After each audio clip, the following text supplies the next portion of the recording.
Massive stone towers pierce an empty sky.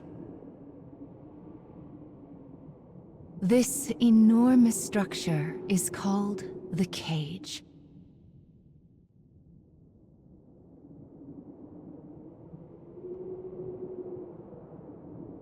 In its shadow, a lone girl walks with purpose. And she will not leave until she has what she desires.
Finally up.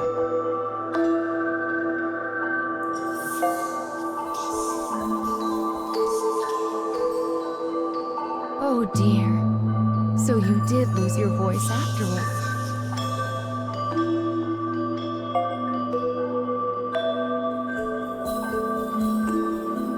Don't worry. Mama's here to help.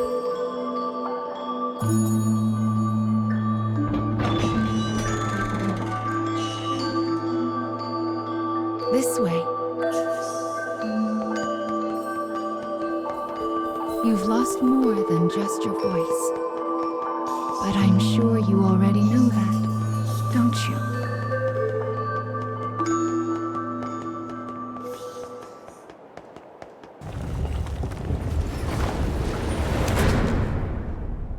You've lost so much, but the time has come to reclaim it.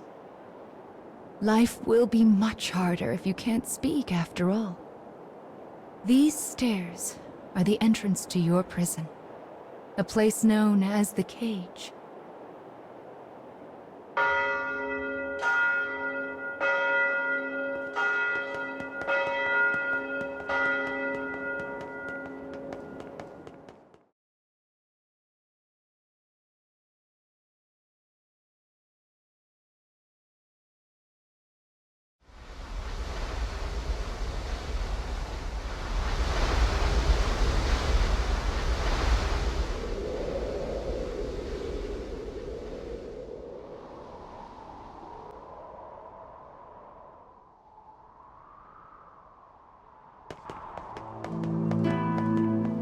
Goodness! Look at these rivers of sand. I wonder how such a thing came to pass. Make sure you don't get any grit in your eyes. I wonder where all of this sand is going.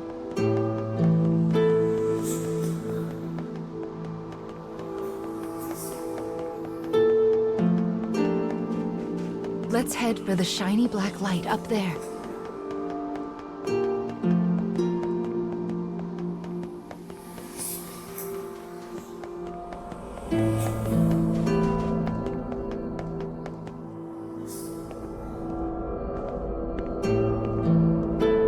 These strange statues are scattered throughout the cage. I don't know who made them, but I call them dark scarecrows. Anyway, this is the first one, so we'll start here.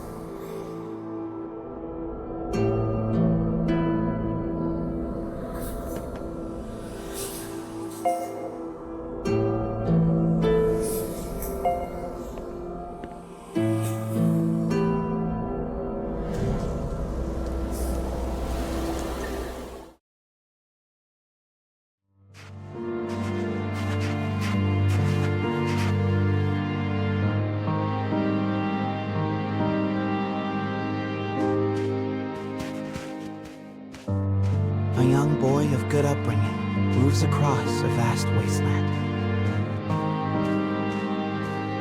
A taciturn minion follows. The boy proceeds uneasily, his eyes constantly probing their surroundings, almost as if he fears they are being followed. Suddenly, a dreary town emerges from the dust. The boy suggests they take their rest, and the man nods silently.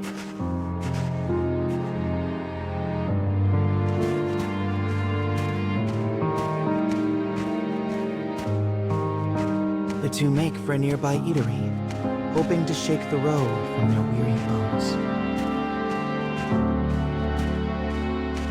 But instead of welcome, they find a group of bounty hunters gathered at their destination. The lead hunter stares at the child, appraising him. "You royalty, boy?" His voice is wrath. The boy remains silent, his head hanging low. Perhaps angered by the lack of response, the bounty hunter suddenly draws his gun. Two shots ring out and fade into the dusk.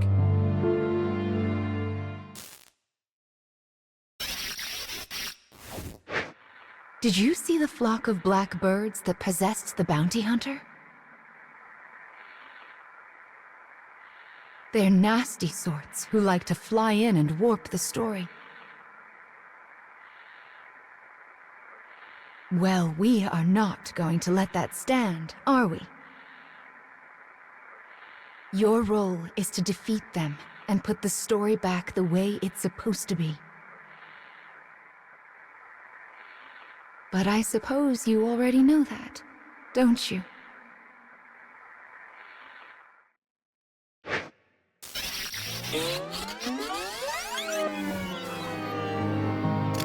Perhaps angered by the lack of response, the bounty hunter suddenly draws his gun.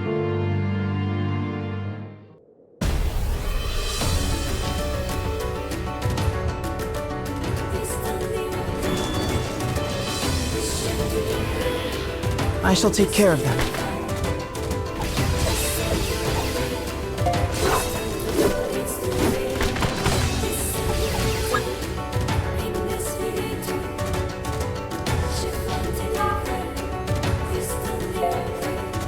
You won't regret it.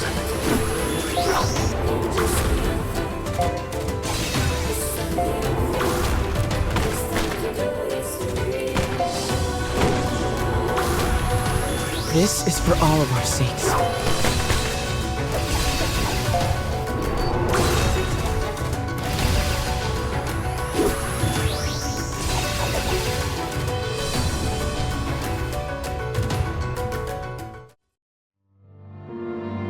Having defeated the hunters, the man turns to his charge. Are you hurt, my prince? I am well, replies the boy. But remember, I am no longer a prince. With a wry smile and a touch of regret, he proposes they take their leave of the town. The man silently nods and gazes upon the boy's face.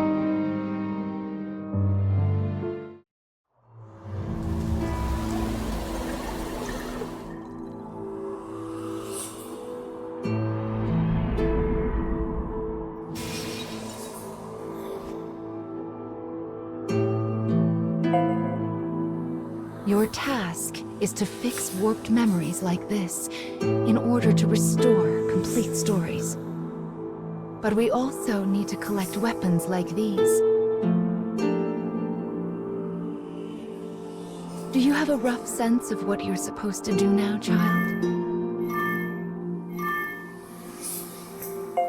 Wonderful. Then let's keep this up. Also, Mama's here to help. So don't worry too much about it, all right?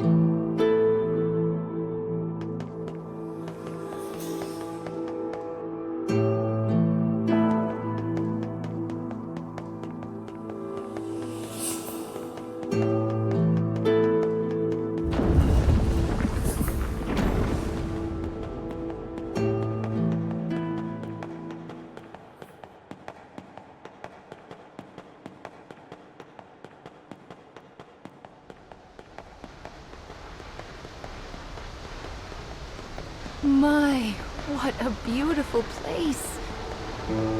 I can't fathom how anyone managed to construct something so large.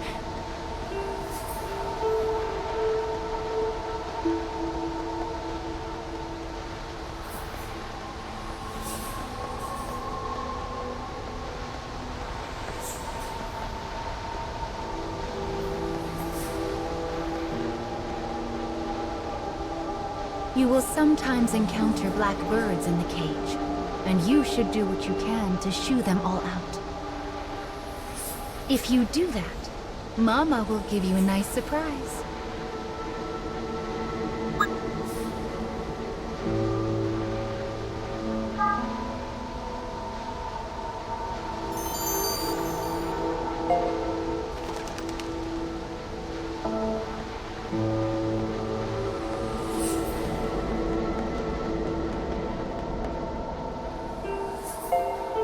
Well, here's the second one. Are you ready?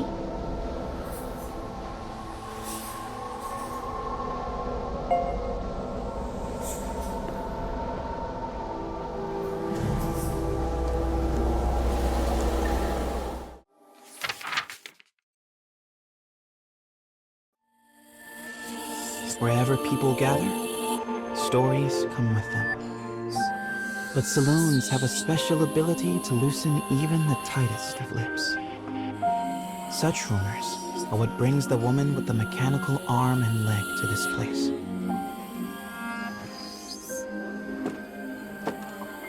For she is a bounty hunter in search of her prey.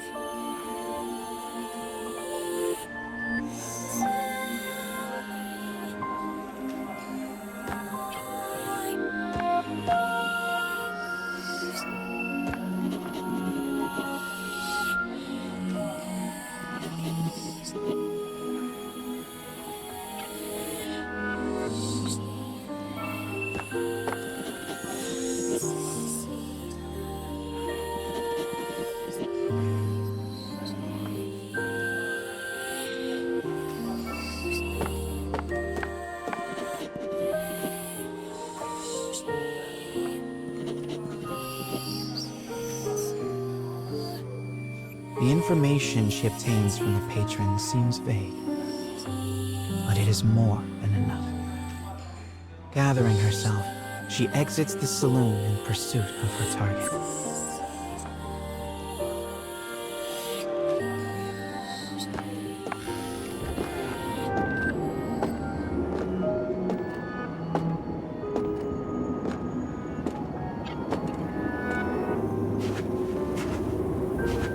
A lone bounty hunter blocks the woman's path. His breath is ragged and foul, his eyes a pair of tiny beads. "Give me all your money," he howls.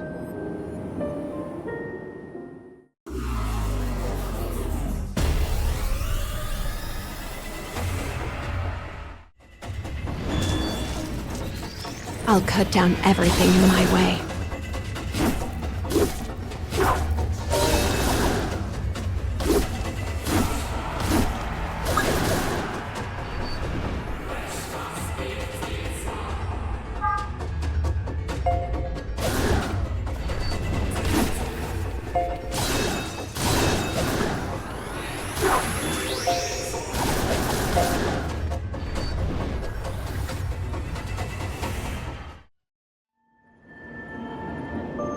It is over in a moment. The woman's sigh is carried off by the wind. No mediocre highwayman could hope to stand against her desire for revenge. The woman heads for the forest in pursuit of her target.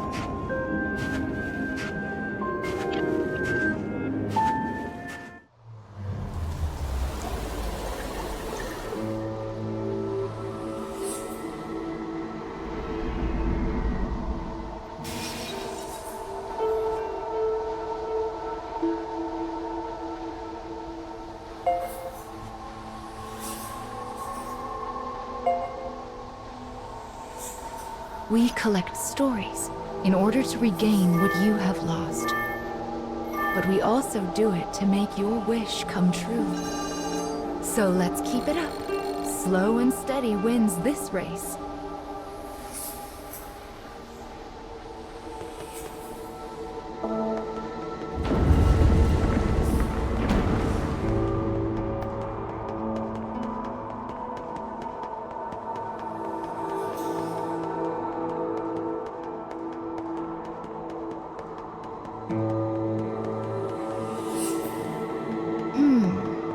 I suppose I should tell you a little bit about the cage.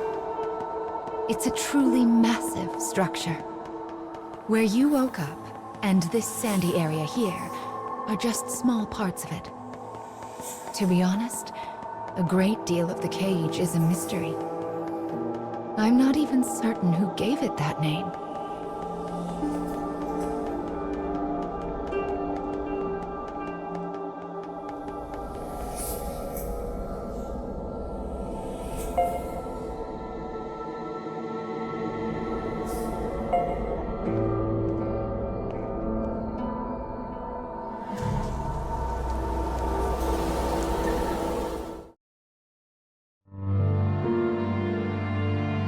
In a forest near a ruined church, a man surveys his surroundings.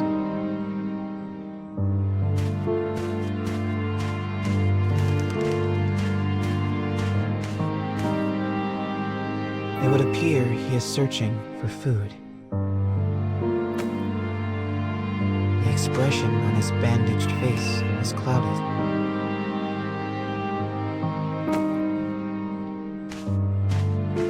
The grasses rustle ominously as they part. It seems the man is not the only one in search of food. The animals in this place are lean, starving, desperate, and they will do what they must to survive.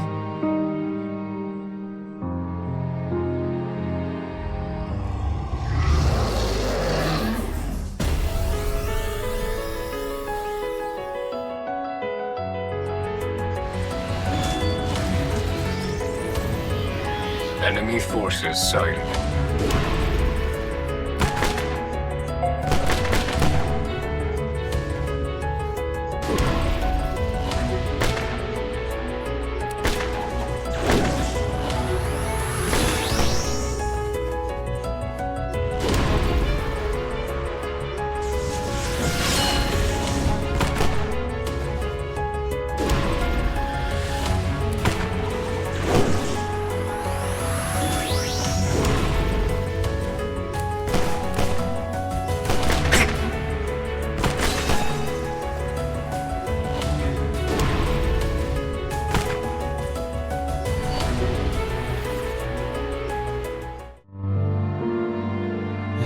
secured his prize, the man returns to the church.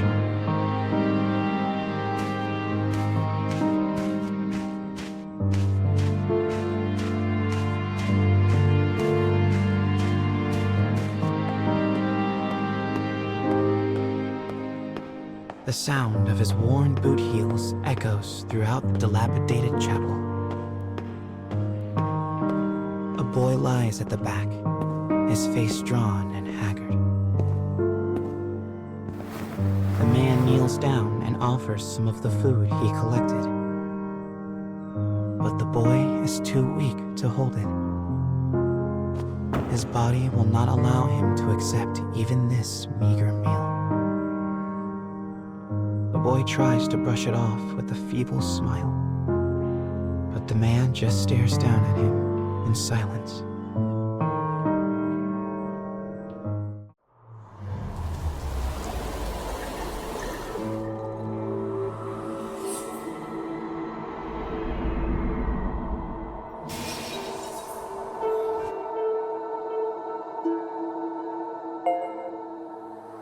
To think that poor sick child had to travel the wastes in his condition. Still, we've restored the third memory now. If we can collect the next one, it will mark the end of the staff's tale.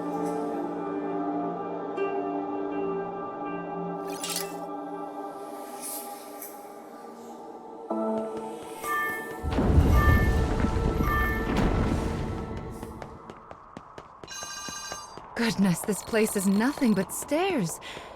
I hope your little legs are okay. Still, I suppose it does allow us to see some rather lovely views.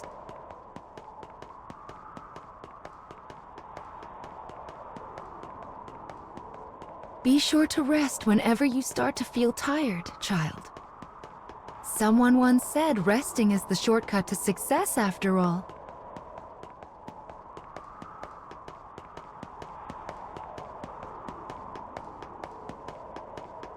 It's so bright here. Ah, there's the fourth one. We should be able to enter the final memory here.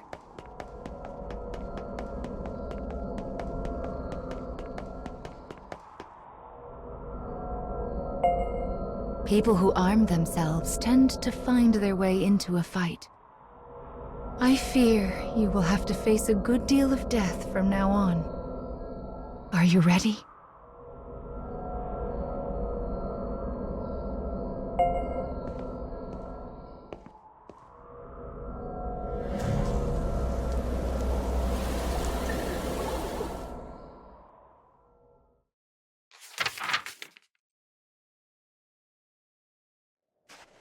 The woman who set out from town finally arrives at a wild wood.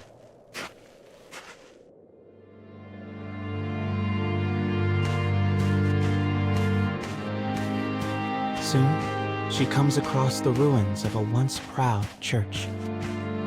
The ceiling has collapsed, the walls mere suggestions.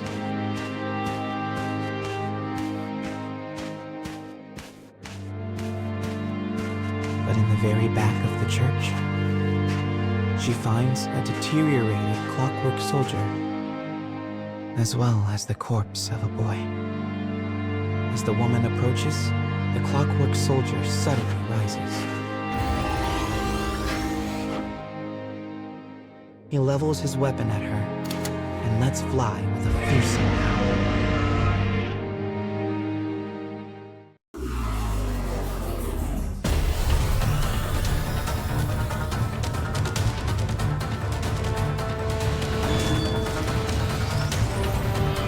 Enemy forces sighted.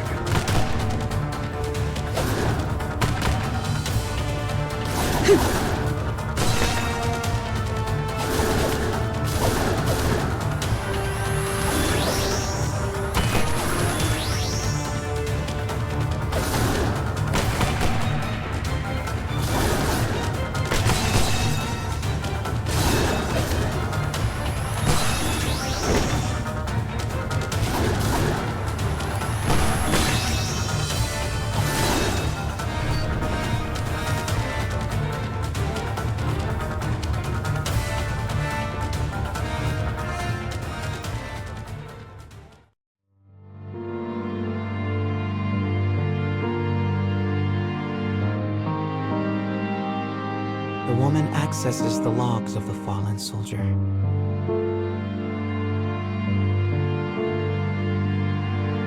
Boy was a prince, driven from his kingdom.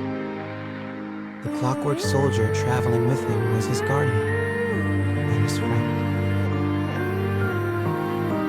But alas, the boy's disease worsened and he perished.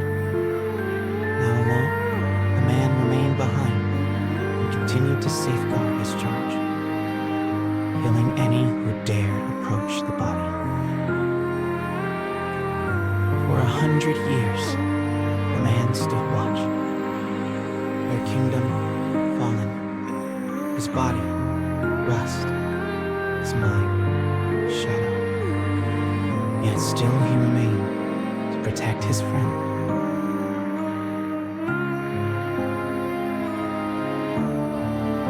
The woman builds a grave to mourn the pair and leaves the forest without a word.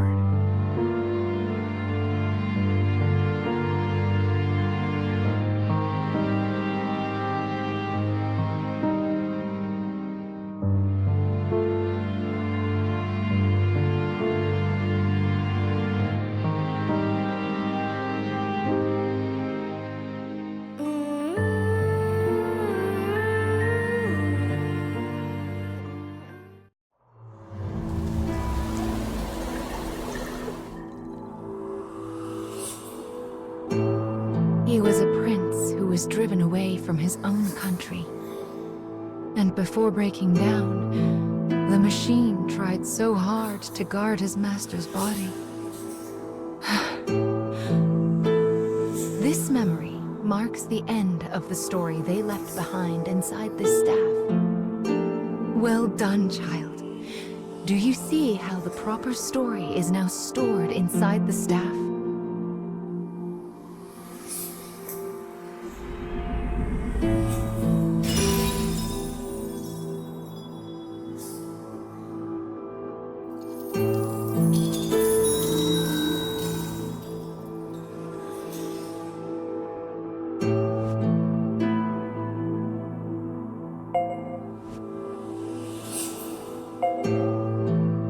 That is Will, one of the lost fragments that you should be collecting.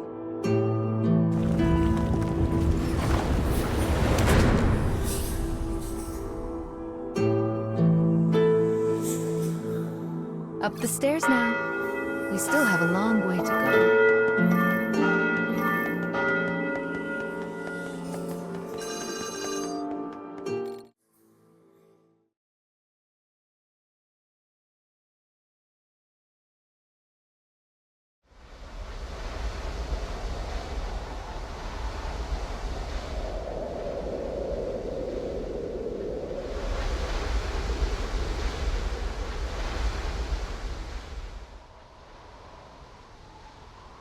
You have a long road ahead of you, so you'll need to increase your power.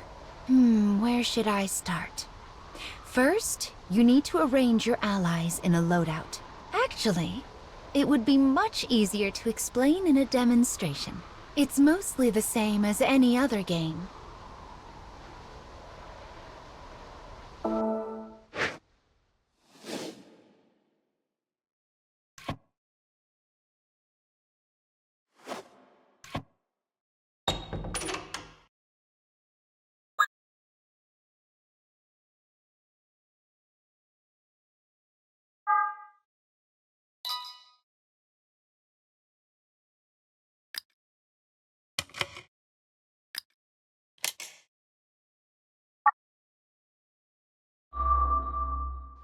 Well done. You can also enhance allies and weapons, but... oh, never mind. Just take a peek whenever you feel like it. Let's keep moving.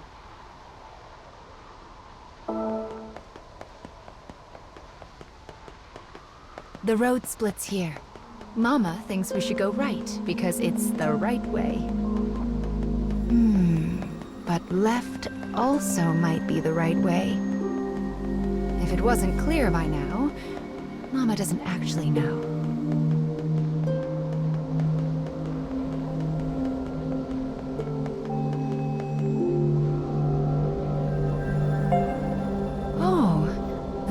weapon is. Anyway, let's get started on its restoration, shall we? I wonder what kind of story we'll find this time.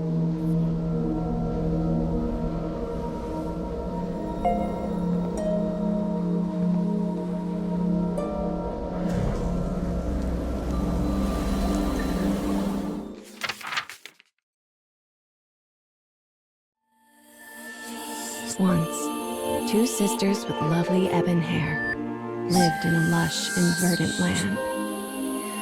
They hunted for food in the forest and did their best to each support the other.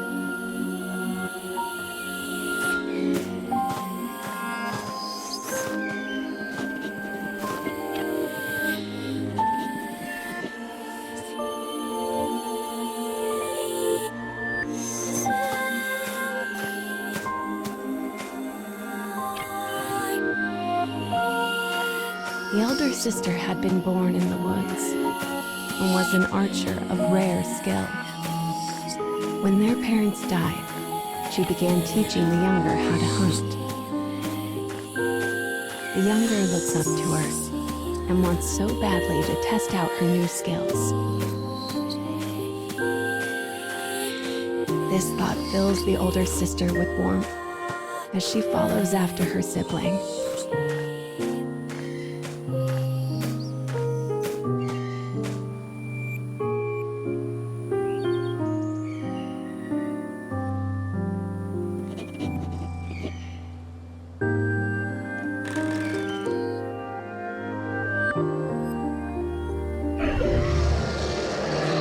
Suddenly, the elder sibling hears a beast cry out from the direction of her little sister. She sets off after her at a frantic pace. The savage beast looms over the prone girl and makes to attack.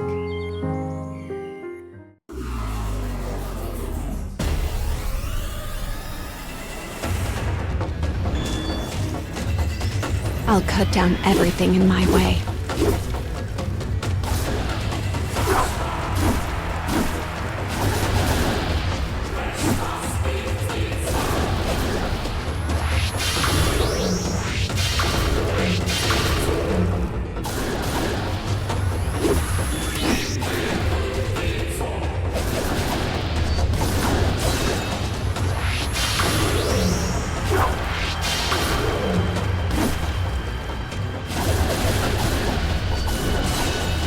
Here we go.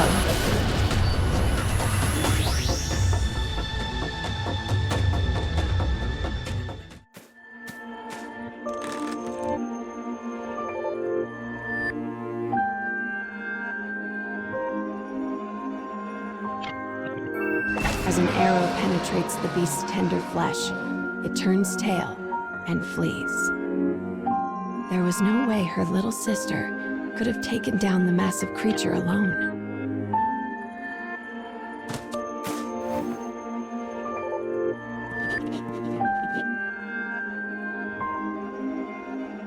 Trying to calm her, the woman removes her silver hairpin and places it on her sister. It is a keepsake of their mother, one the young girl has long desired. "Thanks, sis," she says, beaming. "Next time, it'll be my turn to protect you."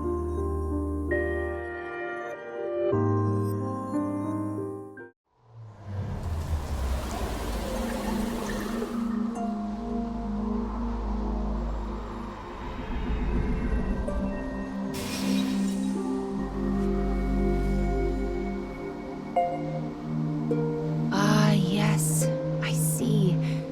The story of this weapon is all about that woman. I feel like we've seen her somewhere before.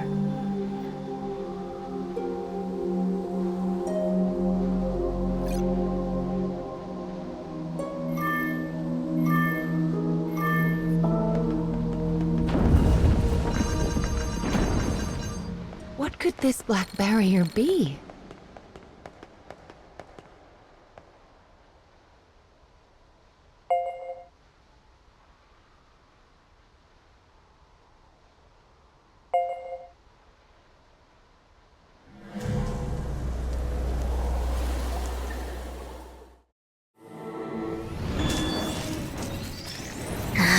めんどくさ。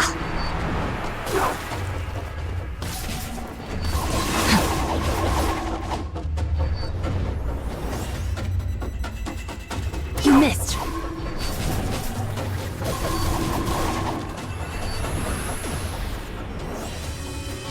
But why?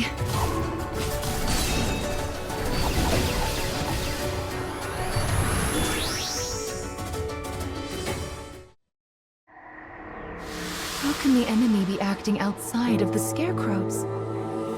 Well, let's just square them away as best we can as we go forward, okay?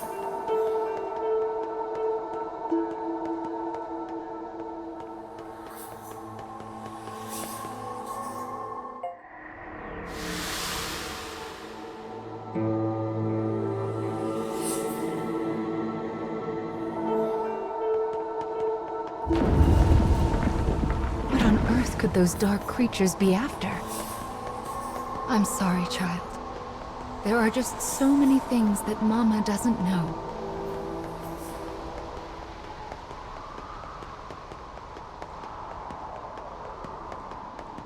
Look, something's out there.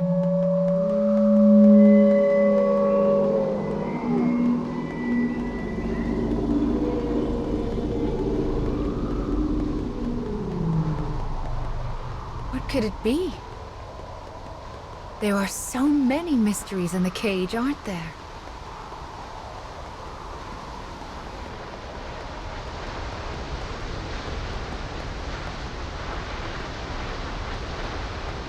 This second scarecrow will hold another part of the weapon's memory.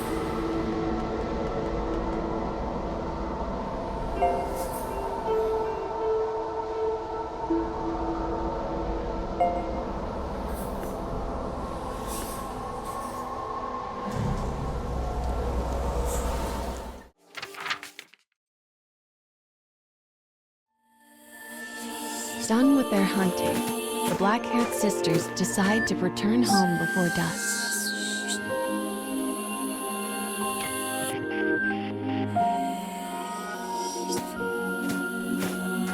The younger has caught a small bunny, and the elder a large boar.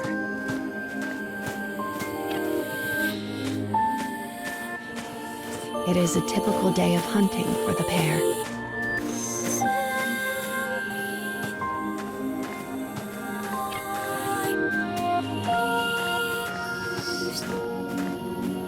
They only notice the disaster when they come to the hill that overlooks the town. Flames billow forth, and the chilling snaps of distant gunfire can be heard. The woman immediately thinks of the war that is raging in the neighboring nation.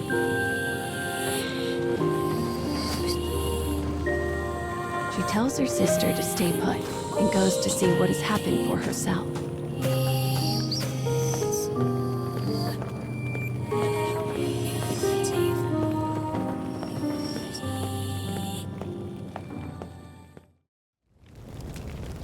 The town is oddly still, save for the incessant crackle of flames. The woman gasps as she takes in the grisly sight before her. All she can see are bodies. Bodies. Bodies.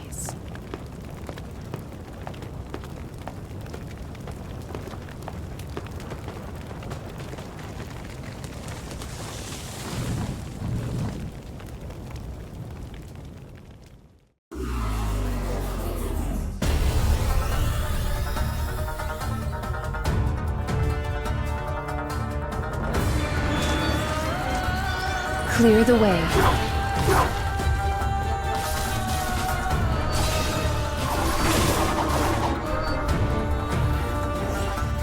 Mada tsuzuku no?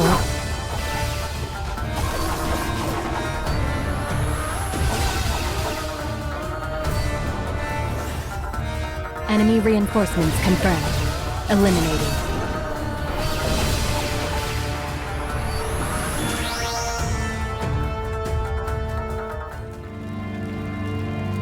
After defeating the soldier, she hears a voice. Her worried sister has followed her into the fires of the village. enemy soldiers cry out all around them.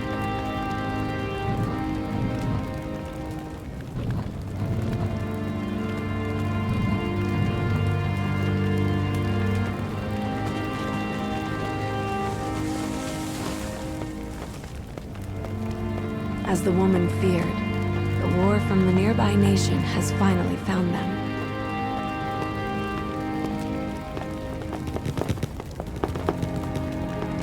Strange and fearsome men surround them on all sides.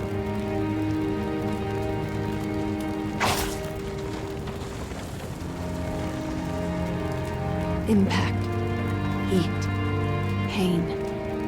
Her little sister screams. As the woman's consciousness flickers out, 2 words from a soldier reach her ears. Sort them.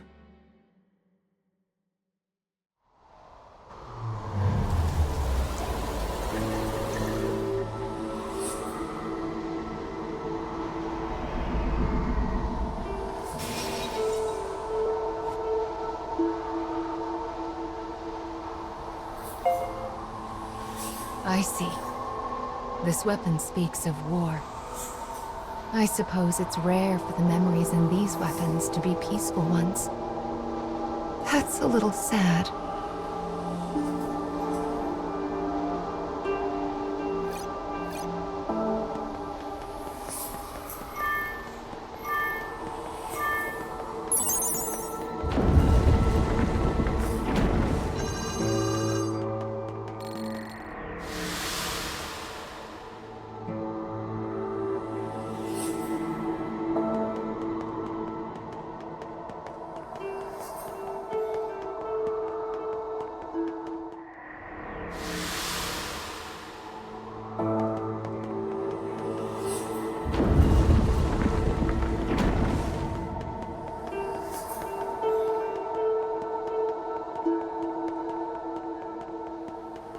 This room is a bit strange, isn't it?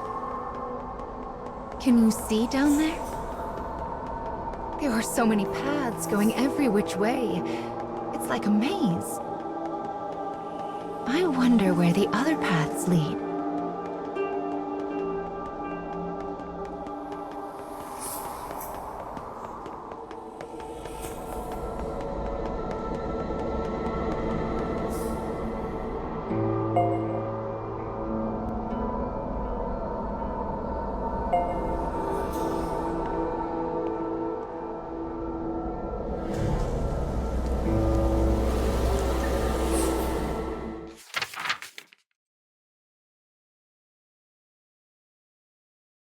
The black-haired woman regains consciousness in a world enveloped by haze.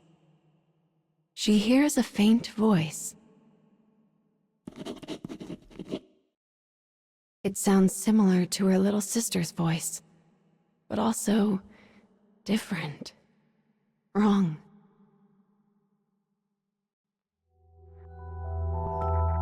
My sister. I have to save my sister. The woman's dim memories slowly become clear.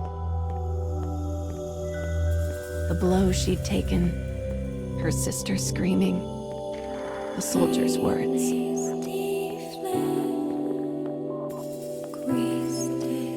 Her only sister, her only family. She must save her. As she runs, the woman's world is enveloped in a shimmering wall of white.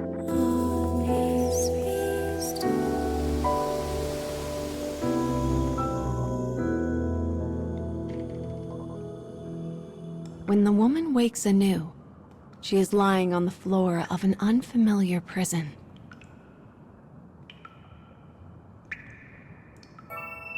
Something is terribly wrong.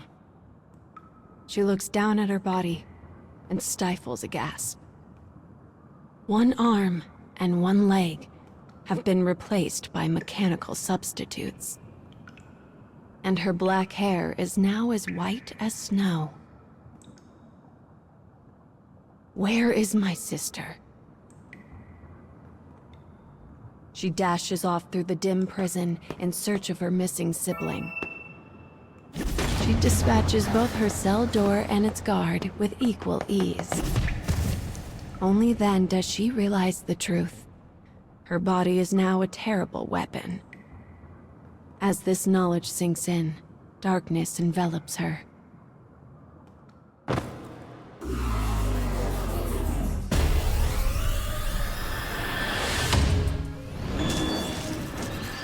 Commencing mission.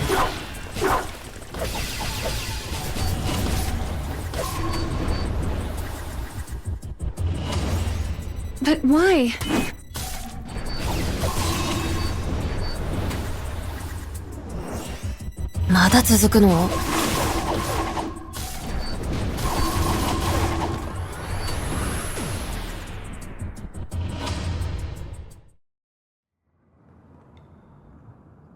When she interrogates the dying guard about her sister, he grins madly and says, "Our kingdom will invade all.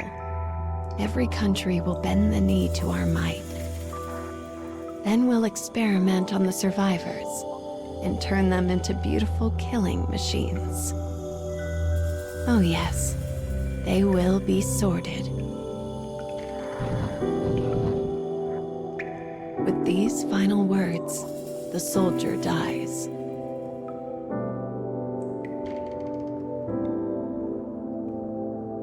The woman begins to run. Don't think about it. Don't think about it. Don't think about it. She repeats the mantra as she runs, praying that somehow her sister has escaped this fate.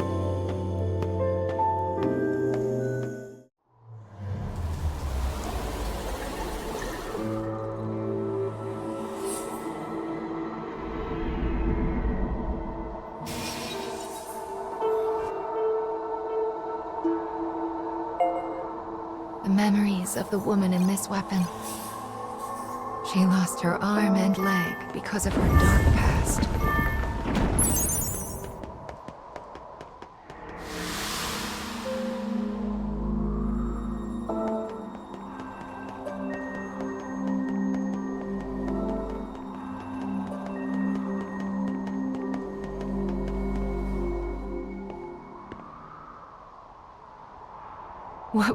What?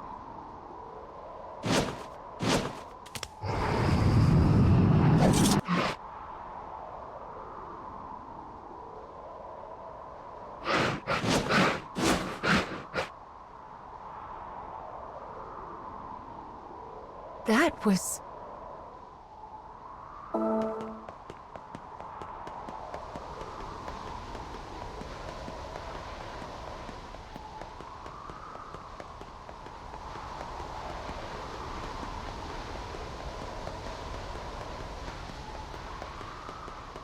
Looks like that monster ran off somewhere. Anyway, the next memory we find will be the last for this part of the cage. We're almost there, child. Just keep going.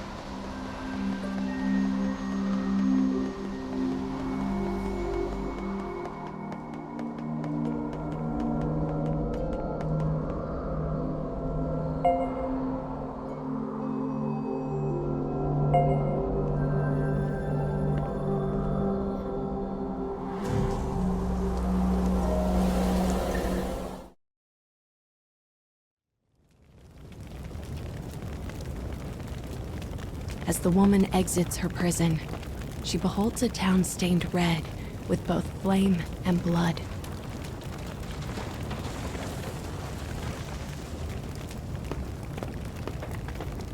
She is in a strange land, one she does not recognize. But she must find her sister. The woman runs and runs and runs.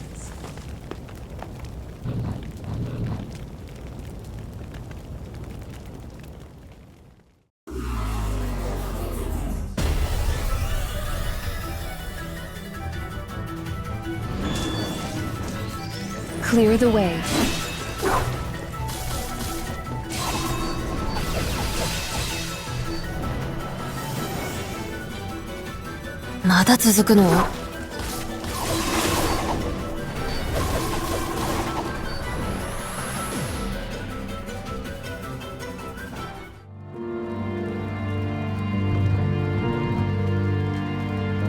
That's a child. Upon hearing the wail, she dashes toward the sound.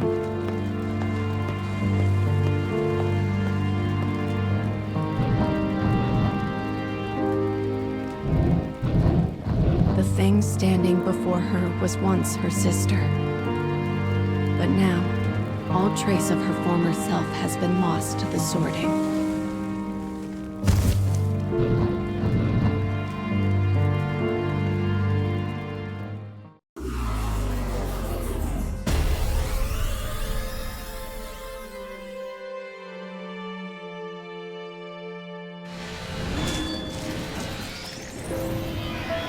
Commencing mission.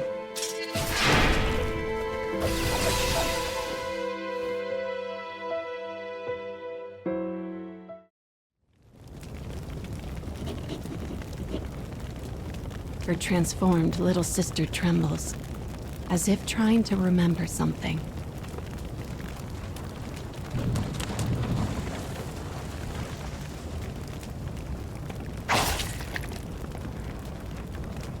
The moment her sister is cut down in front of her, the woman loses all control.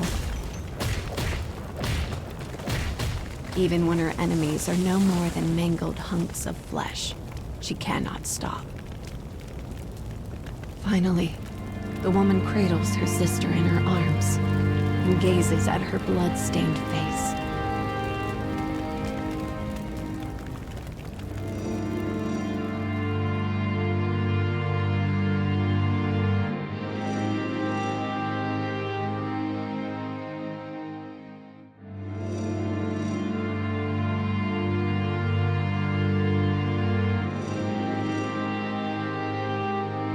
Their hair, once dark as night itself, was now pure white. Yet the hairpin still glinted from atop the sister's head. The woman was alone. Her fate was sealed. And so she swore a vow to her sister.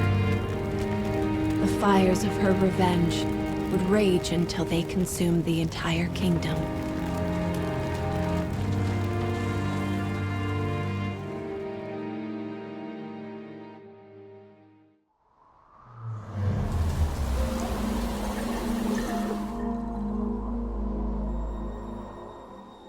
People need goals and hopes in order to live their lives. And for her, revenge was itself a form of hope.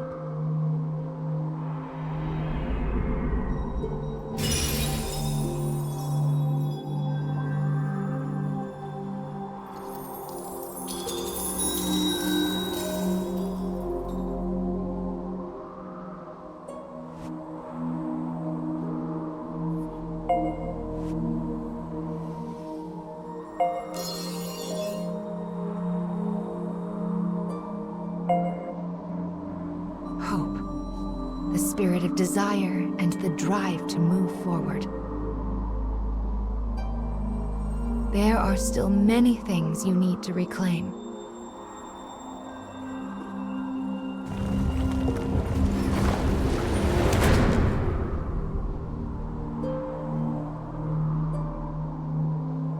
Come now. The next fragment is waiting for you.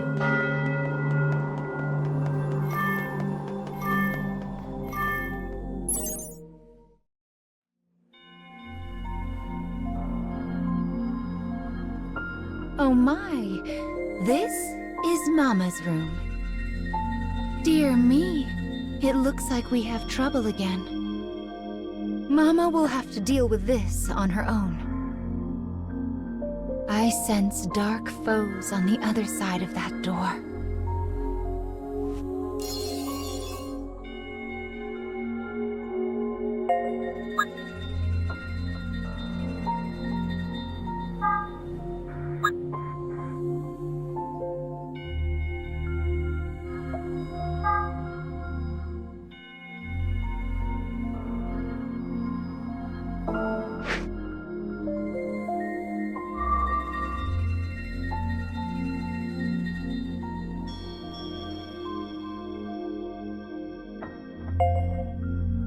I suppose we should return to the cage.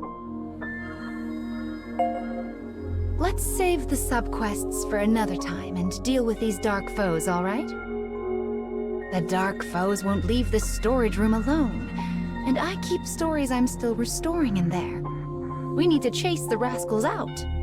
But only do that when you feel up to it, all right? Any stories you restore through subquests will be saved in the library. Don't worry, the dark foes can't reach them there. I'll make it so you can view them, as well as any weapon memories you set right in the cage.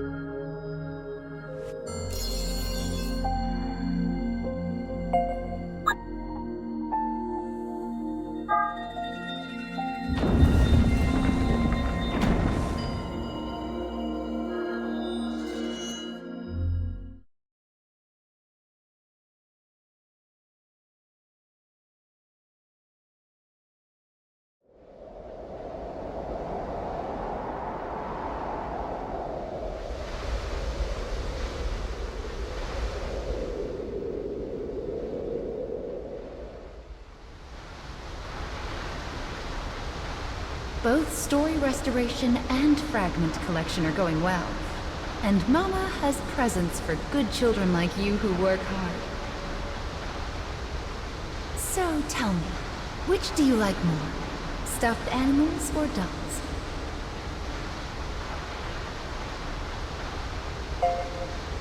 Aren't stuffed animals just the cutest? But this gift is no simple toy. It's a reliable companion that will fight alongside you in battle. Companions come in 5 different affinities, but for now, you can pick between fire and wind. Either one would be a big help. How about the fire one?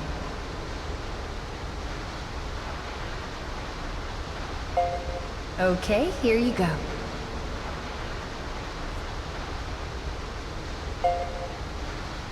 Make sure to equip it, and you'll be able to need it during battle. I'll show you how to make the magic happen.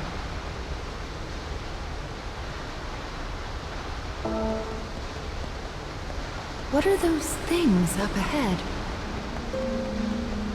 Oh my, bird statues.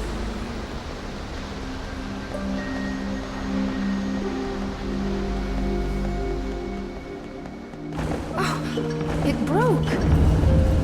I do hope no one saw that.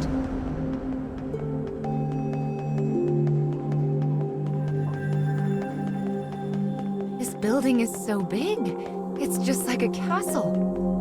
Let's fix the memory in the Scarecrow and then invite ourselves in, shall we?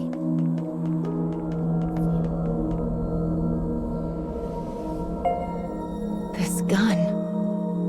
Anyway, let's get started restoring this story, shall we?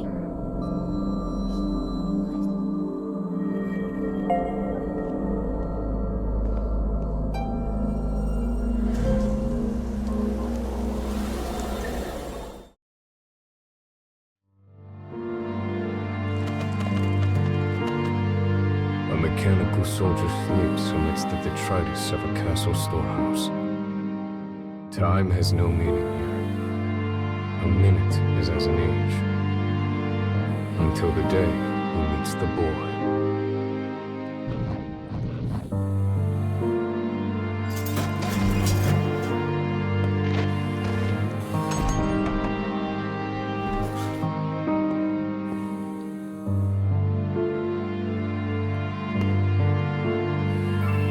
The exhausted boy can only mutter 3 simple words.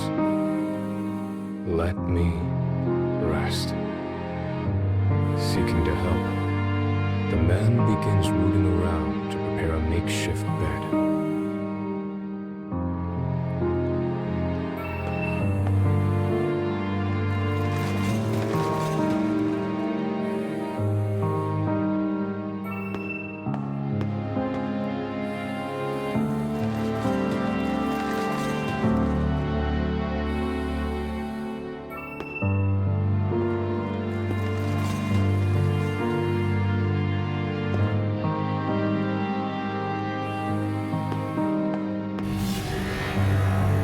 As he continues to dig, a discarded weapon suddenly activates.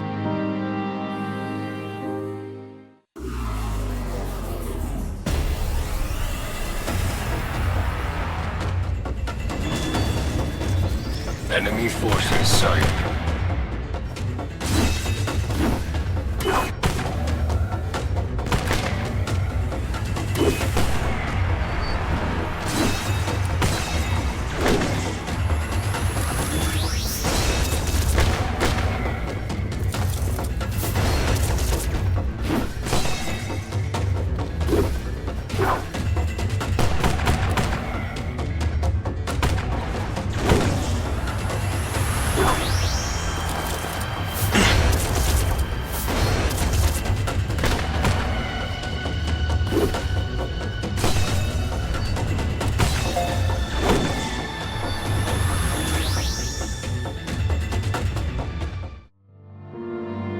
A man manages to assemble a crude resting place from the storehouse junk.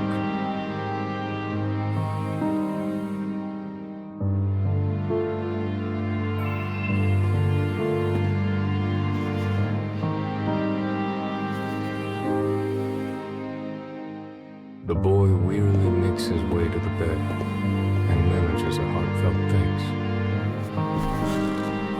After studying the man for a moment, he begins to ask him questions.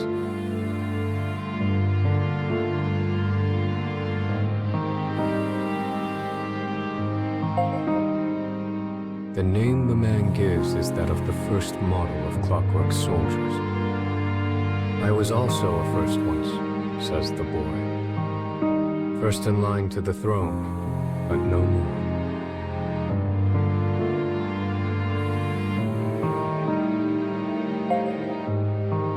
The man explains he was unable to carry out orders and discarded as defective.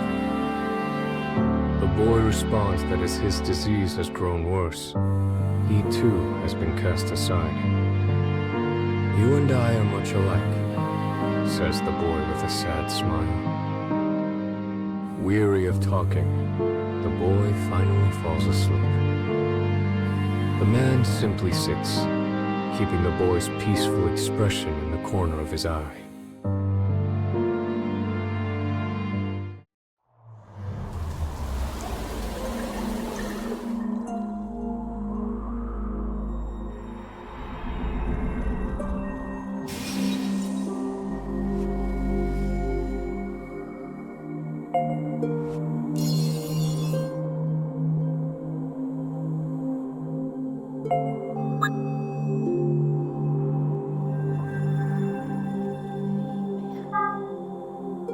This is the story of a gun-wielding mechanical soldier. I suppose these are memories of when he first met the boy with the staff. Well then, let's head over to the castle.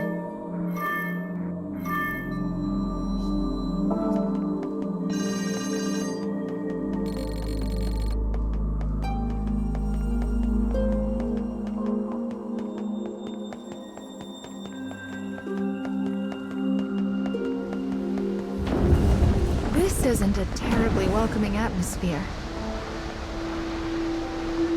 It's the privilege of youth to move forward by breaking everything in your path.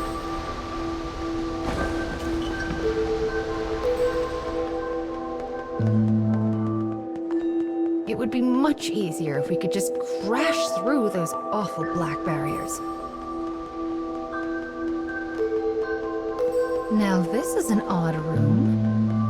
Well, let's keep going.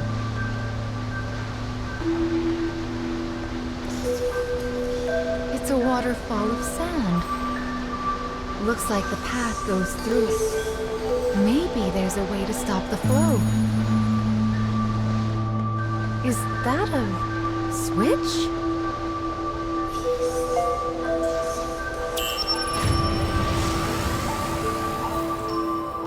The sand stopped.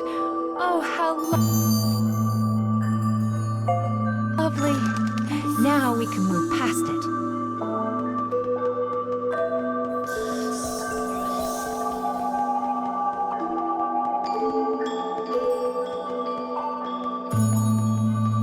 There's a switch here, too. Give it a push.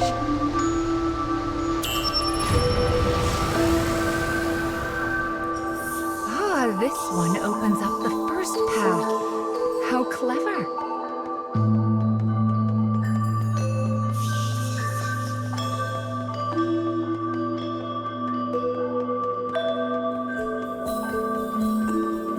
The path is open now.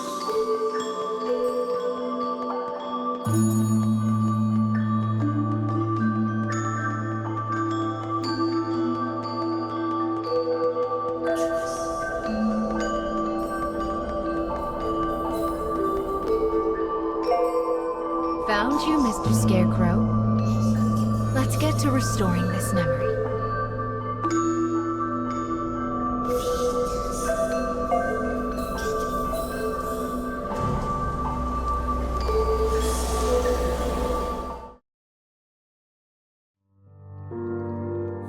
The cold room burdens the boy, and his condition worsens. The man looks about and sees what appears to be a bottle of medicine.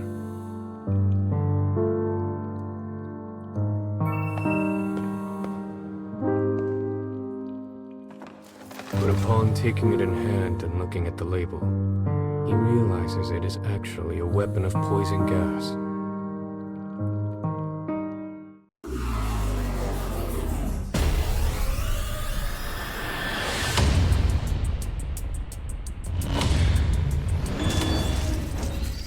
Clear the way.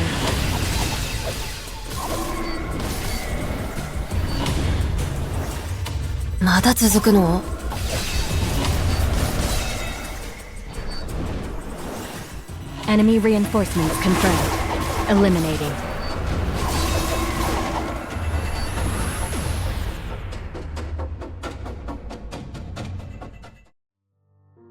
The man continues to search for medicine that might aid the boy. It seems the storehouse expands beyond the junk pile pressed against the wall.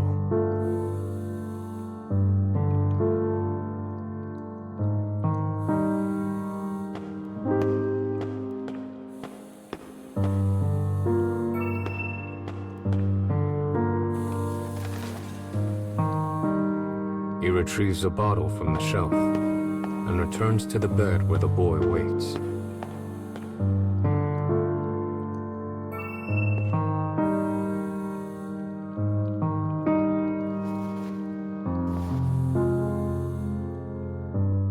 The boy looks at the man's gift and chuckles. "Empty bottles won't cure me, I'm afraid," he says as the man stares at him blankly. "Still," says the boy. He suddenly stands, as if a thought has come to mind. The boy places a candle in the bottle, turning it into a small lamp.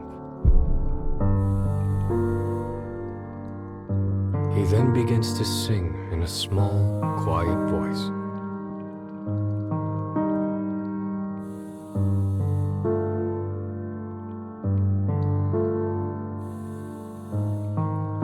By the power of his will does the hero draw his sword.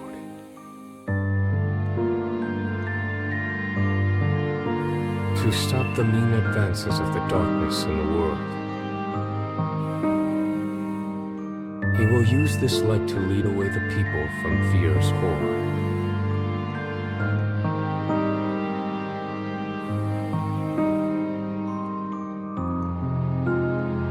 It is the song of a hero who challenges evil in order to save his people. The lamp flickers warmly as the man thinks. "Thank you," he says finally. Those words should not have existed in the man, and yet somehow they did. The boy's shocked stare slowly becomes a smile, bright enough to last a lifetime. In the corner of a frigid room, these two companions are comforted by the same warmth.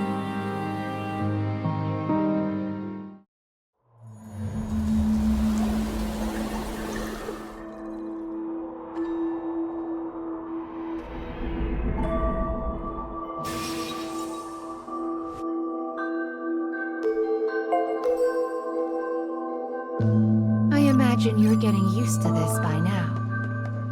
Wonderful. Let's keep it up.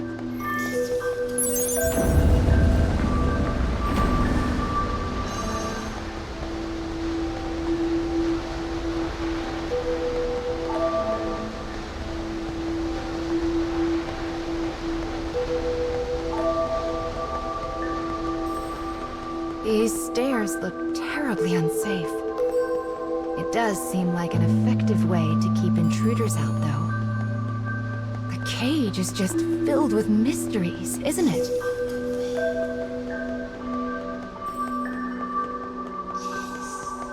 Oh, it's the monster that attacked us earlier. Are you going to chase it?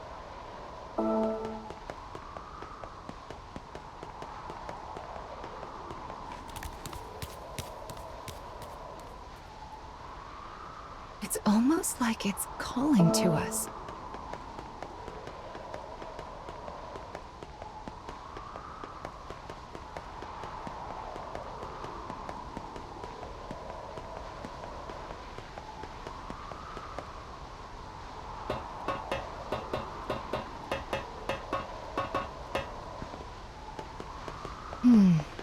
It's not here. Well, let's take care of the scarecrow for now.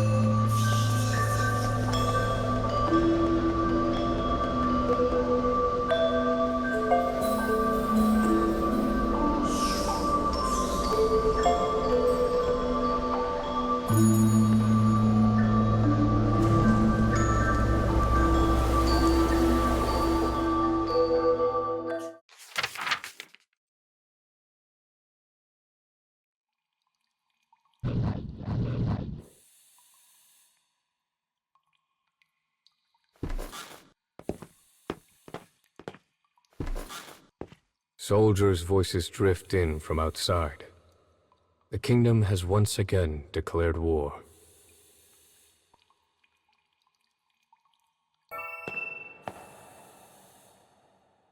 The boy looks at the man and opens his heart.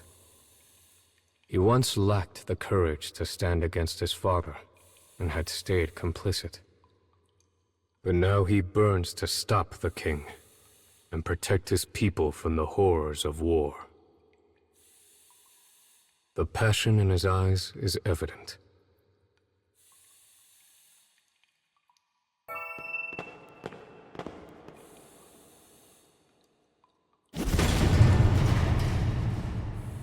The man breaks through the door, and the boy follows after.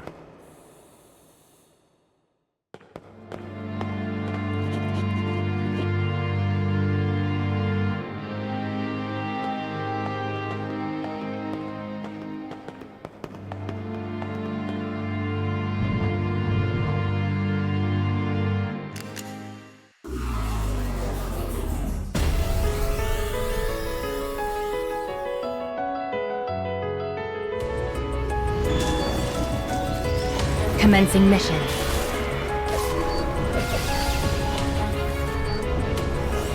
まだ続くの?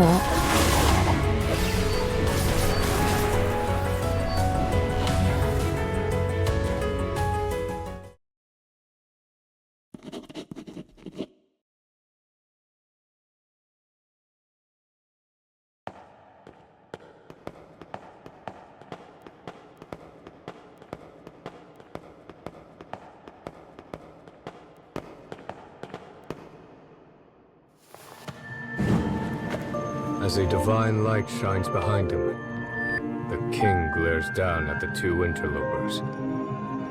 In a bold voice, the boy shouts up at the king. By my name as the firstborn, I propose this war be ended. In that moment, he is just like the hero of his song. With a sneer, the king looks to the clockwork soldier and says, the man freezes, but he cannot disobey his master, for that is how he was programmed. With a shaking hand, he readies his gun.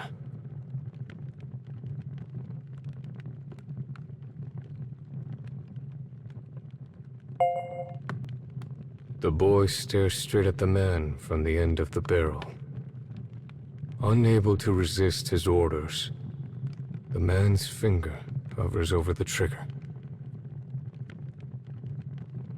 In a final, desperate move, the man shuts down his own motor circuits. His finger lets go of the trigger, and he falls to his knees before the boy. It is the first time he has resisted orders of his own volition, all to save the boy. With an animalistic cry, the king rises up before the pair.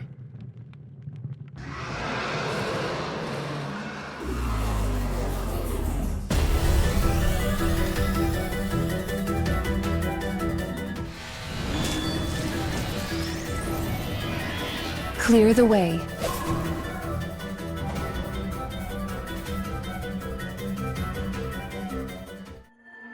The king's roar brings soldiers running as he demands they tear the traitors apart. The man seizes the boy's hand, and they begin to run from the castle. For the first time in his existence, the man finally has a will of his own.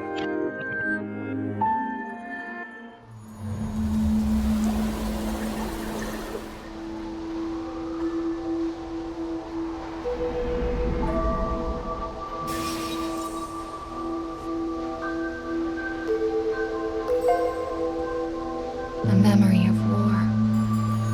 So that's why that poor child was driven from his country.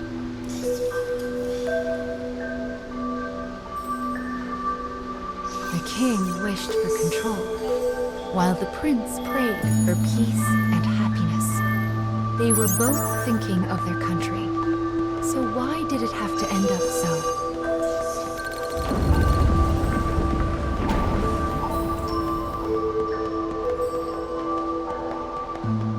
Why is there a person in a place like this? Excuse me, miss.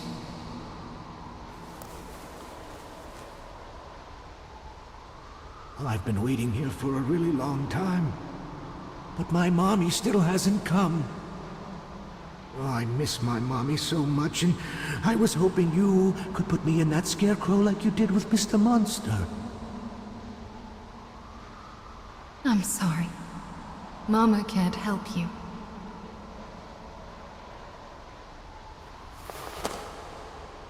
Let's be off.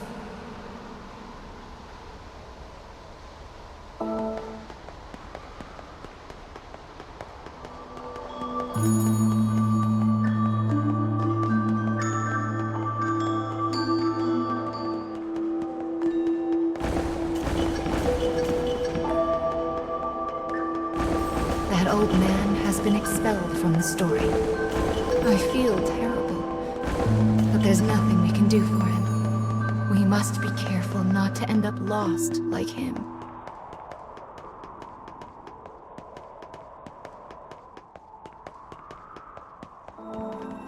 It seemed like that old man knew about you and the monster.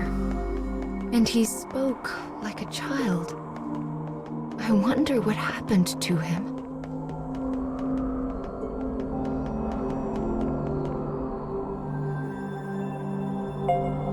This is the last part of the mechanical soldier's story. Let's see how the memory ends, shall we?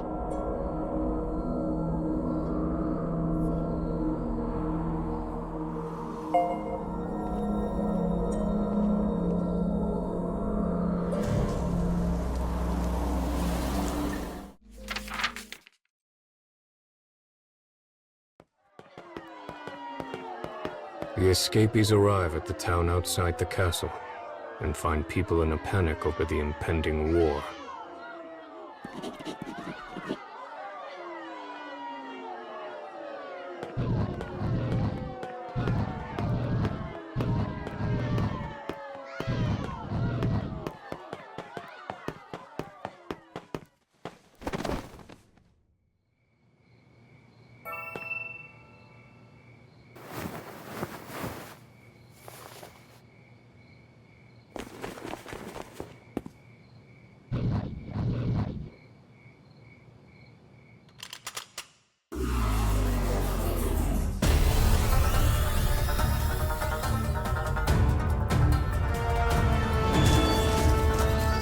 Clear the way.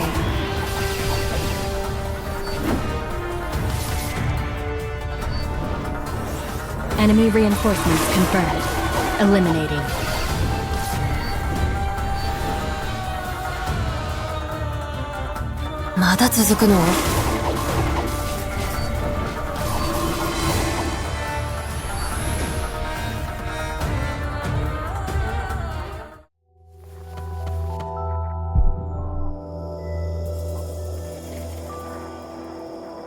Somehow, the two managed to escape beyond the borders of the kingdom.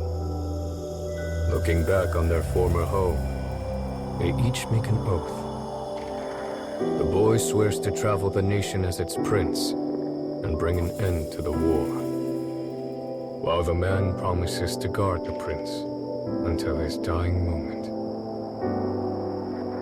Together, they will sever the marionette strings the kingdom has bound them to. With determination in their hearts, they take their first steps into the future.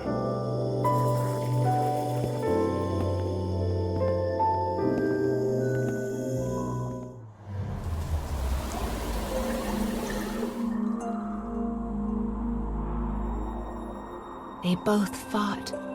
The boy for peace, and the machine for him. That must be how their memories were intertwined.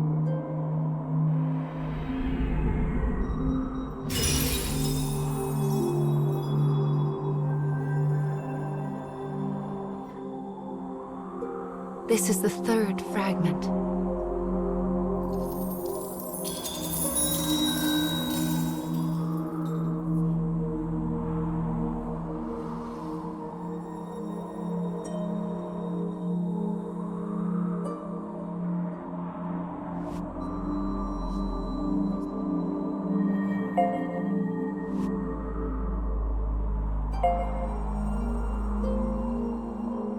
Prayer.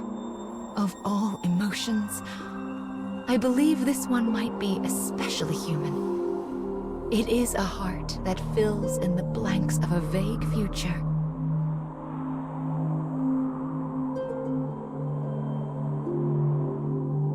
Well, do you feel anything different?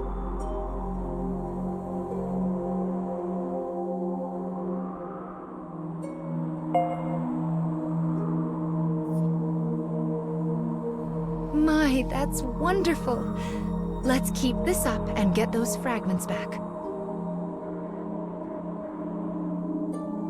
Then your wish can come true too.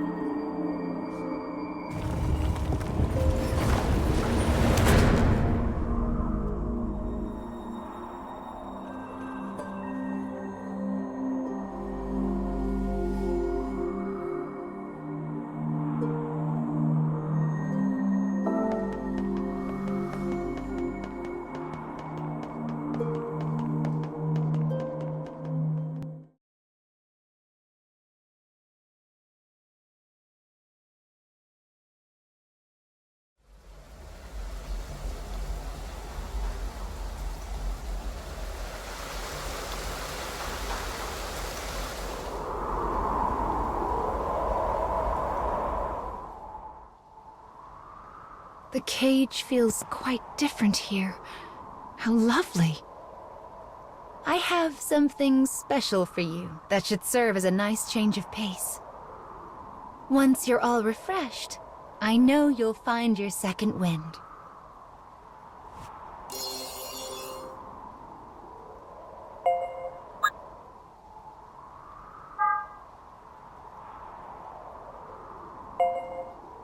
Come play whenever you feel like it, all right?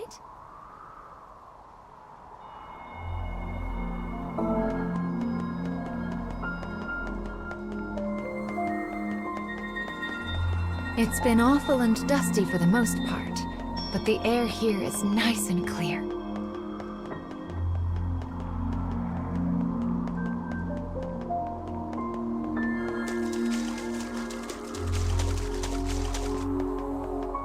Do you see that? The air is so clear here, fish even swim in it. That's actually quite odd now that I think about it.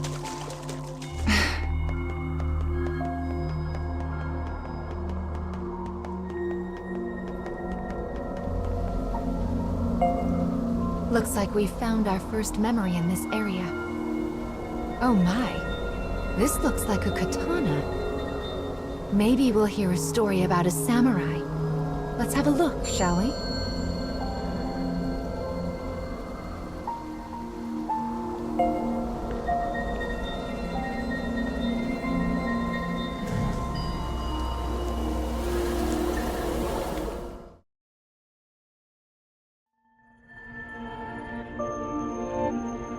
A man sits alone. Though he speaks, the target of his words is unseen. To this invisible listener, he offers praise for a task well handled. His eyes narrow. He hesitates. Then, his voice a rasp, he murmurs an instruction. On to the next. The target of his words is revealed behind the scrim of a dividing wall. She also sits alone. In her hand rests a small scroll adorned with a face. Slipping the scroll into the folds of her robe, she stands and makes her response. Understood.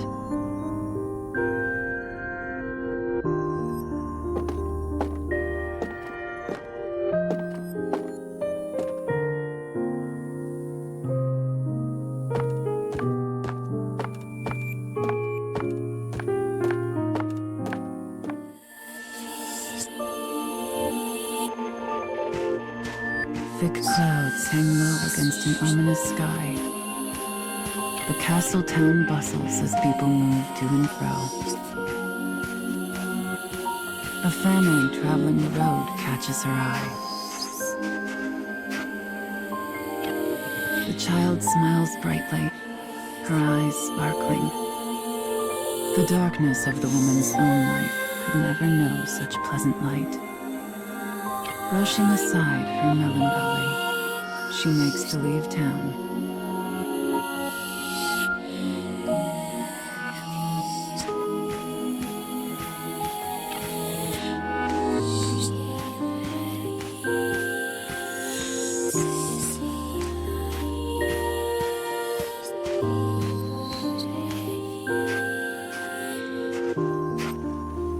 A sudden glimpse of silver catches the woman's eye as an assassin appears before her.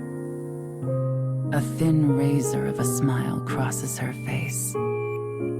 She knows this is exactly where she belongs.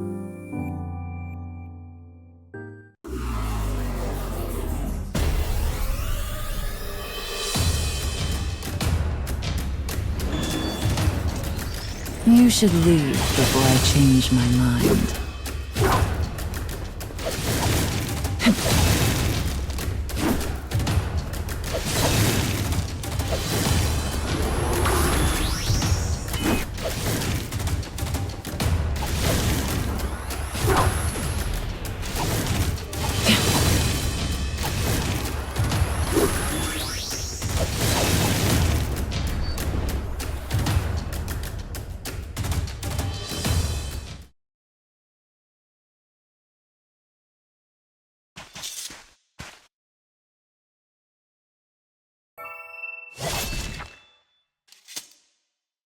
She claims the assassin's life before body can meet Earth. In the silence that follows, she muses on her life. She walks a path of blood, a solitary path, far from family or comfort. Had she ever smiled as that child did? Could she? Such thoughts swirl in her mind as the woman considers a life she knows she will never have.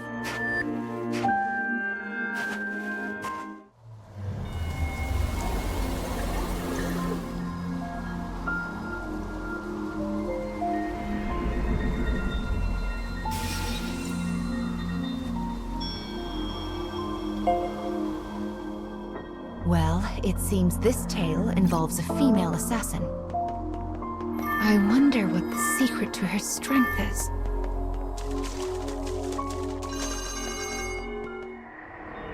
Do they just want to slow our progress? Or is there some deeper goal? Sometimes I wonder what those dark foes are trying to accomplish.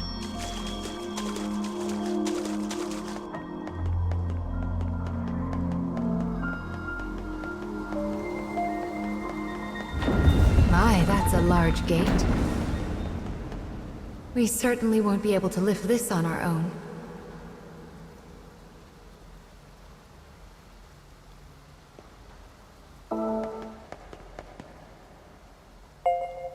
What a good eye you have. Here, let Mama take care of that for you.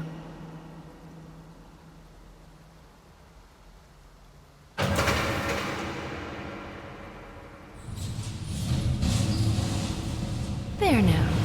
That wasn't so hard.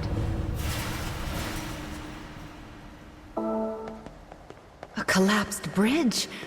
Oh dear. The Scarecrow is so close. There must be a way to get past this. Wait here, child. Mama will take a quick peek around.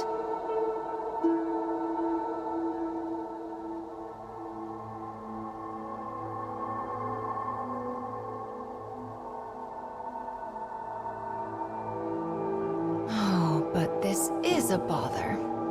Who even lowered the water in the first place? I do wish these levers weren't quite so heavy.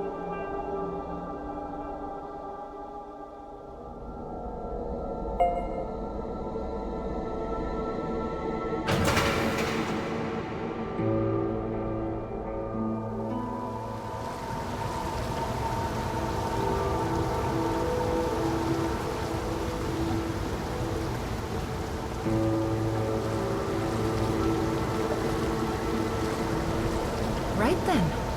1 down and 3 to go.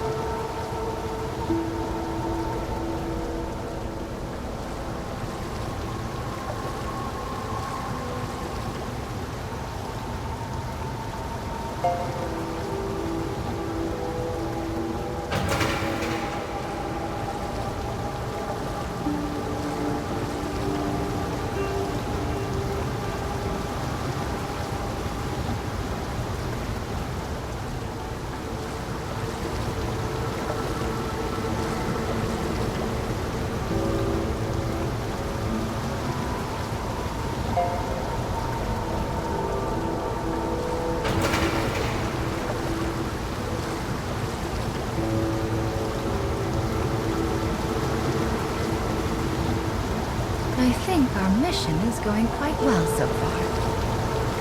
I just hope those two find happiness.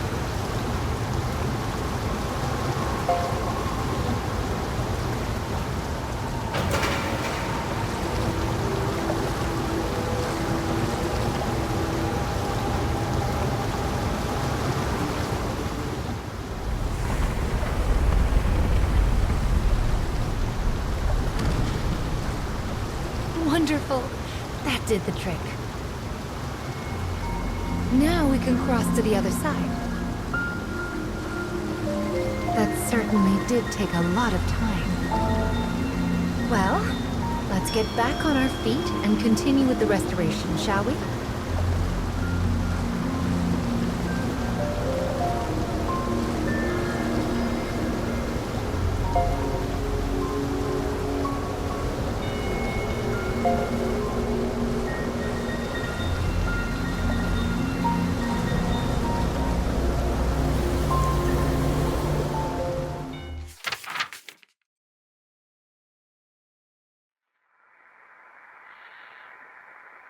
The girl stirs from a thin sleep, her features weary as a woman thrice her years.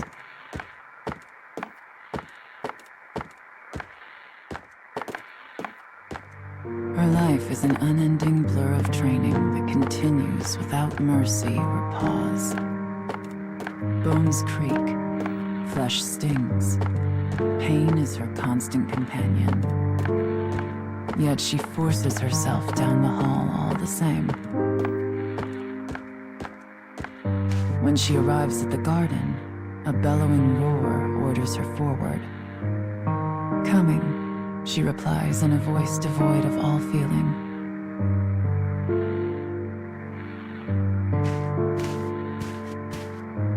She readies an apology for her tardiness, knowing full well it will not be heard. As suspected, the man cuts off her words and begins to berate her without pause. You will learn to honor punctuality, girl. You are a tool of our master, and a tool is of no use if it is not present when needed. Thus begins another day of the girl's deadly training.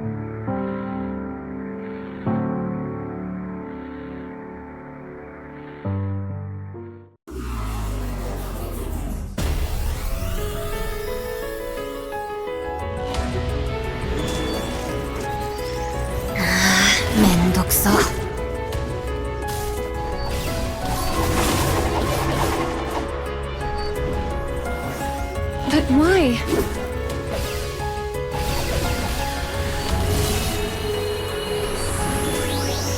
Enemy reinforcements confirmed. Eliminating.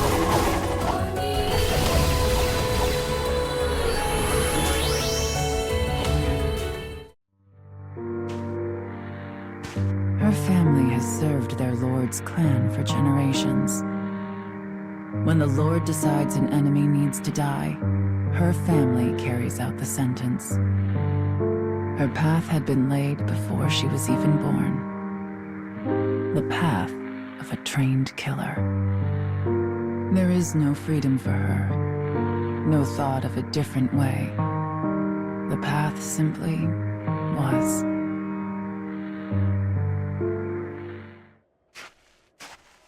The woman does not bemoan her fate, for she has never known another.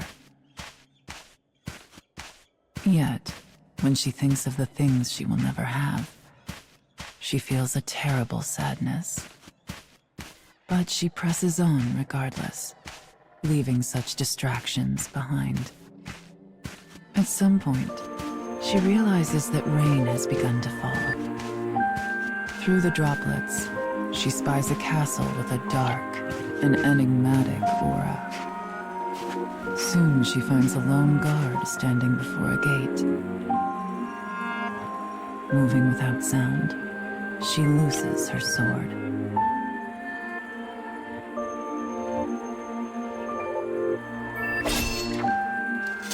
With death delivered, she sheathes her blade and presses on.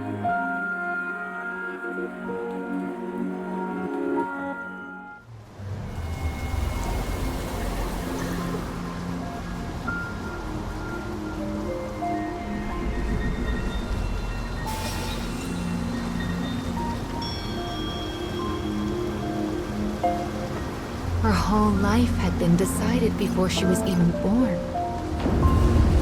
It's rather a tragedy, don't you think?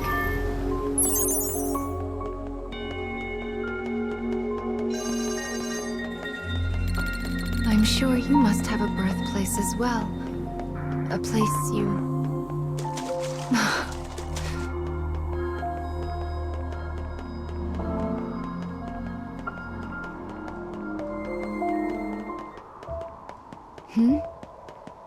Do you hear that?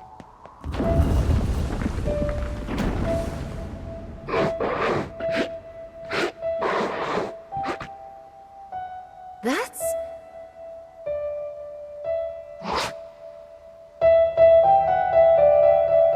It escaped again. What's that sound? Oh! The stairs make music when you step on them. Do you think that monster was playing the steps?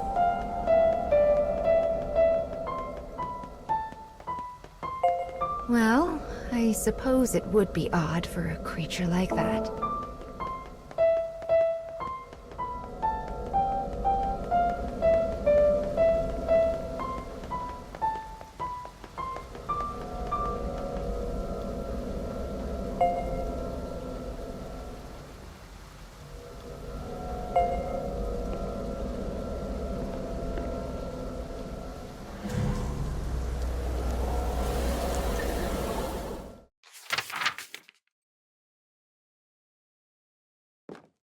The woman moves ever deeper into the castle in search of her target. Her mission is to kill the son of an enemy lord and halt his possible succession.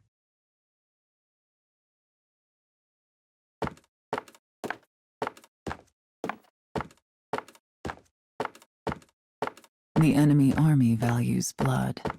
If the successor were to die, chaos will inevitably follow.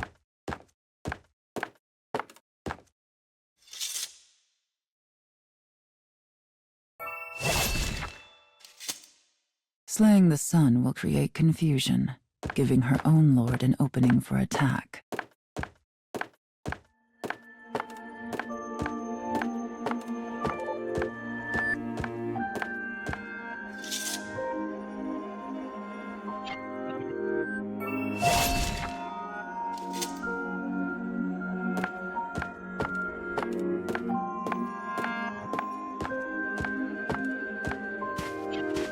She passes through the corridors and moves toward a reception room. Outside, the rain falls in endless gray sheets.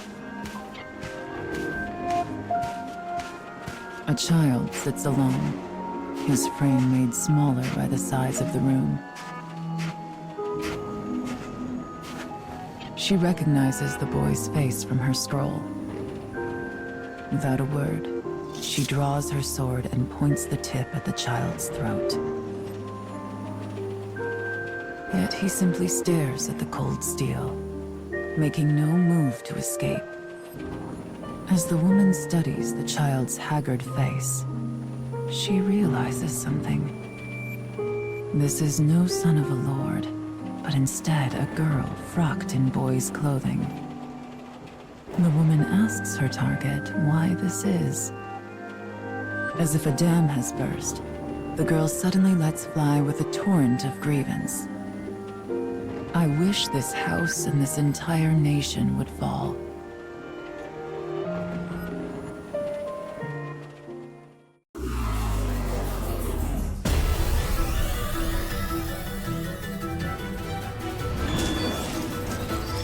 Commencing mission.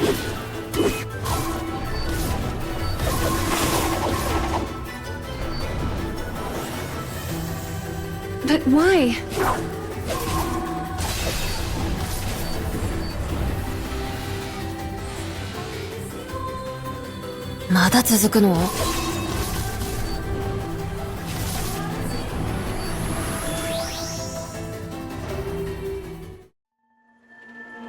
The girl begins to tell her tale. I am not but a puppet who dances at my father's tomb. I'm no child to him, merely a tool to be used. I even denied my own heart and took false gender in order to fulfill my role. And as this house's tool, I live only to be killed. So please, just bring this to pass. End me. The girl's eyes turn to rest on the woman. This is who I used to be. Set to walk a path before I had even drawn breath. The woman's sword wavers. Her hand hesitates. Outside, the rain falls as if it was trying to blot out the very earth itself. And yet somehow, it feels quiet.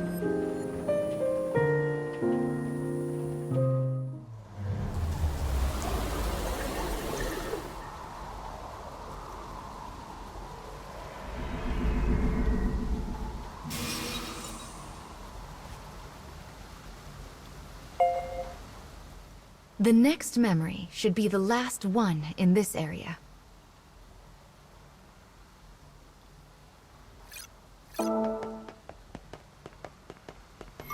I wonder what that monster wants, and those other dark foes for that matter.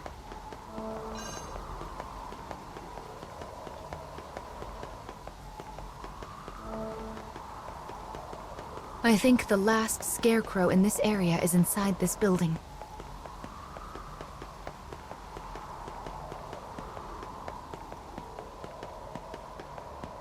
Oh my. Again. What terrible timing these things have. Mama will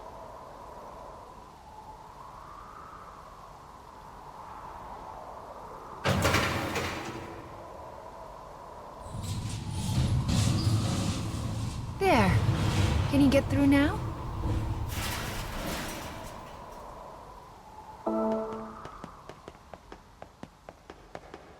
This next memory should restore the weapon.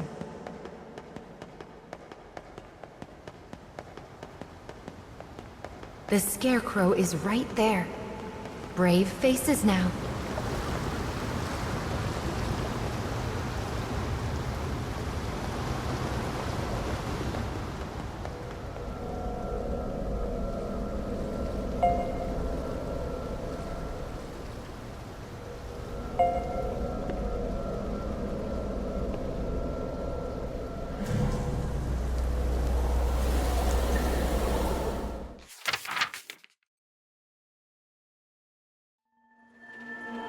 The only sound is the rain.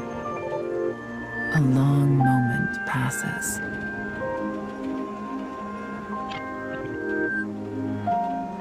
The woman sheathes her blade. She then asks the bewildered girl, "Did you mean it when you said you wish your house would fall?" Shaking, the girl nods. The woman responds, "Understood." Suddenly, the sounds of an army clattering into place emerge behind them.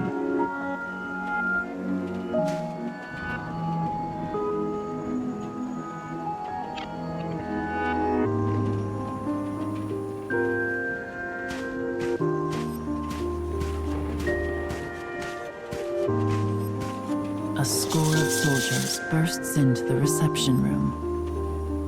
The woman's face is the very picture of composure. "Come then," she whispers.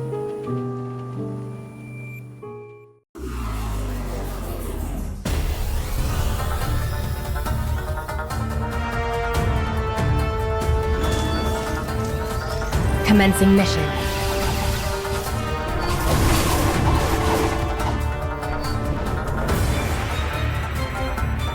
But why?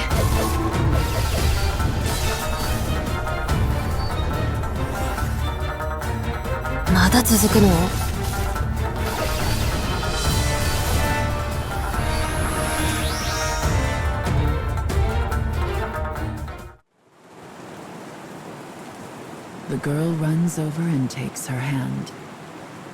Why had she done this? The sound of the rain begins to fade. People cannot choose the station of their birth.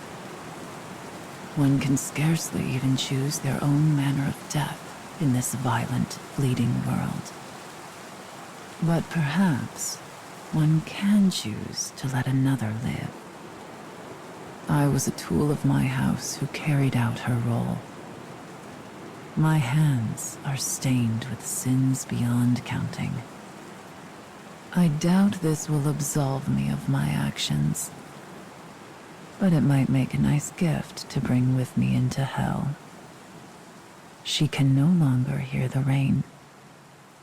Tears roll down the girl's cheeks, and on the woman's face is something almost like a smile.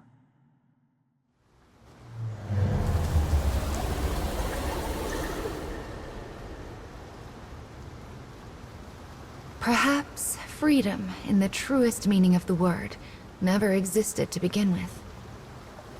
We are bound by heavy chains, which closes many doors, and one often lacks the will to choose from the remaining options.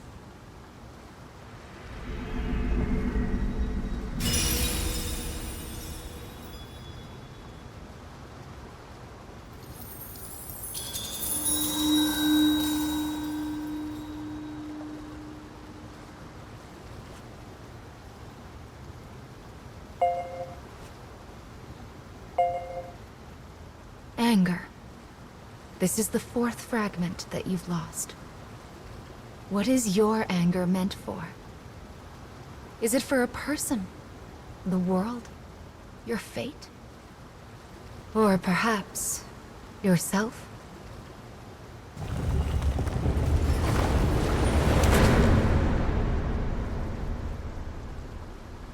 The time when you will also have to choose draws nearer.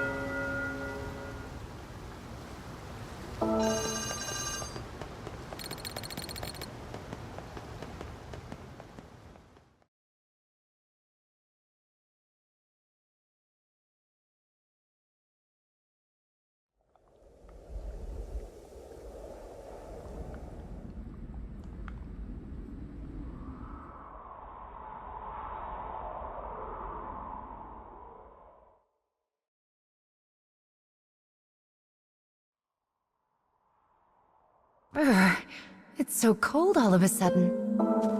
Is this snow that's falling? Even the cage has varying weather, it seems.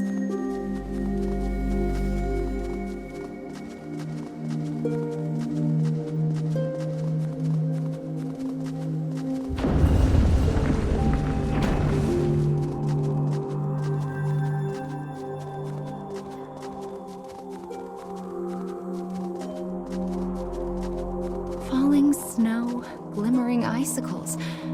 Why, even that fabric is frozen over. I never thought I'd get to see such a beautiful sight. Mama is truly touched. The fifth weapon should be here, as well as the fifth fragment. Now, let's head for the Dark Scarecrow.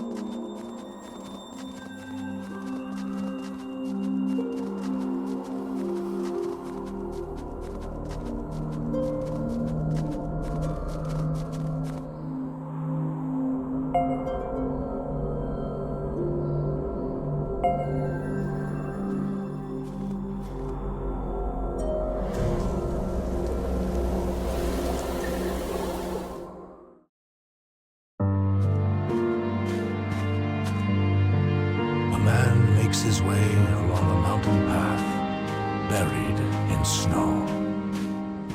There is no movement, no sound, only a perfect wall of unbroken white. His breath comes out in a set of steady white puffs. Before long, the sun begins to set. Yet the man's pace does not falter.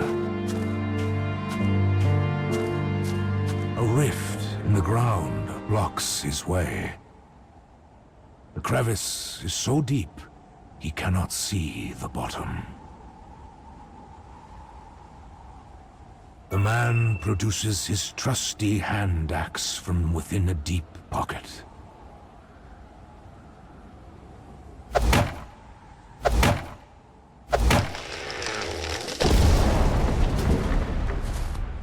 The path beneath him precarious. Maintaining his balance is a matter of life and death.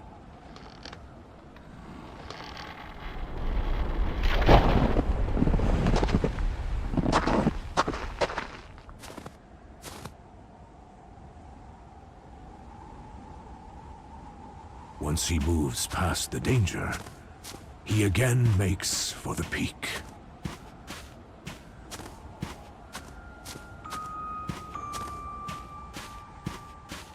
Before he realizes it, the land around him is bathed in moonlight. The man knows the mountain is more dangerous at night. Yet it still holds for him a kind of wondrous charm. He does not fear this place. Instead, he trusts in his strength and experience.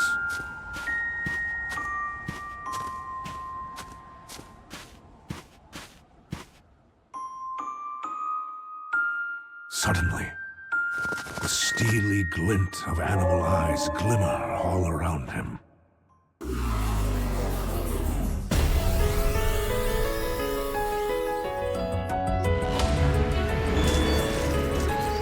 Think you can stop me? Ha!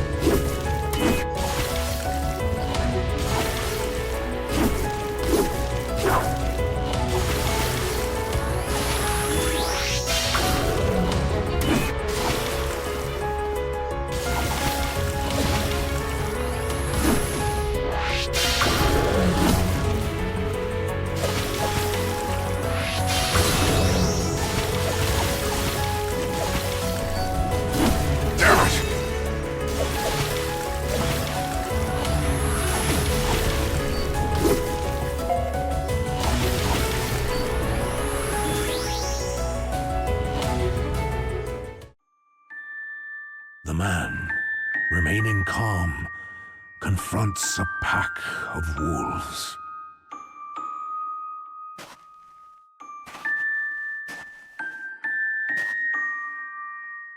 Don't run. Don't turn away. Don't look them in the eye. The final roar sounds. After fending off the wolves, the man renews his trek. No person has ever reached the summit of the mountain he now climbs. Yet he does not fear, for he has conquered many peaks long thought impossible. He forever seeks the line between life and death within the harshest environments. This pursuit is his entire reason for living.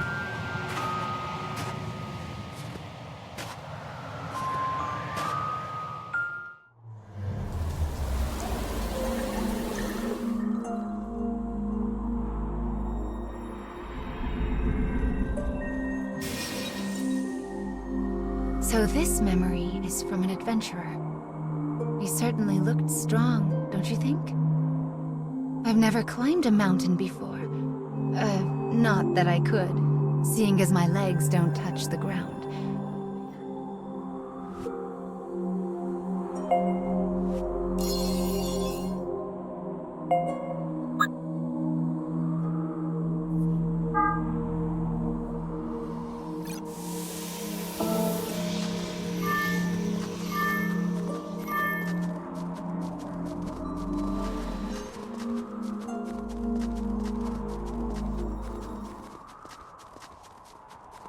I wonder if those dark foes feel the cold at all.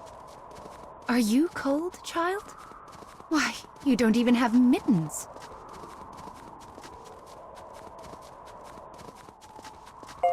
Are you sure you aren't cold?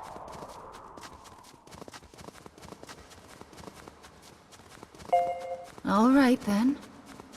Mama will be quiet.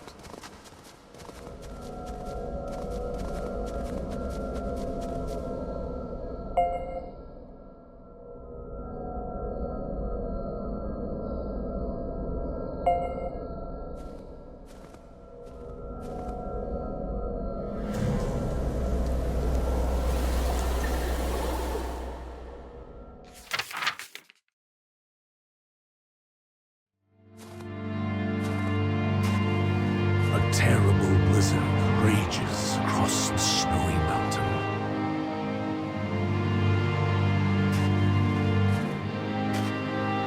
The merciless wind and snow cause his steps to slow. Suddenly, his weary eyes glimpse a rocky shelter, just big enough for a single man. As he catches his breath, he recalls the letter tucked away inside his pocket.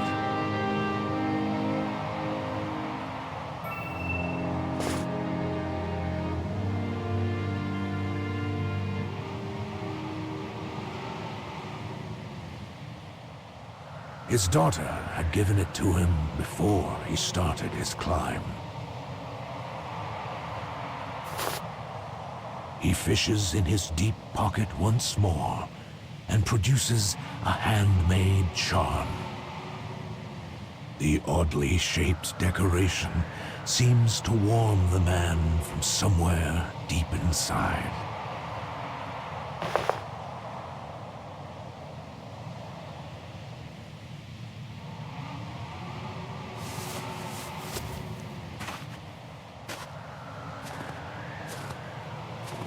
Having risen to his feet, the man's legs are filled with renewed strength.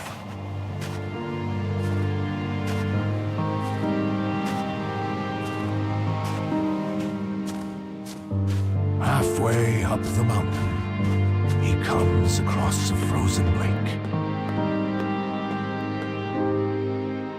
The corpse on the ground wears the attire of a mountaineer. And And its regrets suddenly take form as a ghost and spread a terrible darkness.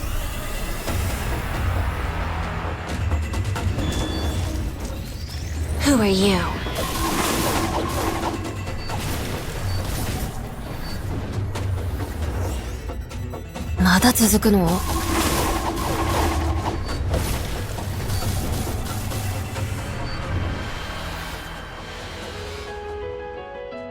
Enemy reinforcements confirmed.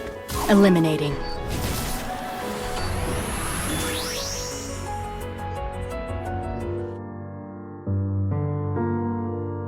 He sees a note on the ground next to the body. It is an apology to the mountaineer's family. It spells out his regret at ever attempting his climb. The note is written in a cramped, unsteady hand. Perhaps it is due to cold. Perhaps to grief.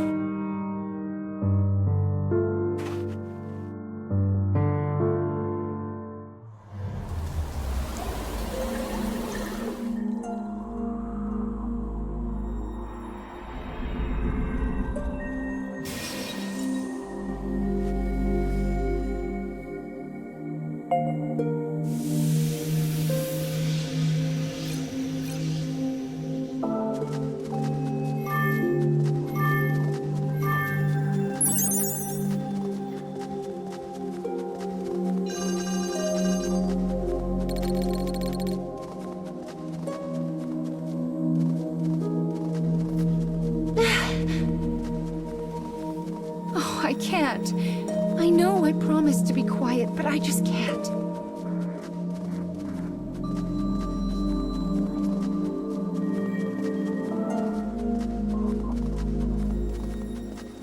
Make sure not to slip on the snow now.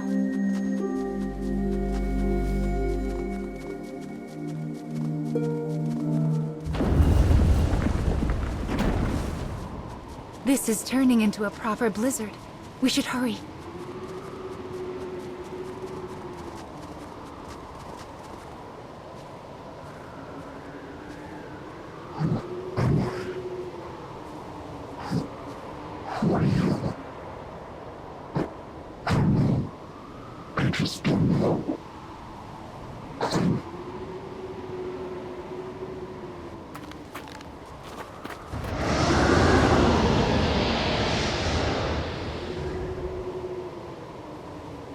I wonder if it's trying to tell us something.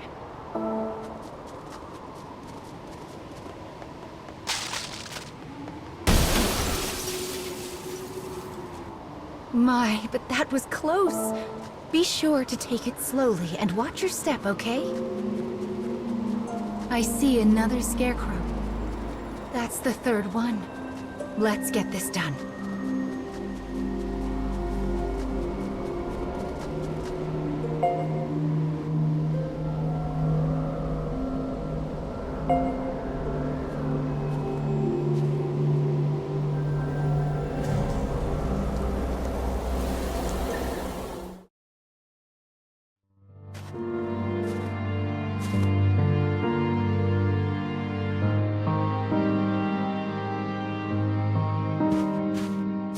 A tremendous cliff looms before the man.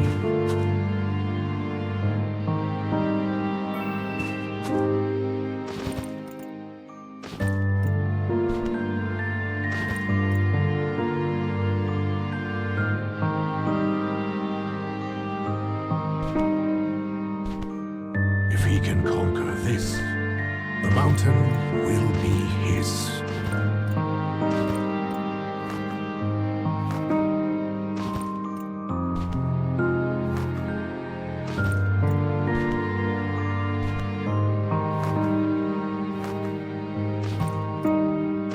Balling up his numbed fists, he whispers encouraging words to himself.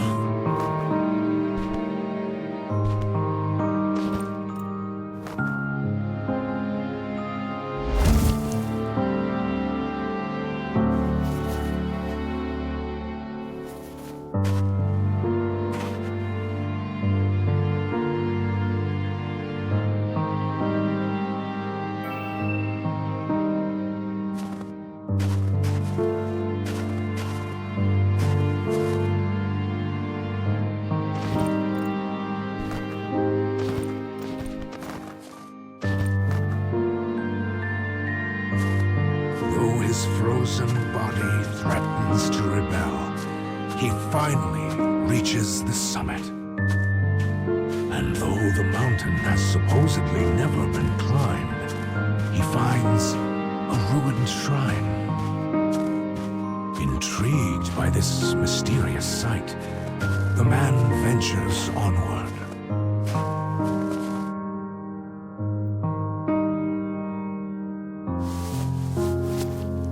When he enters the shrine, he finds something impossible. His wife.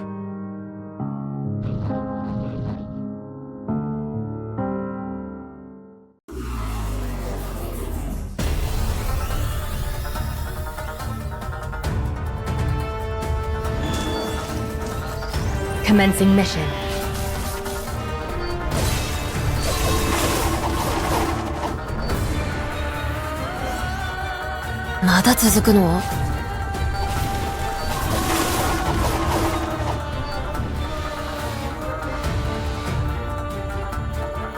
Why did you leave us? The baby is coming. He rubs his eyes and looks at the woman again. What he thought was his wife is in fact the frozen corpse of another pregnant woman.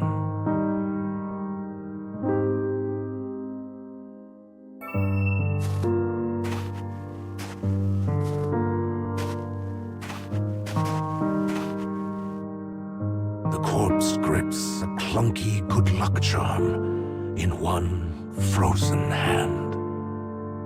It looks just like the one his own daughter gave him. Enough. The hallucination solidifies his resolution to return home to his family.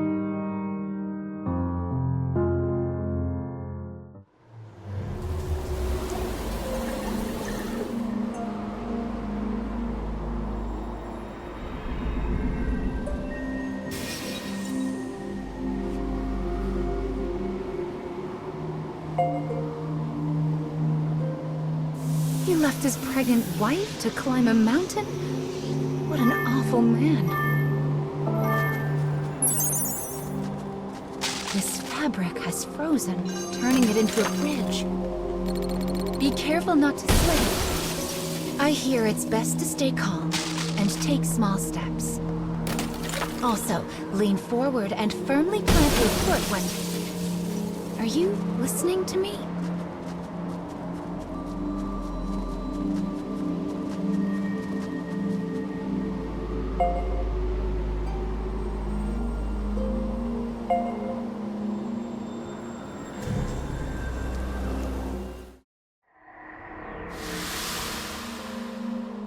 The blizzard has calmed somewhat, hasn't it?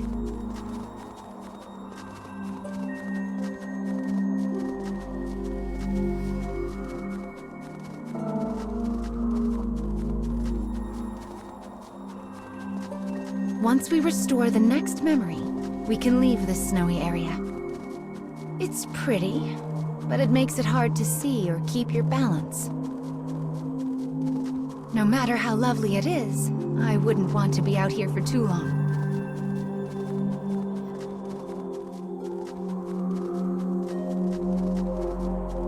Oh dear. It's a ramp. Will we be all right?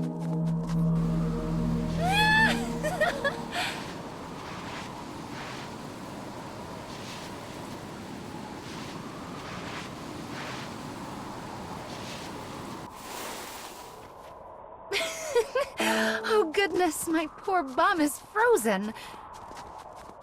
Still, that was great fun. Perhaps we'll come back here sometime.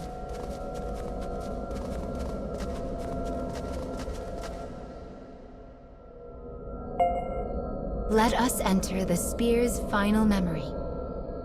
I wonder if the adventurer manages to get home safely.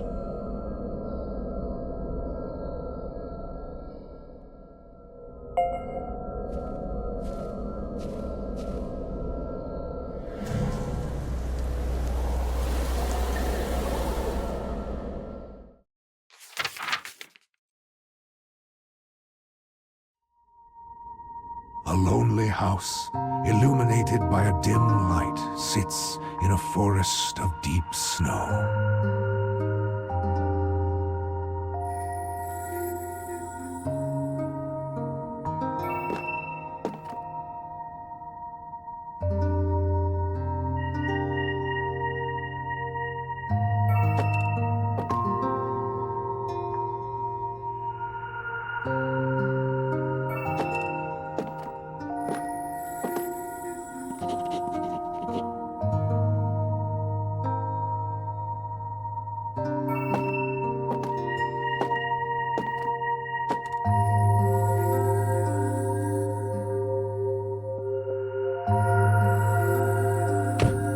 Suddenly, a furious knocking batters at the door.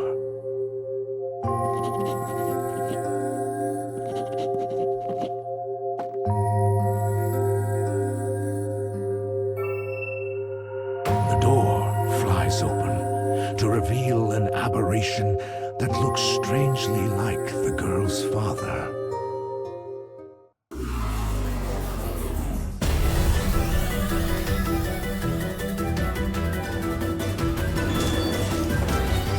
Commencing mission.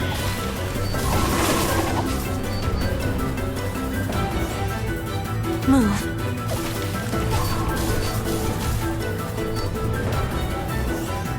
Enemy reinforcements confirmed. Eliminating. It seems the knock was but a trick of the wind.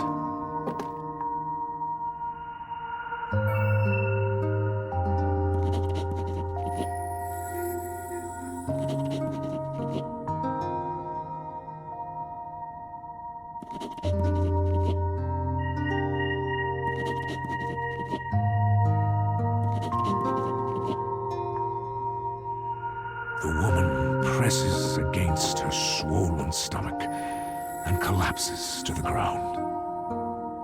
New life is about to be brought into the world. The man is in darkness.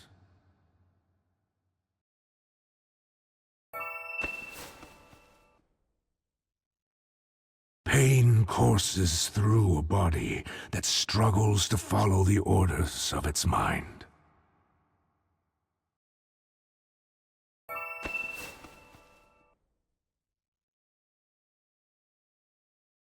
With each movement he makes, his arms and legs grow heavier.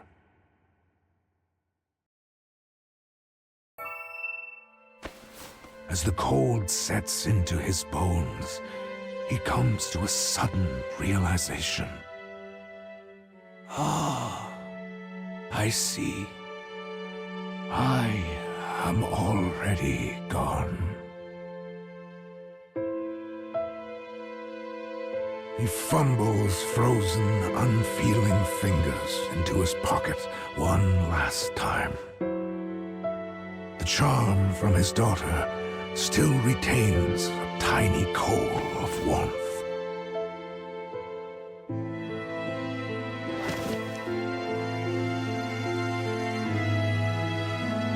With the sensation of his family at his fingertips, he slowly closes his eyes.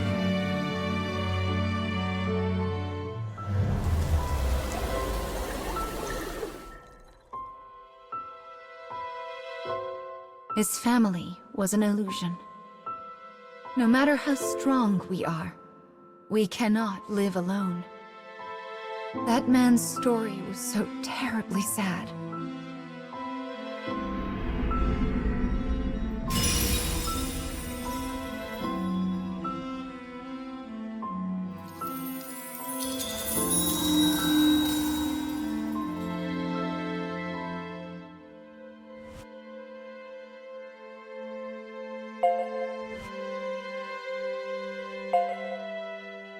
It seems grief waits for everyone at some point in our lives. Yet there are times we have no choice but to keep moving forward. That's why you've come all this way, isn't it?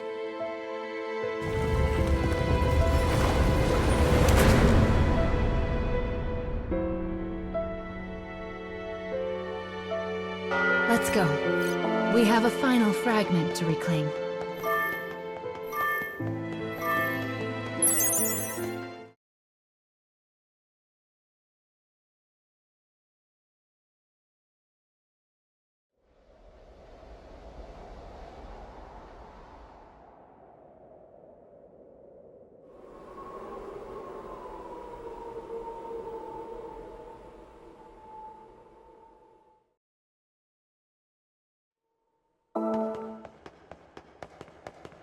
This is the final stop on your journey.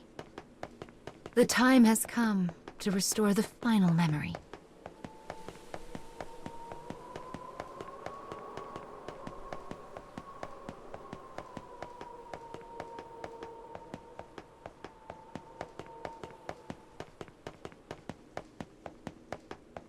We will regain all that you have lost, so that we might fulfill your wish.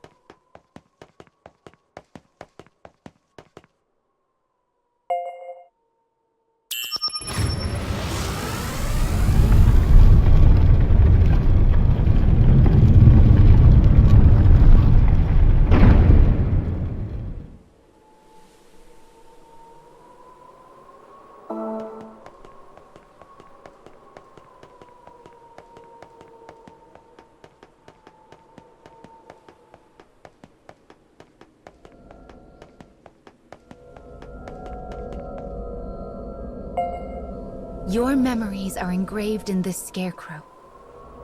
Let us begin.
Commencing mission.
I know it's painful, but let's keep going.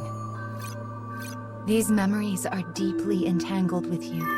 Restoring them will not be easy.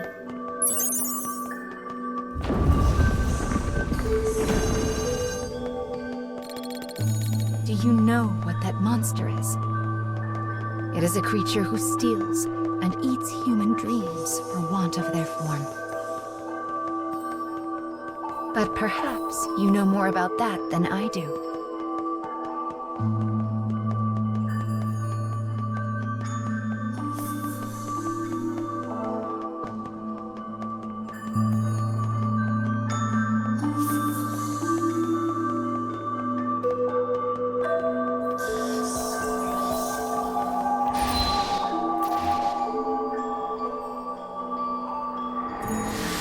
Come then. Let us search for the next scarecrow and memory. Do you remember how to use this terminal?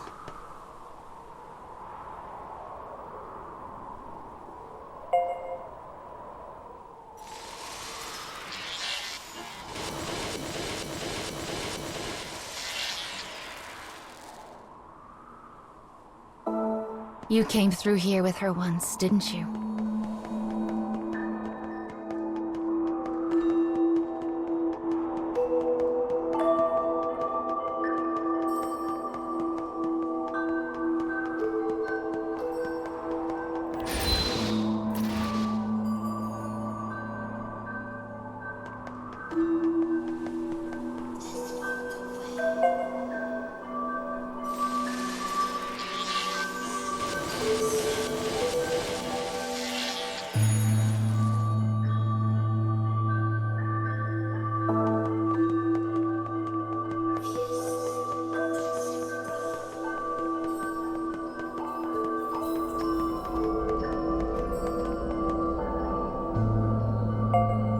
This is the second memory.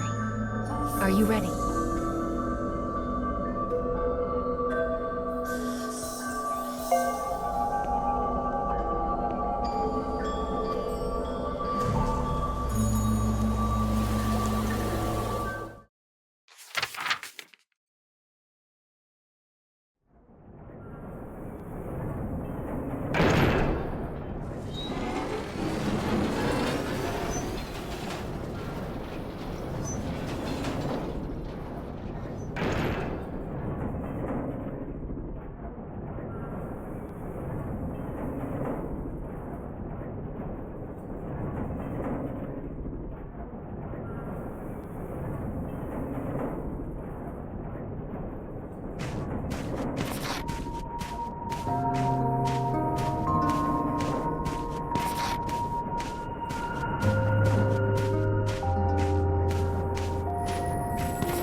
めんどくさ。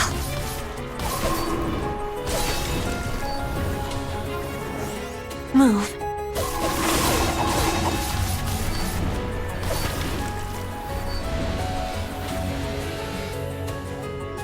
Enemy reinforcements confirmed. Eliminating.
Are you all right?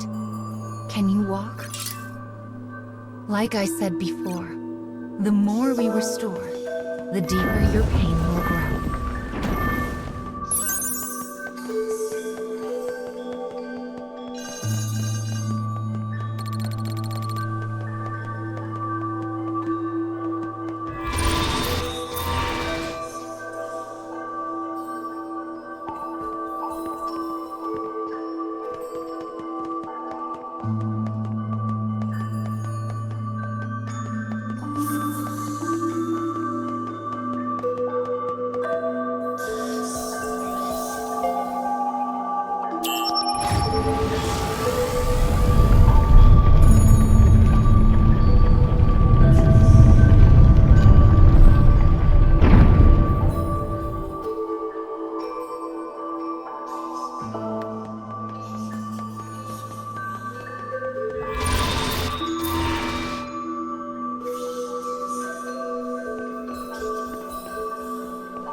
The path has been cut off.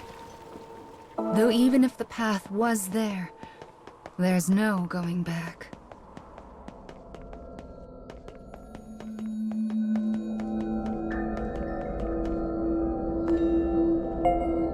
When we finish restoring all of these memories, I will ask you one more time. So prepare yourself for that moment, all right?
Who are you?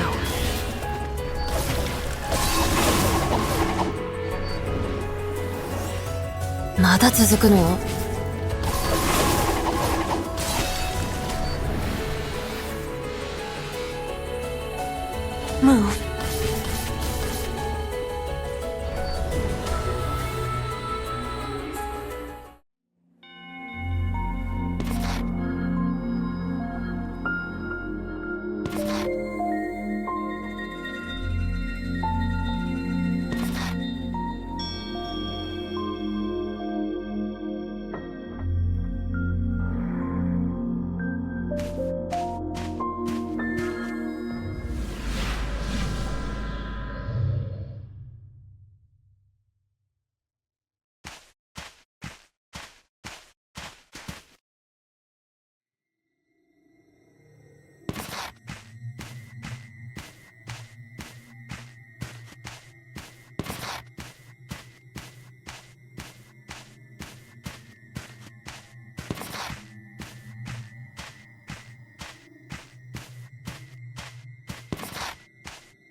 Can you still walk? All right.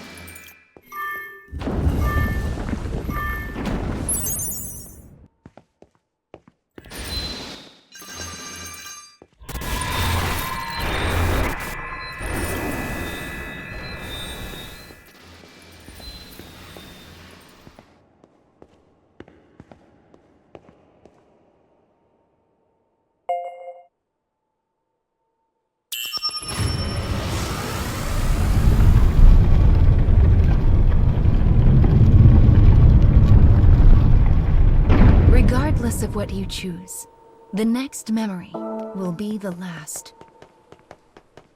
Let's get a move on.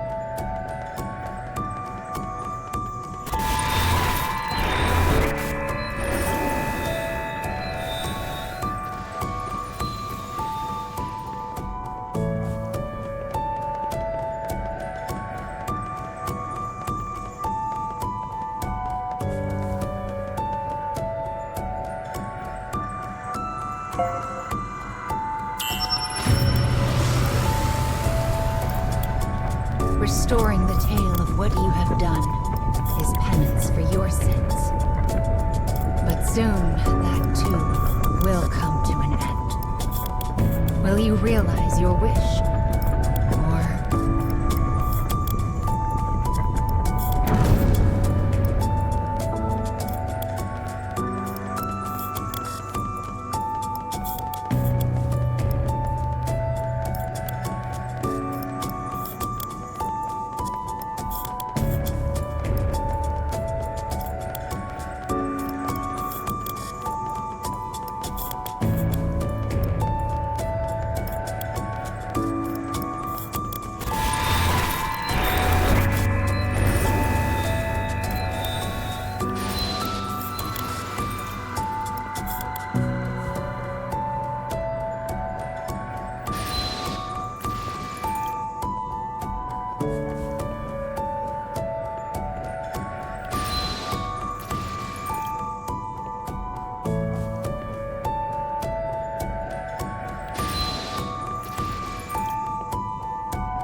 This is the last.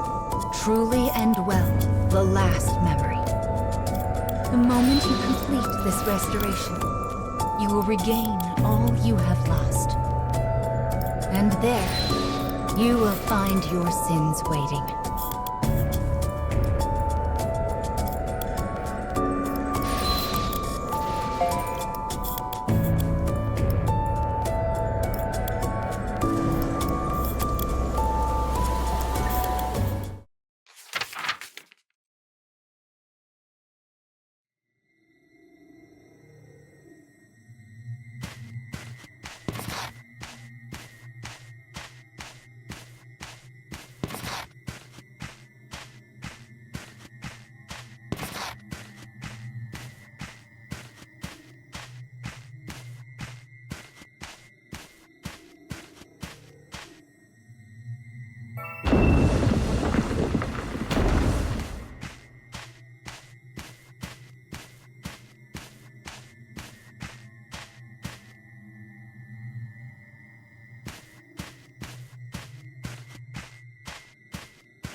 That is the final piece. Speech. Now you have regained all that you lost. Now you must choose. Will you become human? Or... Tell me, child, what is it you truly wish for?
Yes, my good sir. How may I help?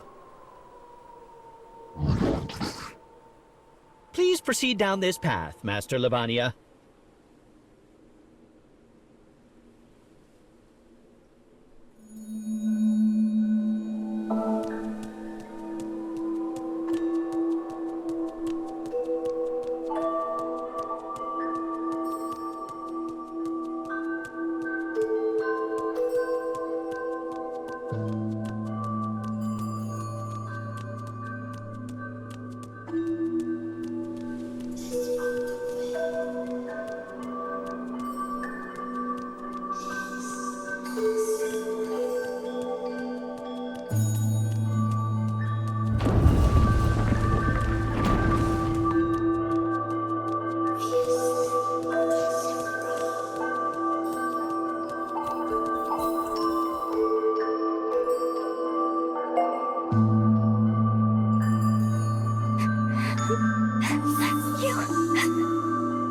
You're a monster! Such cheek! I will have you know that Master Lavania descended upon this world from a... I'm having another scary dream.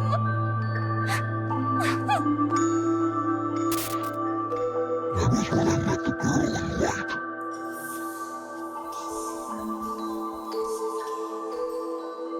There was no way for me to know if this was simply a coincidence or a planned inevitability. Not that I was interested. I searched for human dreams, eat them, and become human myself.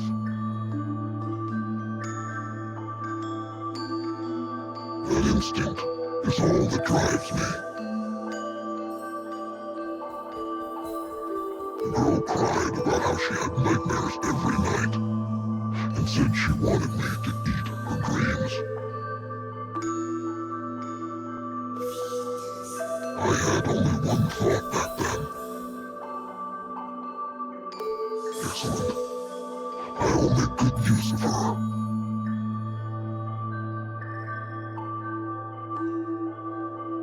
Ah, so you'll be devouring this girl's dreams, yes? And then you'll become human. How delightful!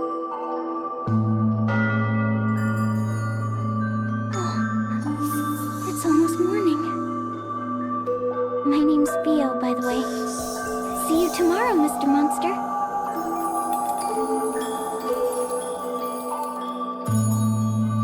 How fortuitous to have found someone freely willing to provide their dreams. I think things will be quite busy from here on out. Oh my, yes.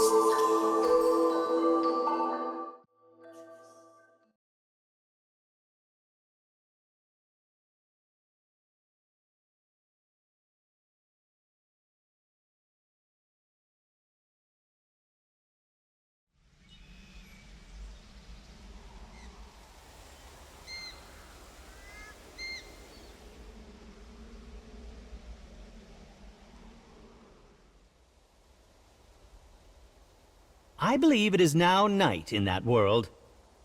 The slumbering young miss will soon arrive. Right then, here we go!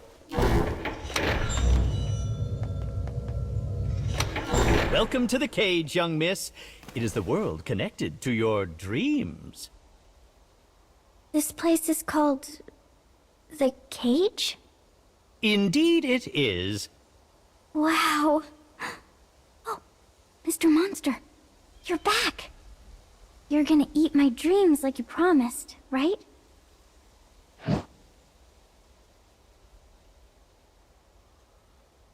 Now then, if you would both please proceed forward.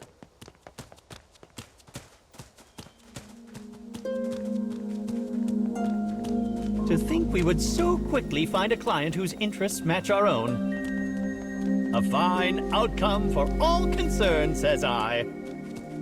I shall explain all you need to know as we make our way. Soonest begun, soonest done, eh? Let us be off.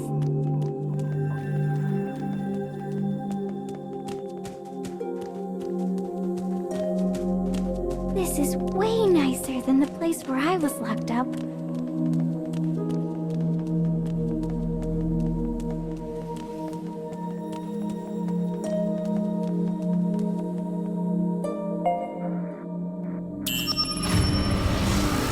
Ah yes, an elevator. We truly do have all the modern amenities here.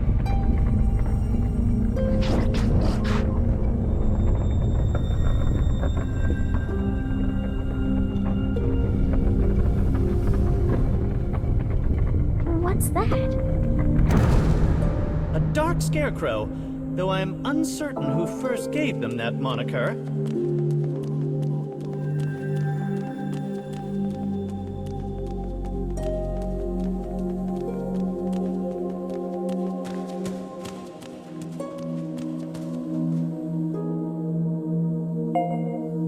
So this scarecrow is my scary dream? Not exactly, although they are similar in a number of respects. Take care of my dreams, Mr. Monster.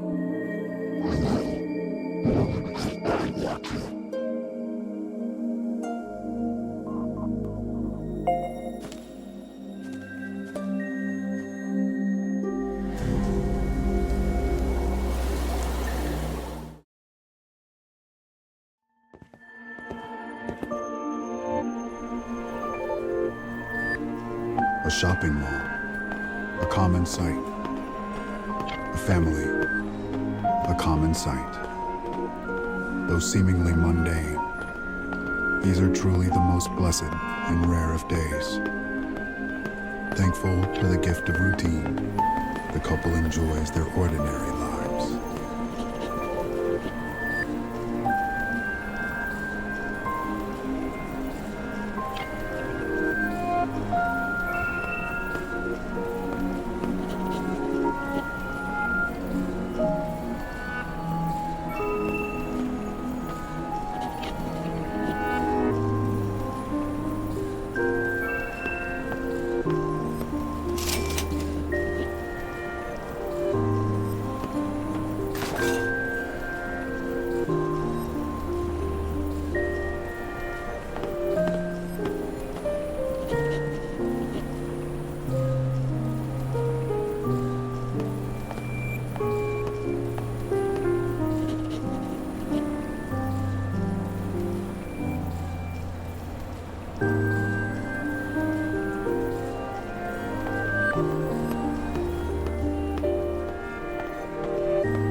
The ground begins to tremble as screams erupt from outside the shopping mall.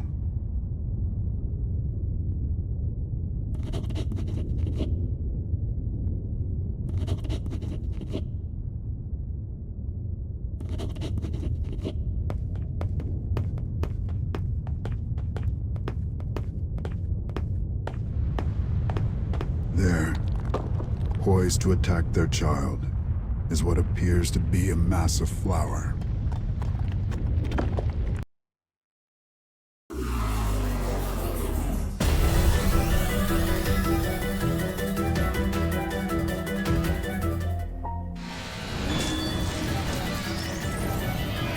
Let's get started.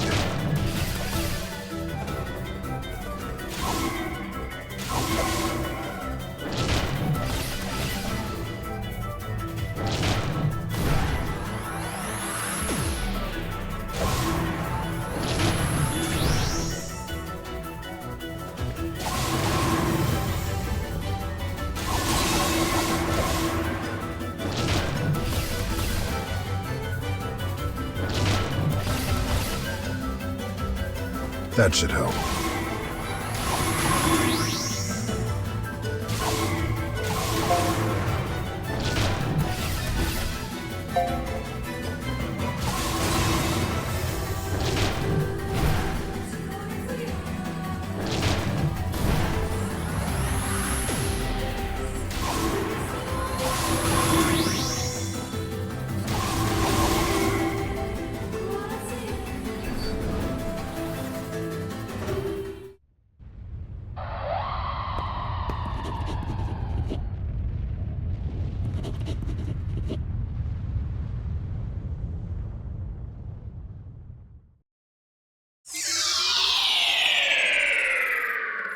A nightmare. One that repeats time and again and leads back to a reality of despair.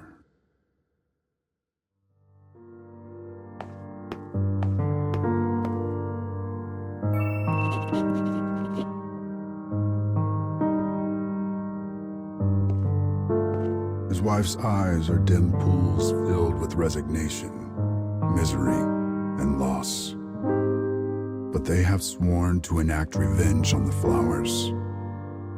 It is the only thing that keeps him moving forward.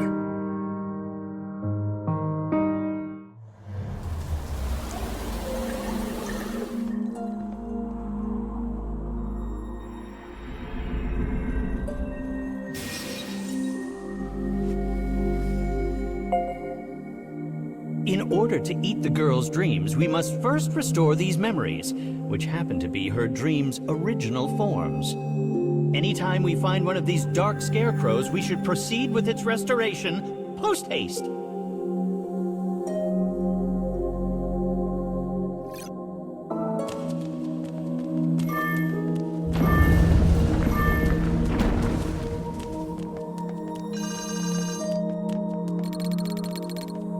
What was my dream about? I fear it was a horrid tale of flower monsters that kill people. Fret not. When you wake, you will remember nothing of these terrible visions.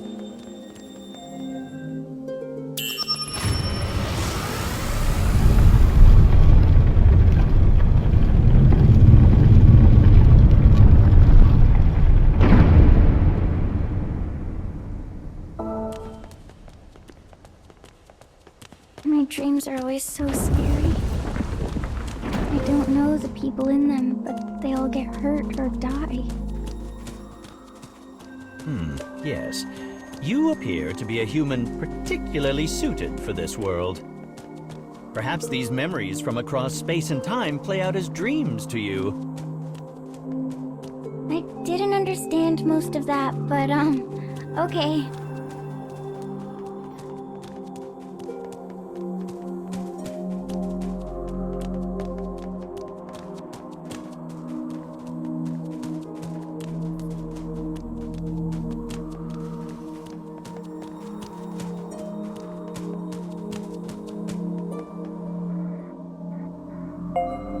Have a nice time, Mr. Monster.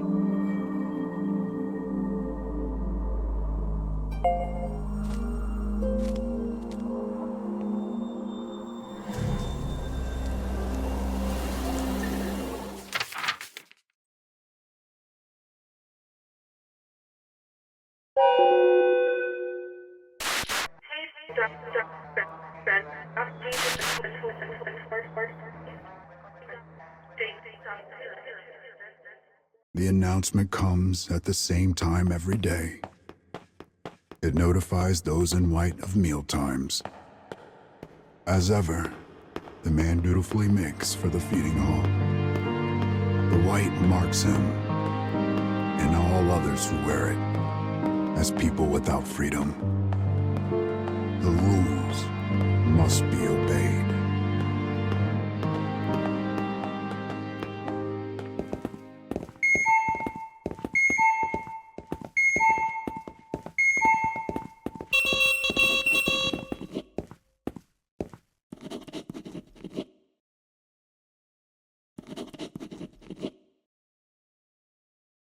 As the woman tries to escape, the hue in her eyes changes from unease to madness.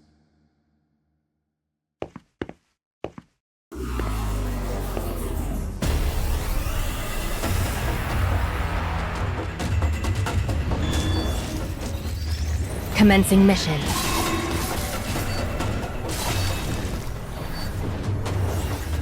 Maだ続くの?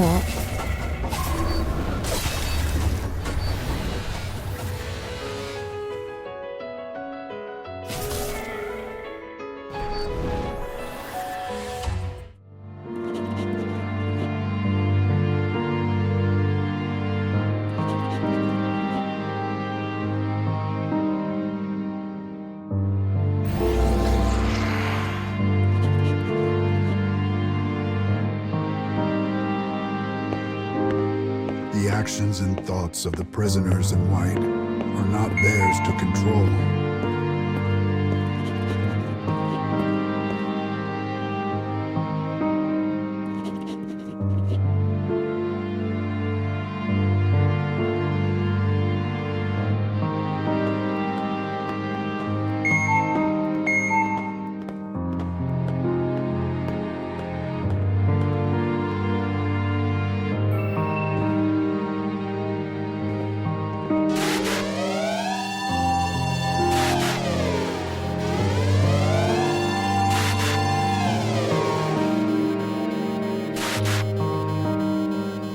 An alarm echoes through the facility, announcing the arrival of the flowers.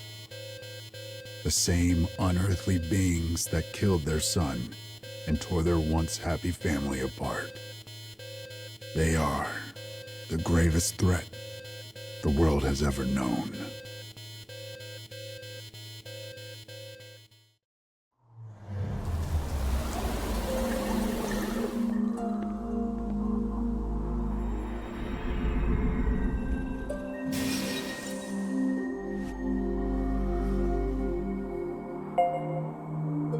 It appears the memories saved in these scarecrows are from a world whose people do not know freedom. How terribly suffocating.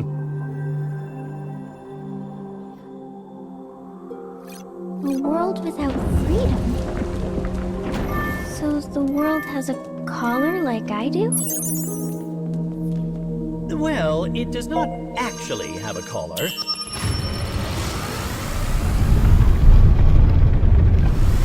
If I may ask, young miss, why do you wear that collar?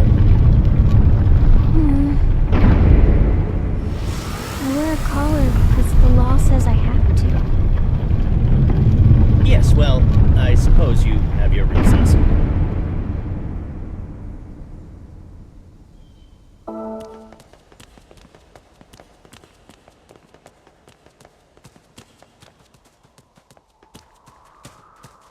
I wish I could have happy dreams. Maybe one about cute clothes or pretty jewelry. Or a cake that never runs out. Or my mommy's stew.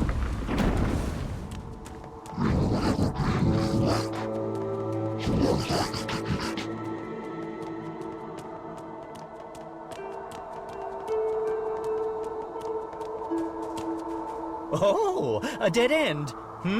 Whatever shall we do?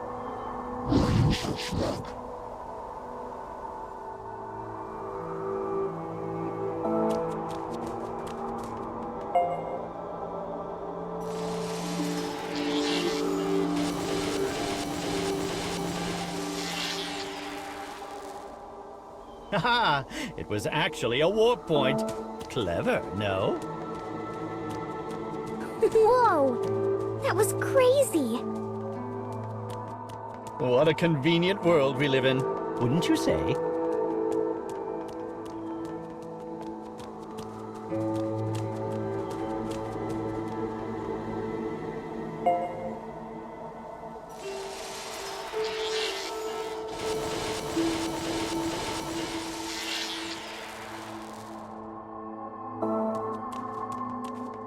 Ah, look! Scarecrow number 3 at last.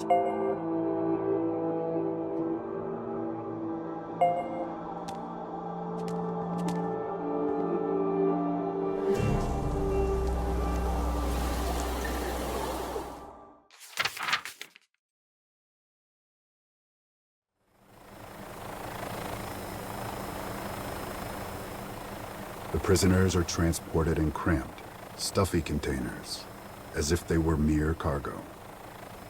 The flower threat has forced the government to conscript civilians as soldiers. The man and his wife are no exception to this rule.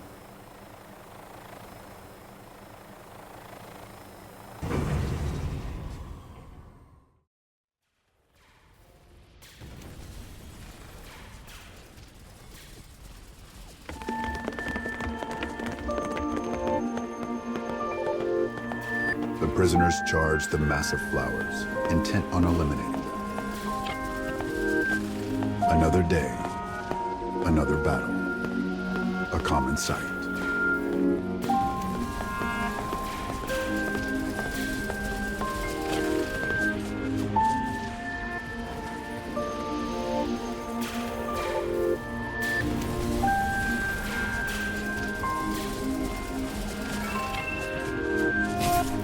But this time, they discover a larger, more sinister flower than any they have yet seen.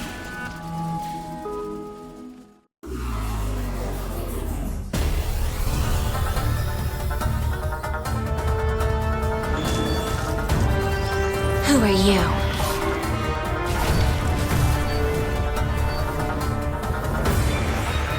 Enemy reinforcements confirmed. Eliminating.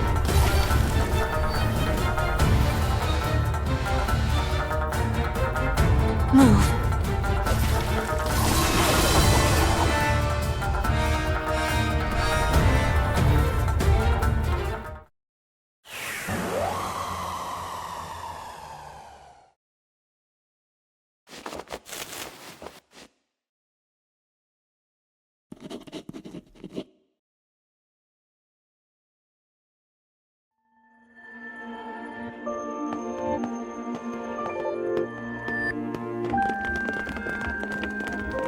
Just when all hope seems lost, their allies come to the rescue. They cannot even thank them by name, for they are known only by letters and numbers. But somehow they have a greater sense of solidarity than when they had been free. Or so they had thought.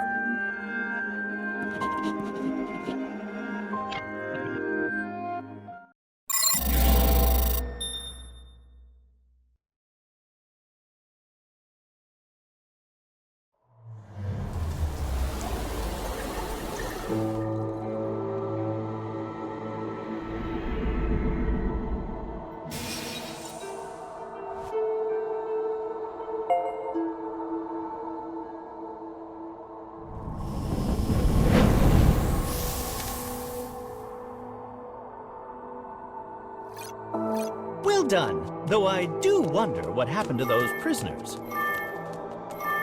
Did someone get hurt again? Don't trouble yourself too much about it, young miss.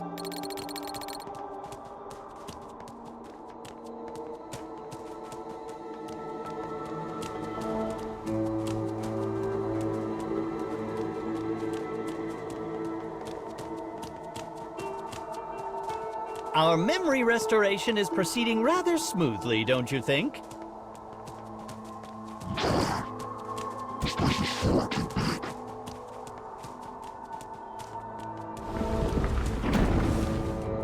The next restoration will be tonight's last, so let's pick up the pace.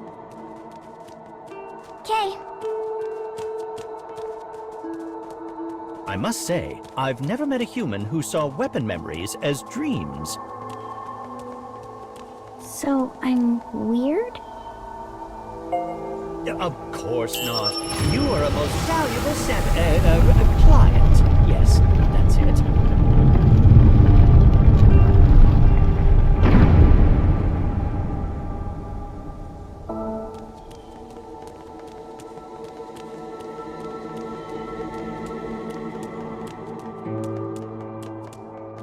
What does eating dreams feel like, Mr. Monster? Are they yummy? I'm sorry if they're not.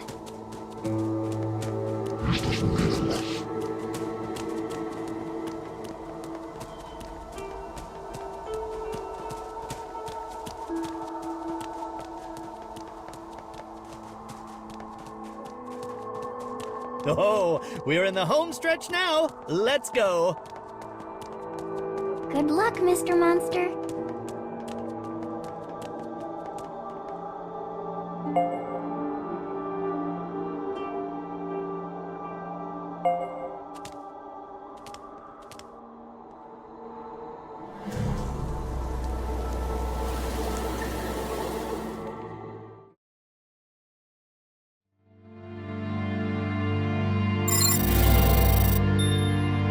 Their fellow prisoners remained frozen in place, like a people somehow out of time. The man and his wife look on, trying desperately to make sense of what is happening.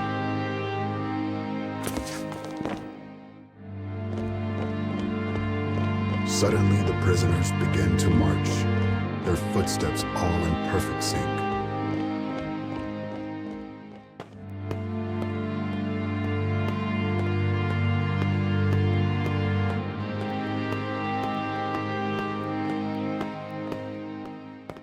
The man and his wife behold a sight most uncanny. Without a word, the prisoners begin to throw themselves into the depths below.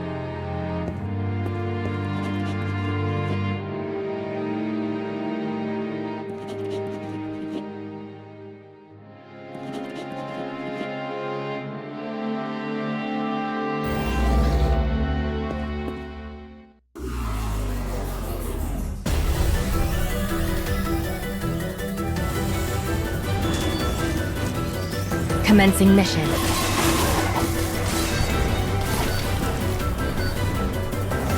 Move.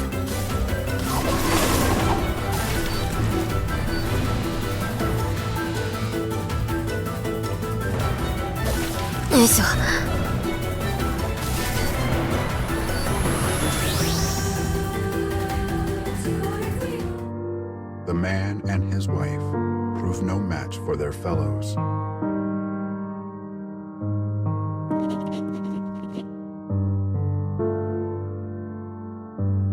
The officer begins to tell them about the strategy they use to fight the flowers.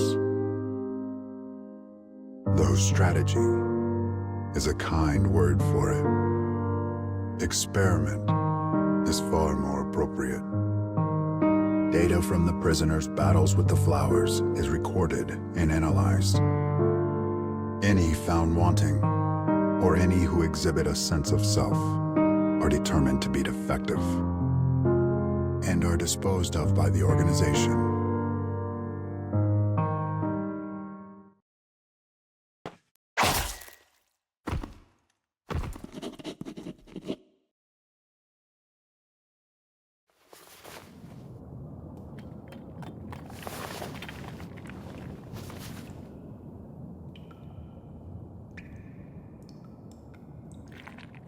When the man awakens, he sees his fellow prisoners. He is the only survivor. This is unforgivable. Unforgivable. Unforgivable. In the depths of the earth, the man emits a roar of pain.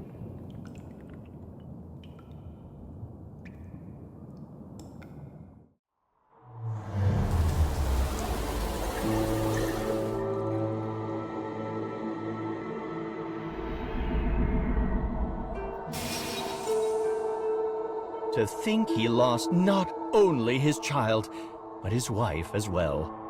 Such sadness could scarce be described with words. At any rate, this concludes tonight's memory restoration. And now, the moment you've been waiting for, dream time! Eat the nightmares before our young miss here wakes up.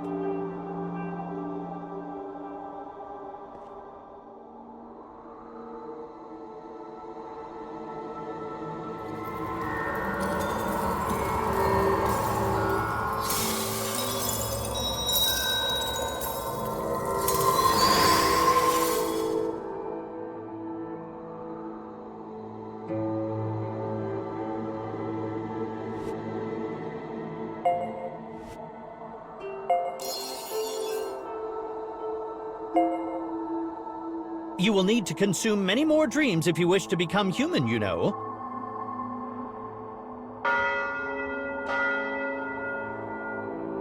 Oh my, it's almost time for our young miss here to wake up. I had lots of fun today. See you tomorrow, Mr. Monster.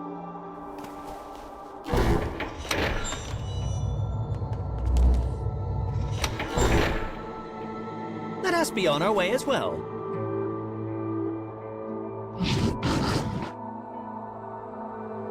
Is it now? Look over there if you would be so kind.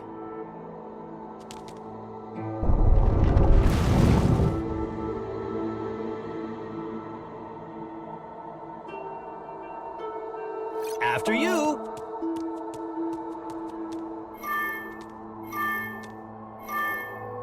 Let us proceed to the young Mrs. Dreams of tomorrow. Oh, but this is exciting!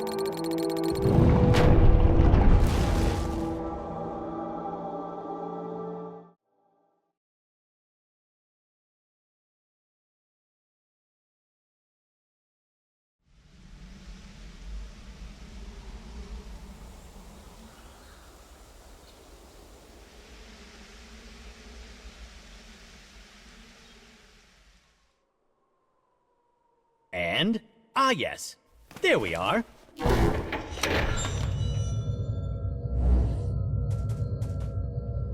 Hello, Mr. Monster. I didn't have any dreams last night. Such is the power of a Dream Eater. He dined quite well. Oh, yes. I'm excited for today, too.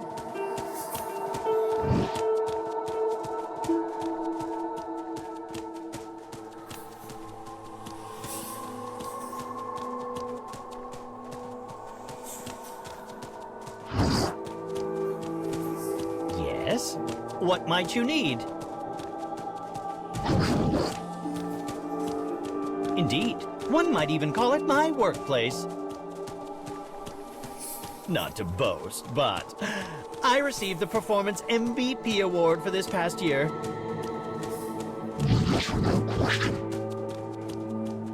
Such a harsh response.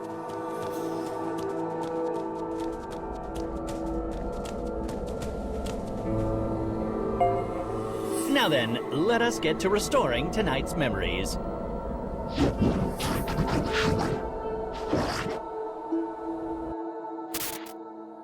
The path I was shown descended endlessly.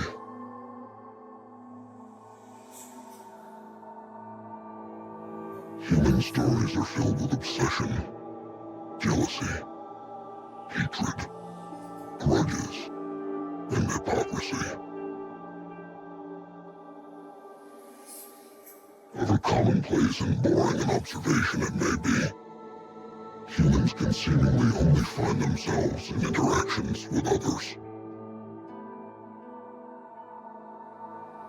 Those were also the girl's nightmares.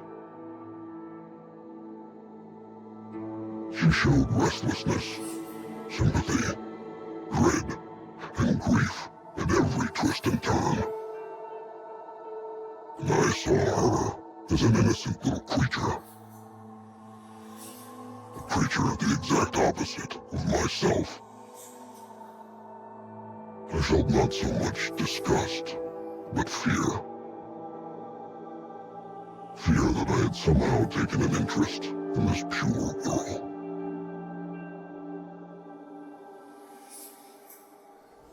I hope the dream isn't scary.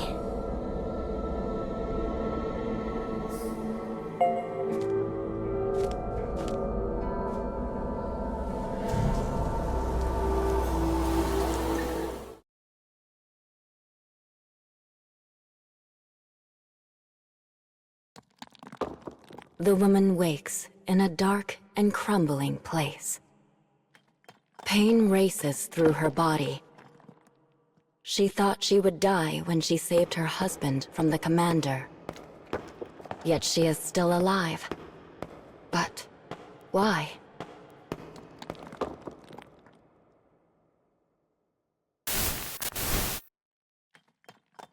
Trying to make sense of her piecemeal memories, she starts walking.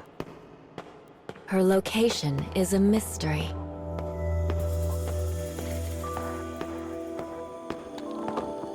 Eventually, she discovers people clad in the same clothing as her, collapsed among some rubble.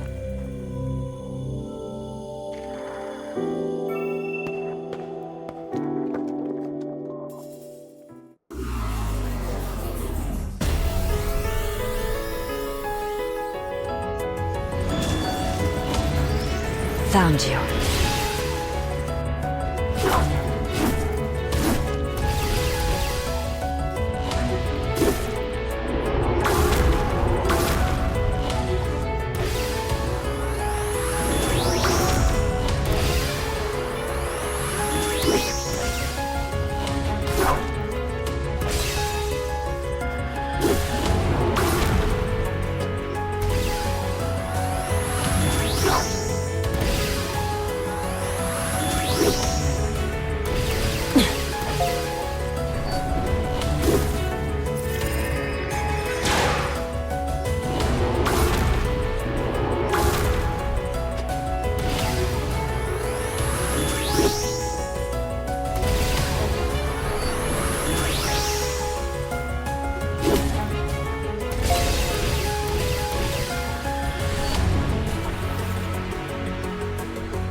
Suddenly, her husband appears, along with some of her old fellow prisoners.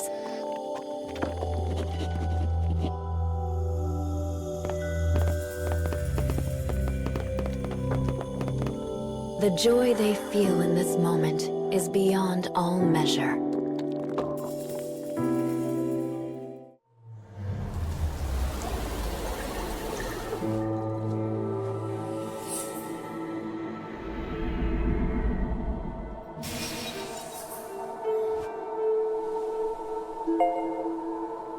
Welcome back. Did you have fun? It seems to be a continuation of yesterday's dream. The one about the man who lost his family? The very same, although happily it seems the wife had survived. Yay!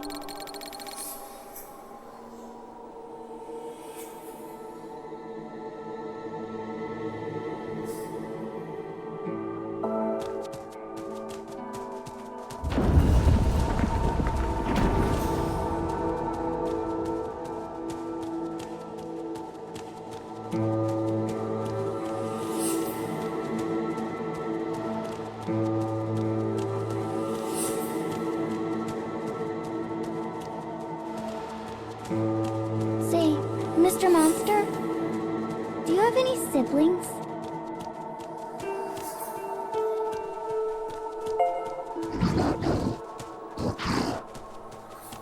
I'm an only child, and I'd do anything to have a brother or sister. So, do you have a favorite food?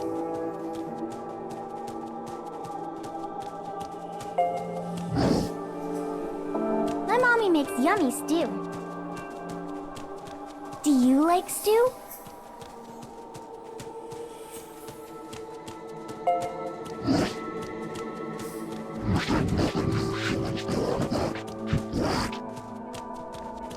Aww.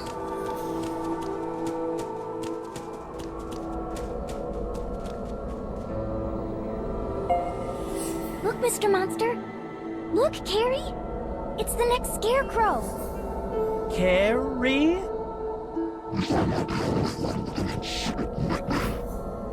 Good luck, Mr. Monster.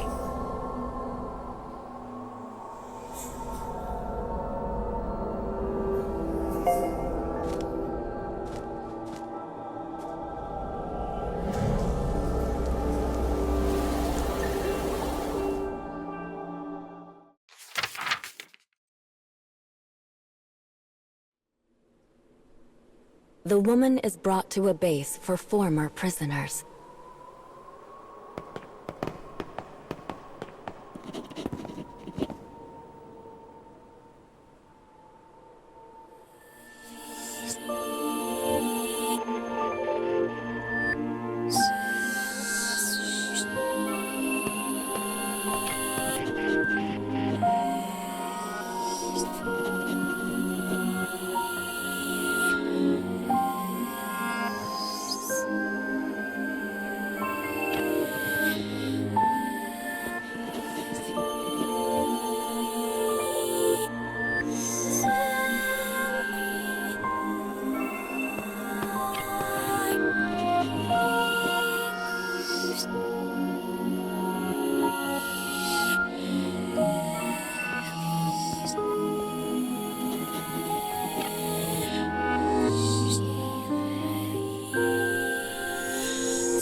Pain shoots through her head. She can't remember anything after being separated from her husband.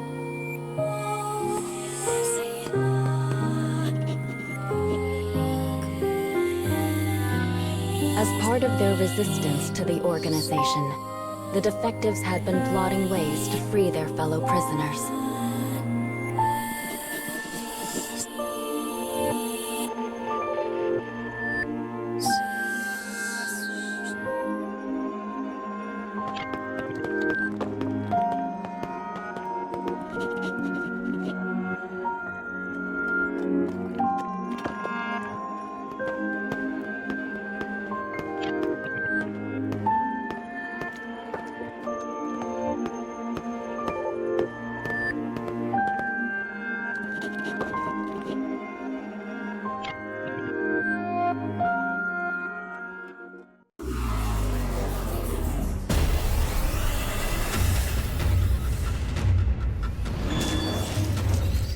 Who are you?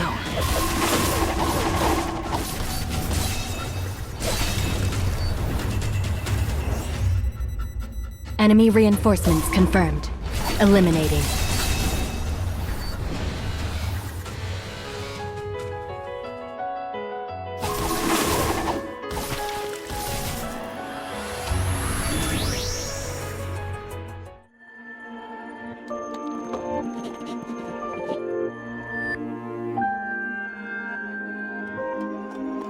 The organization had ordered the prisoners to hunt down the escaped defectives.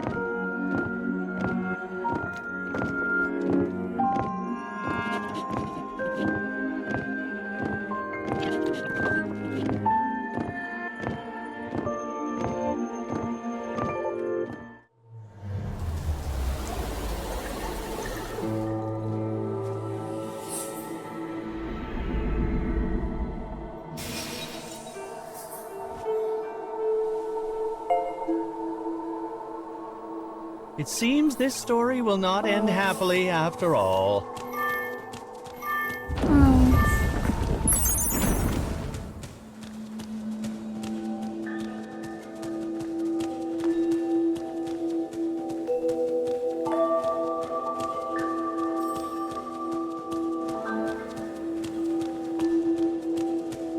So what's your favorite food, Carrie? I love nothing more than a heaping plate of dried and salted fish eggs. Ugh. It may be something of an acquired taste. Perhaps you need to be older to enjoy it. Have you had salty fish eggs, Mr. Monster?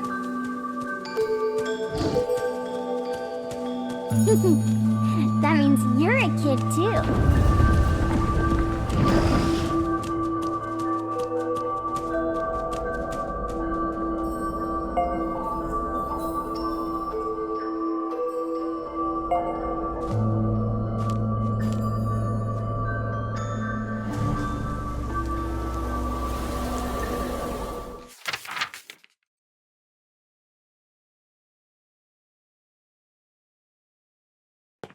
Despite the organization's orders, the defective prisoners have a plan.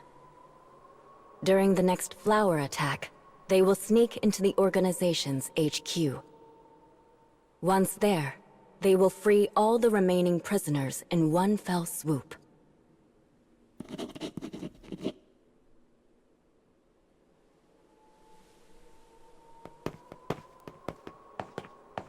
Acting as an advanced scout team, the man and his wife enter the HQ.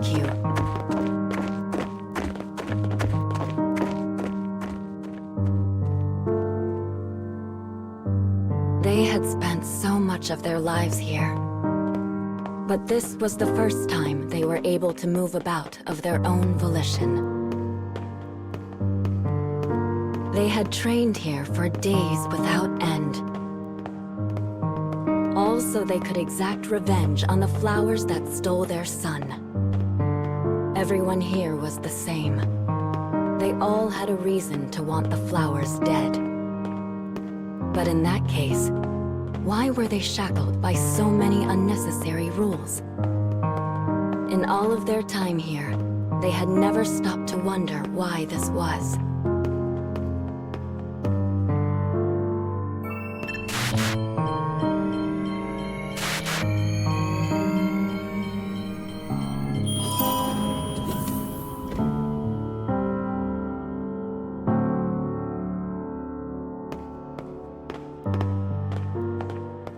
This is the first time either of them has ever set foot in the incubation room. Sleeping prisoners float peacefully inside liquid-filled capsules.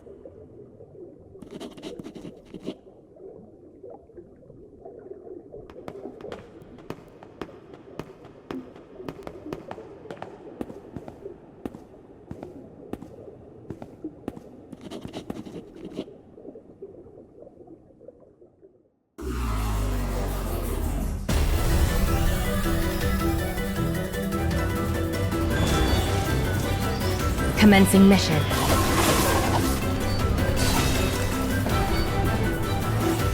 Move.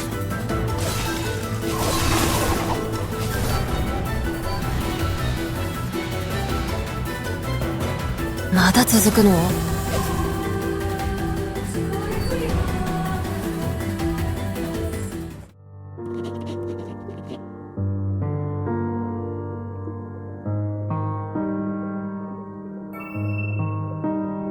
The commander begins to tell his tale.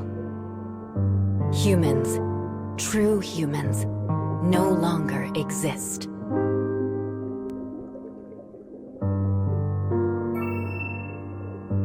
You prisoners are nothing but clones, pale imitations.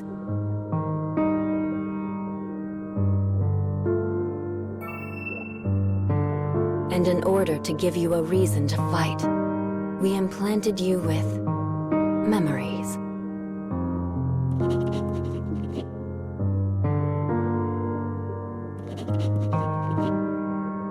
Their pain, their desire for revenge, it all stemmed from their son's death.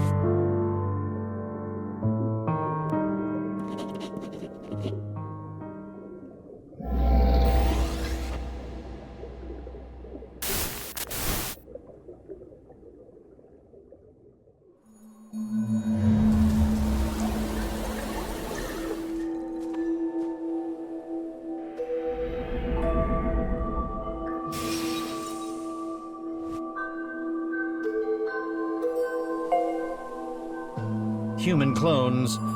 Oh dear. What's a clone?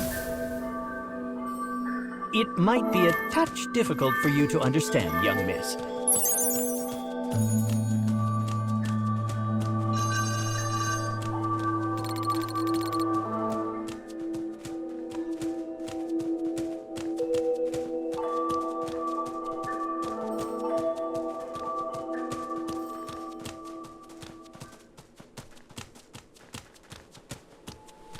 Was that huge? Is that a moose? That is a cursed god. It being in this part of the cage brings wickedness.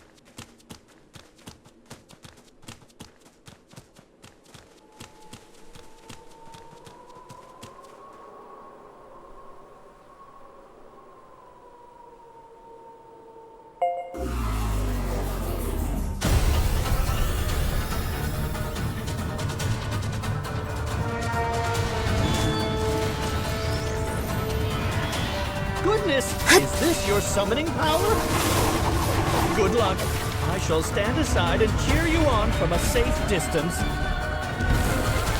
Don't get hurt, Mr. Monster.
This should help.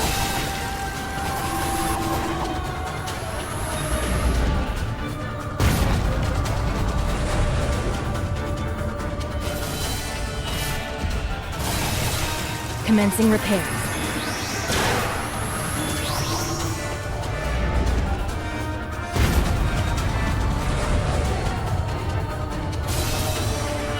Domo.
You have defeated a cursed god! I am nothing less than impressed. You're so cool, Mr. Monster.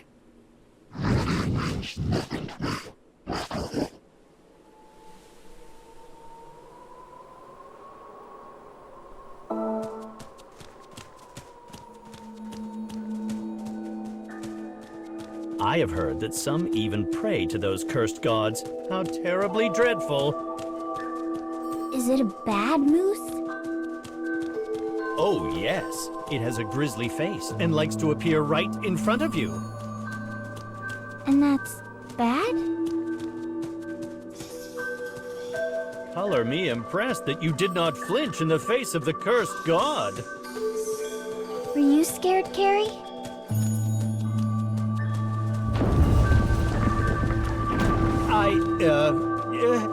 Yes.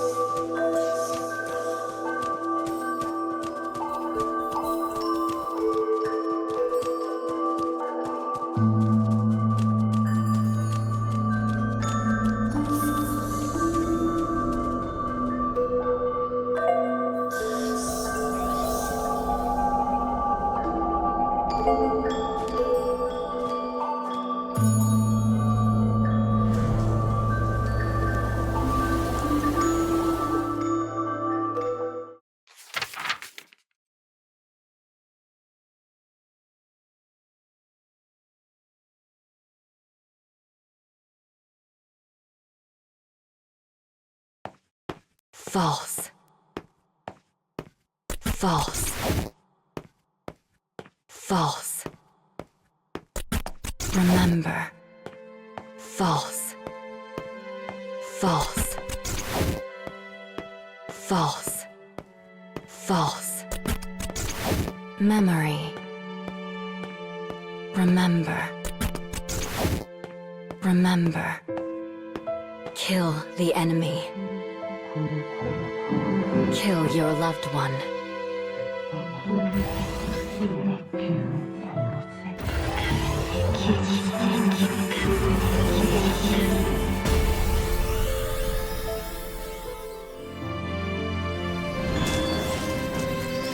Commencing mission.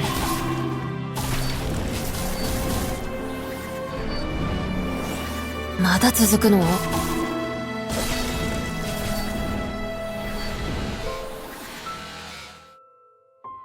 Enemy reinforcements confirmed. Eliminating.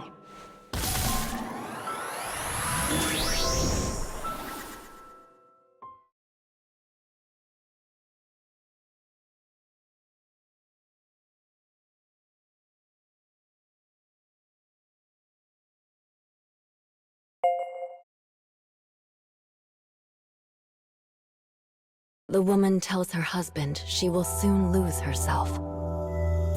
She remembers a process the commander installed in her the first time she died. A setting that deletes even her false self, making her a mindless weapon of carnage.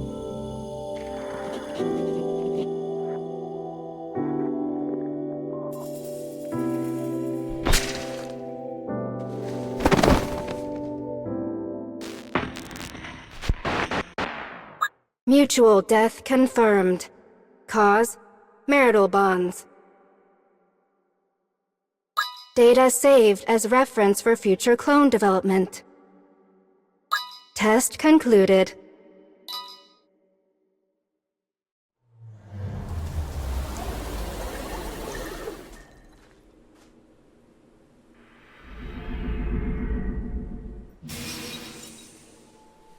Death born from love for her partner. There is a very fine line between joy and misery.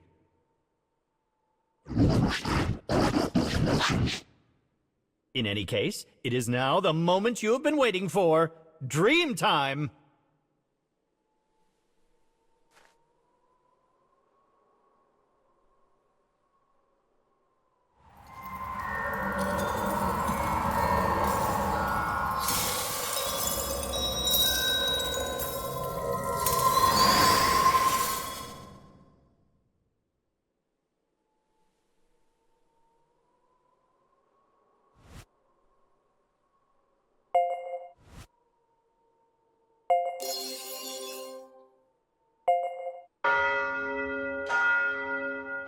It seems it is almost morning in the other world.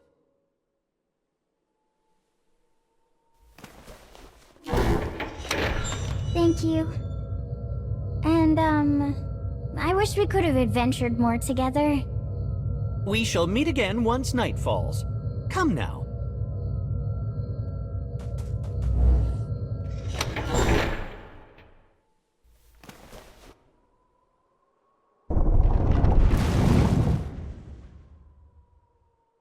Let us be off, shall we?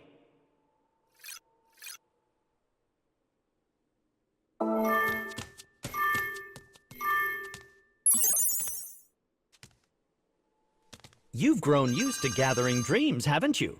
Well, let's keep up the pace.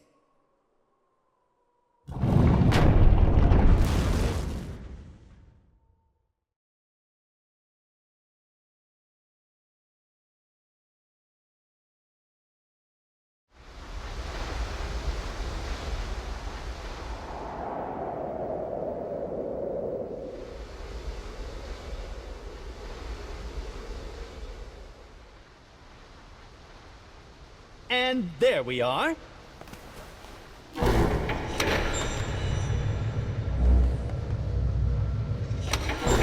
Pardon me, you two, but I fear management has given me something of a sudden summoning. Might it be all right if a substitute took care of you today? Ah, speak of the dickens! Here comes the substitute now. Nice to make it acquainted. Worry not. I shall be returned before you know it. Ta!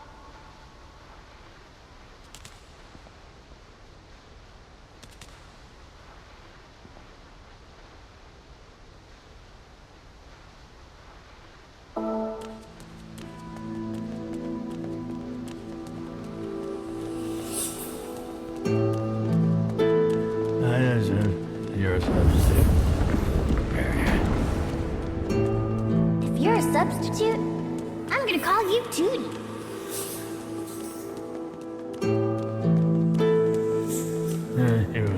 You should put a lever. I need to pull the lever? Got it. Thanks, Tootie.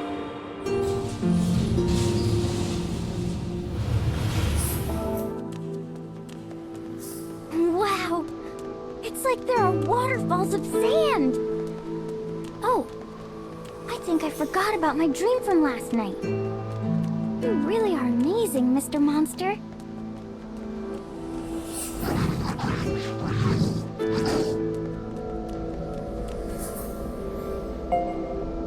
It's first crawl at it. Have fun. Bye!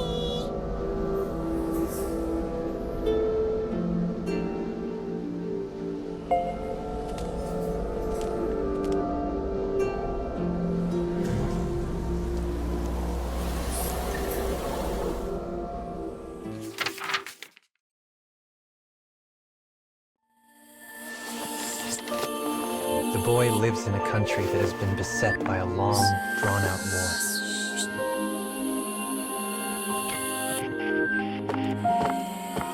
Each night, gunfire erupts and stirs his anxiety. Frightened, he heads to the living room to be with his parents.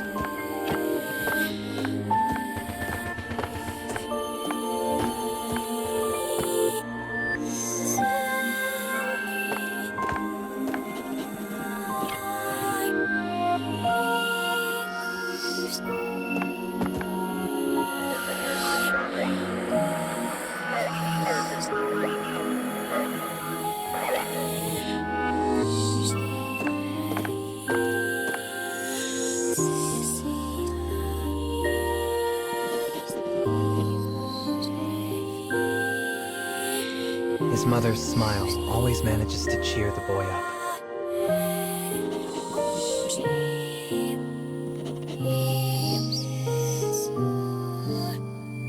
Though he is a coward at heart, he says this for the sake of his beloved mother.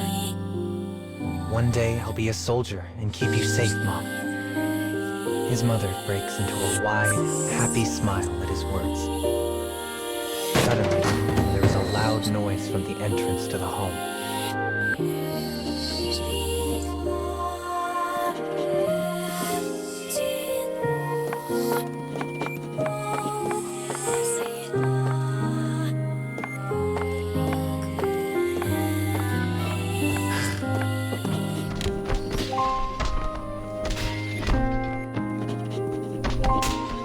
His parents scream for a long, agonizing moment, and then they fall silent.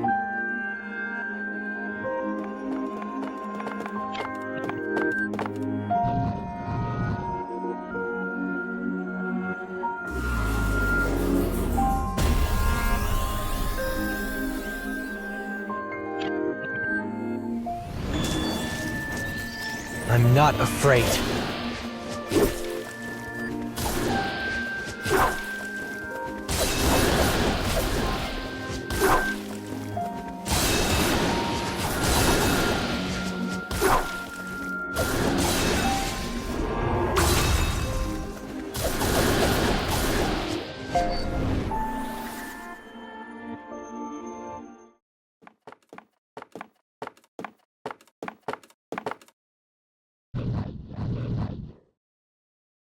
The enemy soldier overlooks the boy and leaves. He nervously makes his way to the corridor where he'd heard his parents' terrible screams.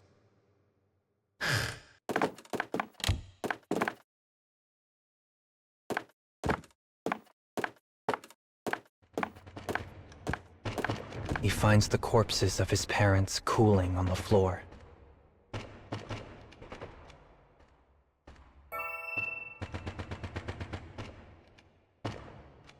He inches closer and examines the sword that is impaled in his father's still form. It is decorated with a distinctive emblem. The boy crumples to the floor and begins to sob as shame at his weakness overwhelms him. Even now, the thought of the enemy he saw from the closet makes him go weak in the knees. He is a coward, a craven, a sniveling child who had been unable to act.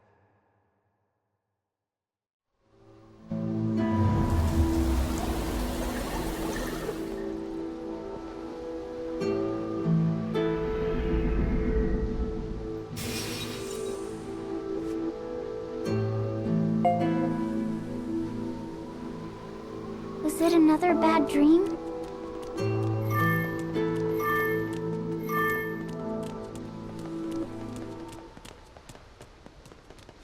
Whoa! These stairs make sounds! Isn't this was fun, Mr. Monster.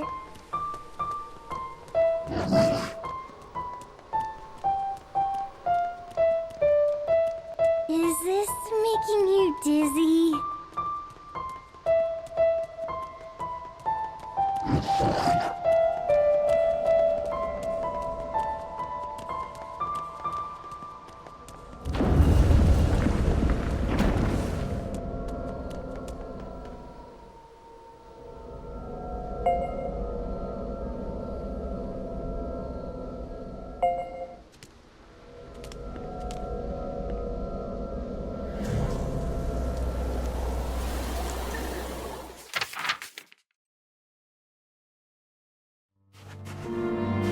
Years pass. The boy that lost his parents has become a soldier.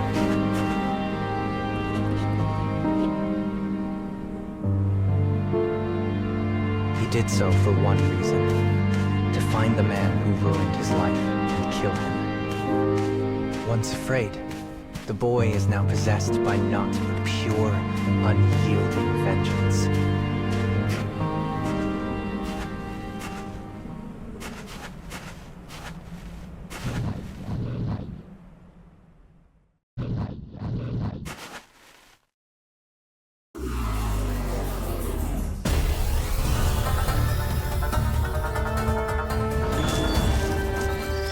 Commencing mission.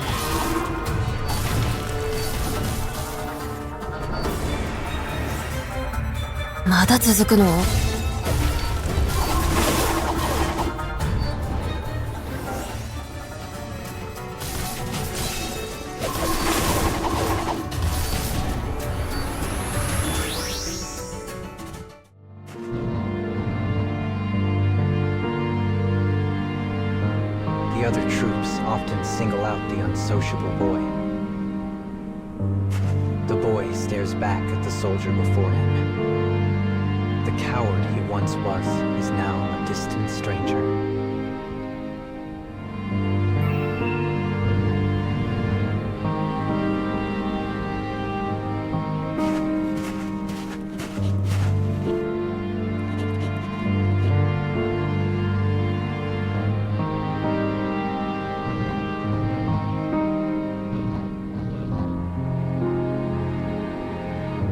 Their captain steps in to stop the quarrel. But rather than look at him, the boy turns away. Though a captain, the man is rather soft and weak-willed. When the boy looks at him, it is like looking at the coward he once was. Turning his back on his caring captain, the boy departs.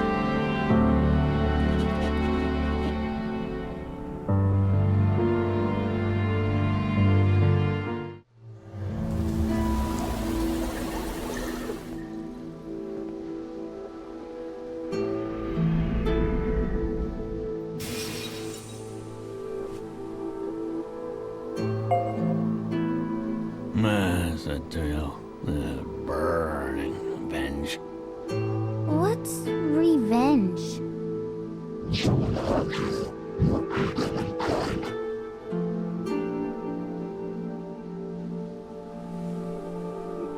That's bad.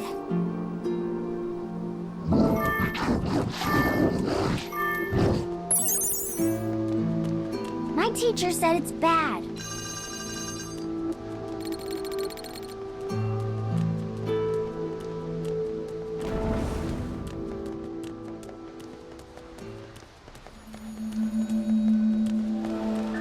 I wonder where Carrie went.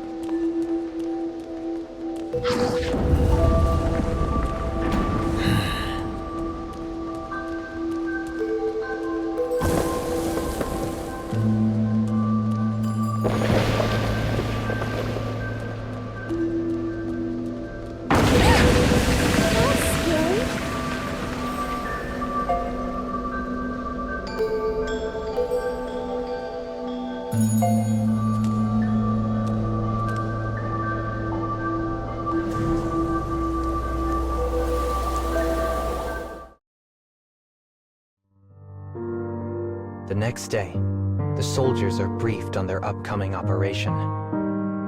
Each one of them receives a set of materials.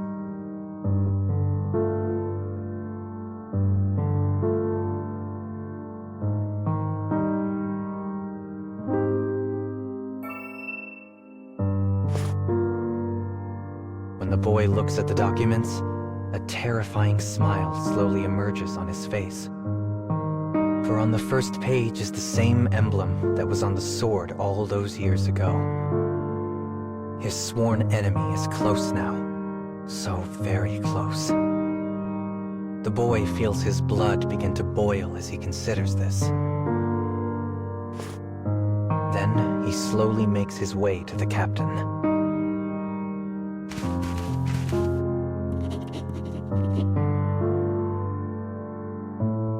There is a man among our foes, the same man who killed my parents. I owe this man. The debt must be paid. Put me in the front line so I may take his life. Enraged, the boy draws his weapon and moves to attack his own captain. Though the other man quakes in fear, he does not rescind from his previous order. The boy hurls abuse at the timid man as he sheaths his weapon and departs.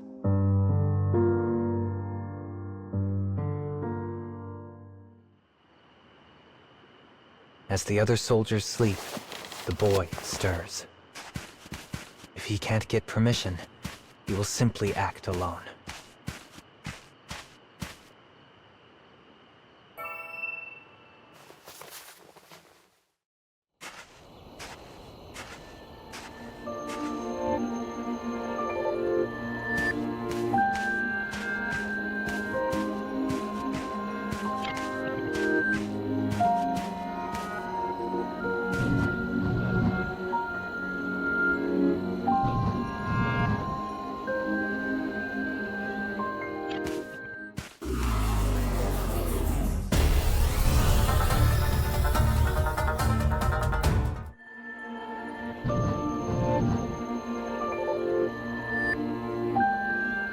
It is the same burly soldier who always tries to fight him.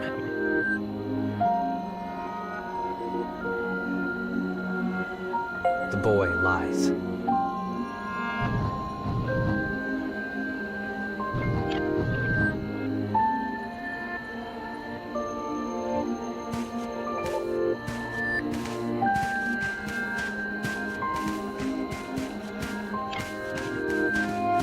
Though this soldier usually irritates him, today he pays him no mind. Instead, he bends all his thought on the man who took his parents from him. He has killed him over and over in his imagination. But now,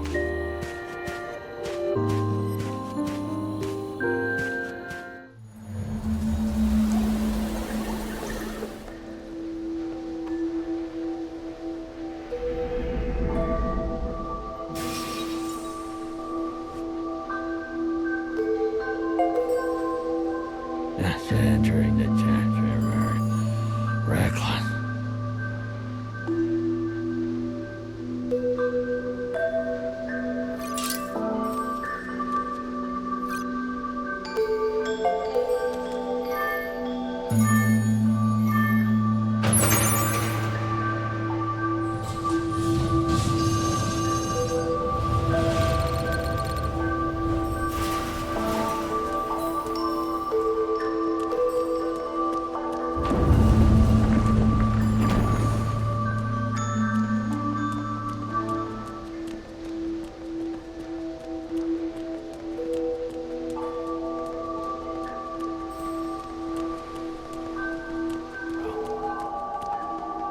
Good luck!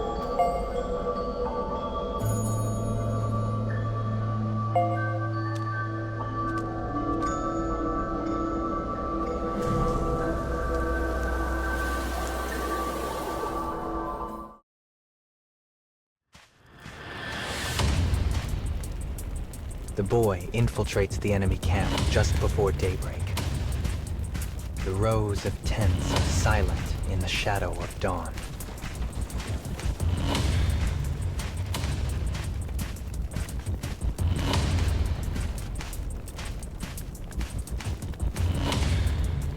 A small fire burns in a tent deep within the camp, and he senses the presence of an enemy.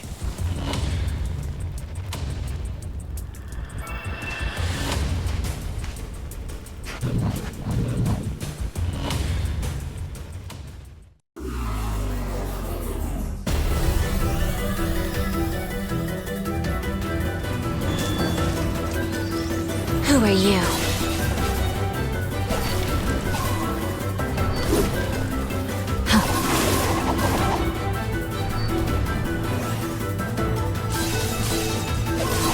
Hi.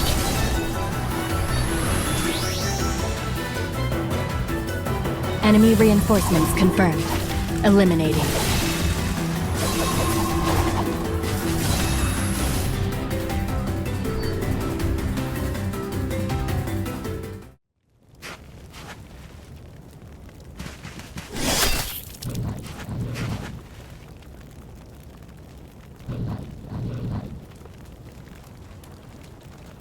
It's him. As hatred flares inside him, the boy strikes at the man with all of his might.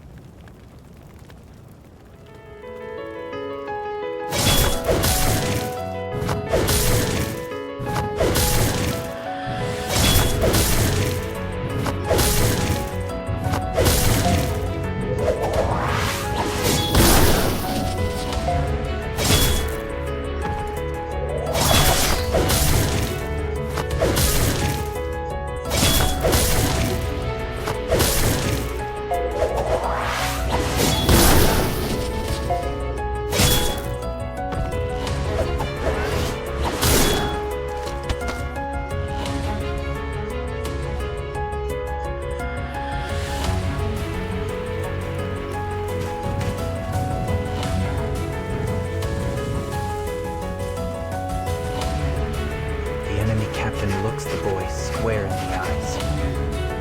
And then, his voice unsteady, he murmurs something.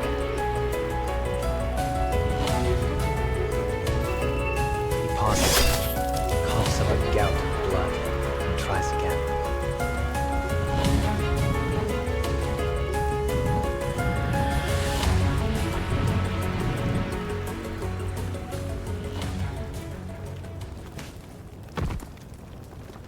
Lying on death's door, the enemy soldier says his piece. He tells the boy the truth of that fateful night. He was not a random soldier, but the boy's own father. The couple were not his parents, but brigands who stole him from the cradle. With a trembling hand, the man hands the boy a small notebook before breathing his last.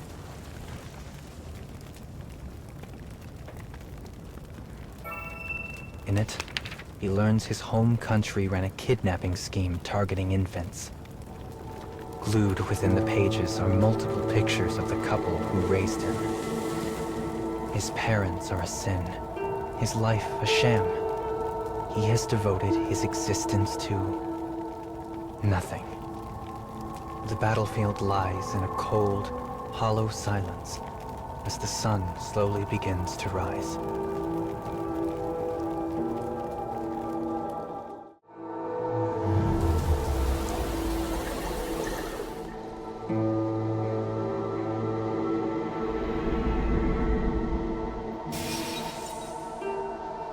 It's time for tonight dreaming.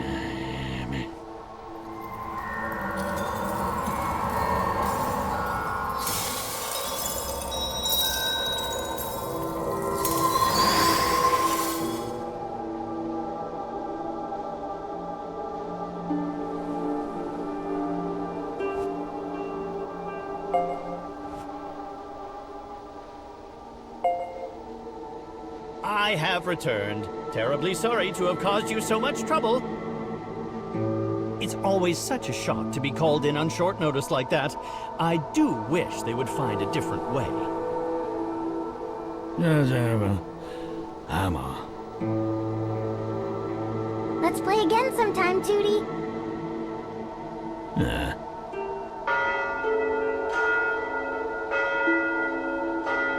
I wish I could stay here forever. I doubt that is possible, milady. You are not part of this world, you see.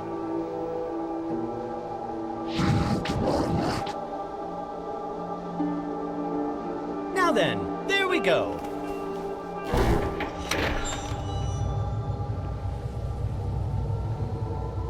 I'll I'll be right back, so just wait. Okay, Mr. Monster? You too, Carrie.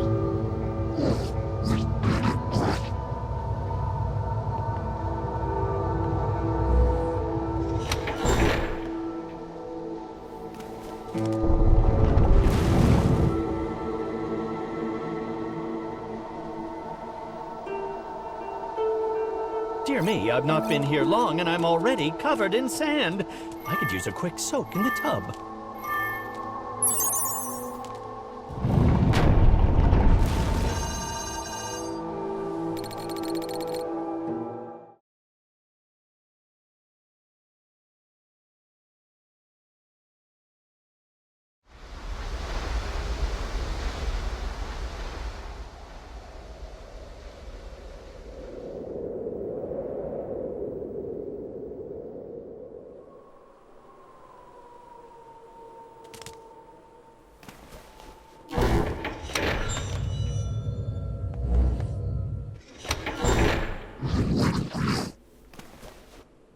Thanks. Now, let us proceed onward. Briskly now, friends, briskly. So it's nighttime here, too. Yes, it does indeed seem that way sometimes.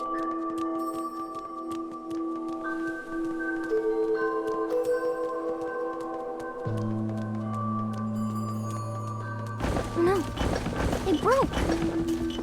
Are we gonna get in trouble?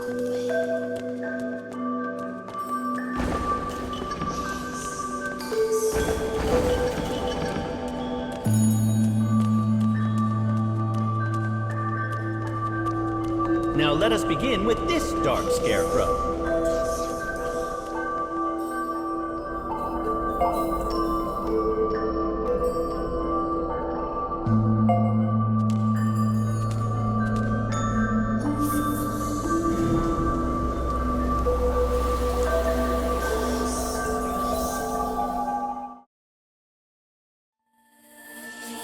A timid military captain lives in a nation where wars rage without pause. His frequent retreats have caused his men to nickname him Captain Craven. This morning, he walks around the base and orders his men to prepare for combat.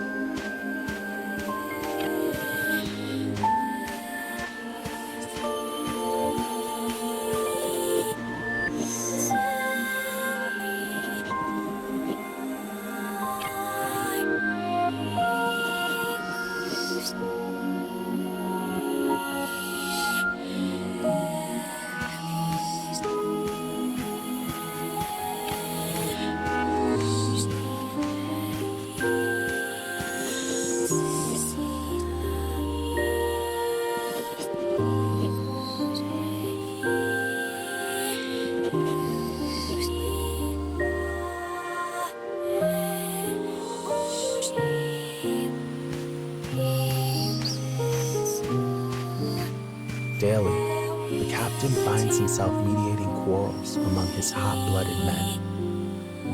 And yet, he never treats them as anything other than his trusted fellows.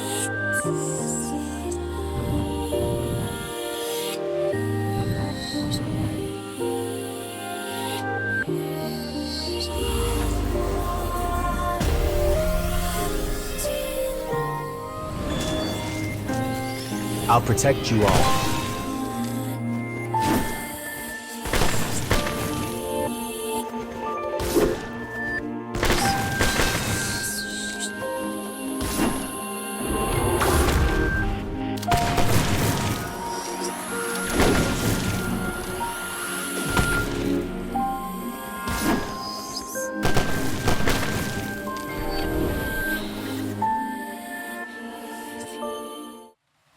After finishing his rounds, the captain restores a temporary discipline.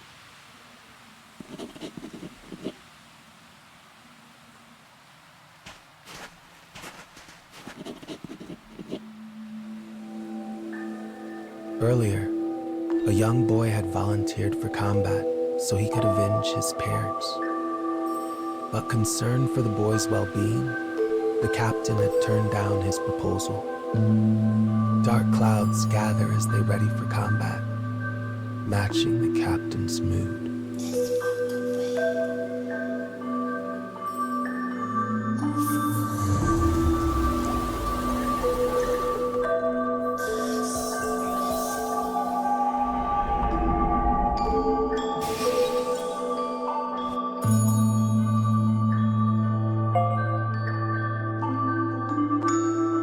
My substitute said these are stories of war related to last night's dreams. Stories of war, huh?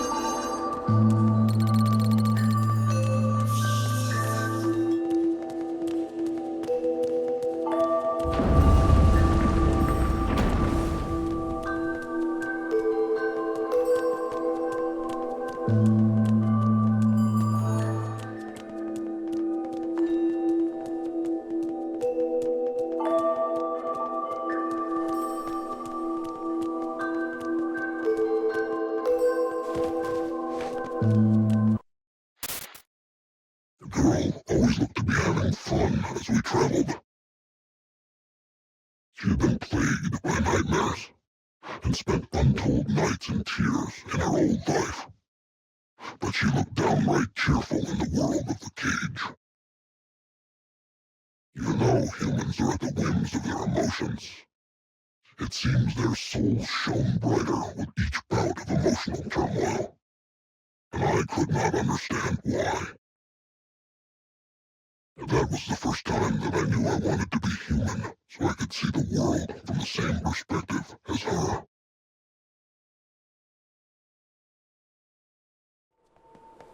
I hope you can be human soon, Mr. Monster.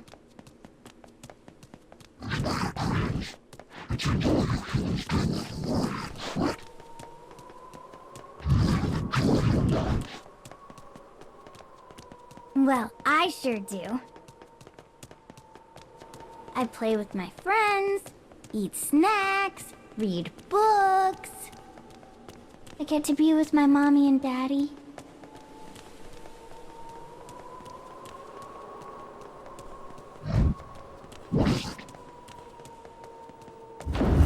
Nothing.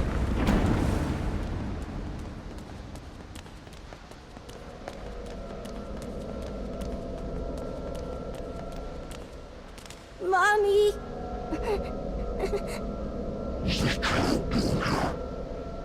Dear me, I have no idea. What's wrong? A bunch of mean soldiers came to the village, so me and my mommy were gonna escape. But I got lost. Heavens, I believe this child was chased here from inside the scarecrow. It appears so, though I imagine it to be a rather rare occurrence. I want my mommy. Can you go find his mommy and the scarecrow, Mr. Monster? Please? You will be entering the Dark Scarecrows regardless, so I suppose it could not hurt to search for the missing mother as well.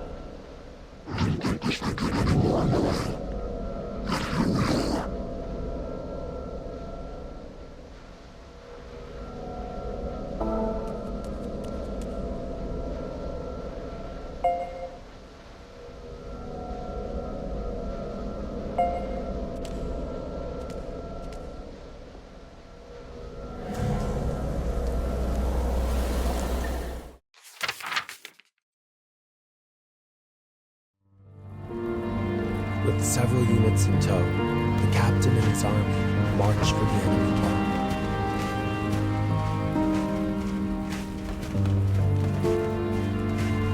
Their goal is to annihilate the enemy, and if possible, locate the missing boy.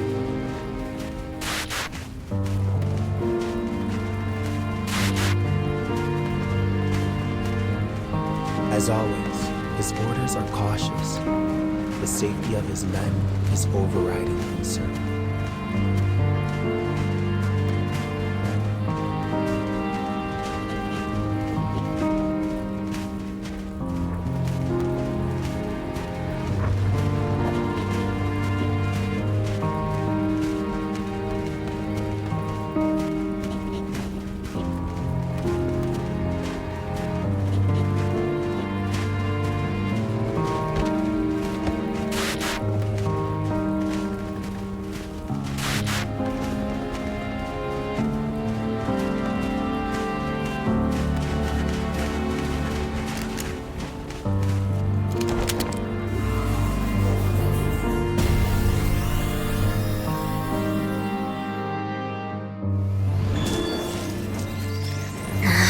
めんどくさ。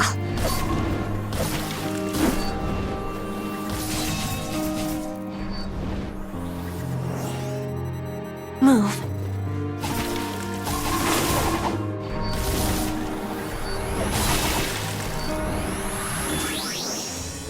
まだ続くの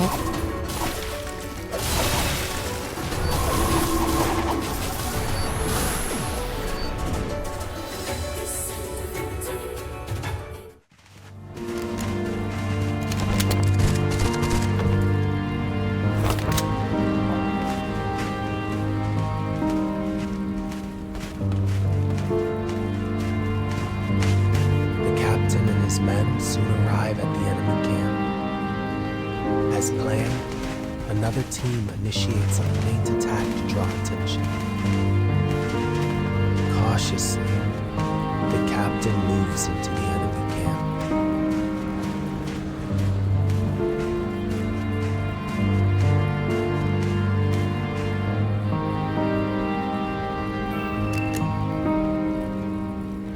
After a moment, he locates the bloodied corpse of the enemy commander.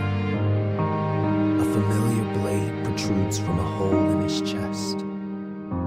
He knows this sword. The missing boy had pointed it at him the night before. But the boy is nowhere to be found, and the captain knows he is in grave danger. He stares at the scene before him and whispers, "Have I failed again?"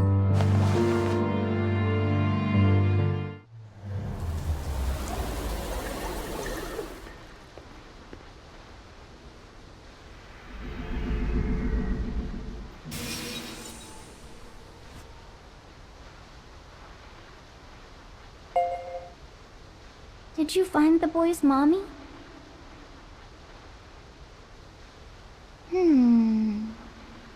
Hey, why don't you come with us so we can look for your mommy together? Okay, I'll go with you. Thanks. Yay! He's coming with us, Mr. Monster. Isn't that great?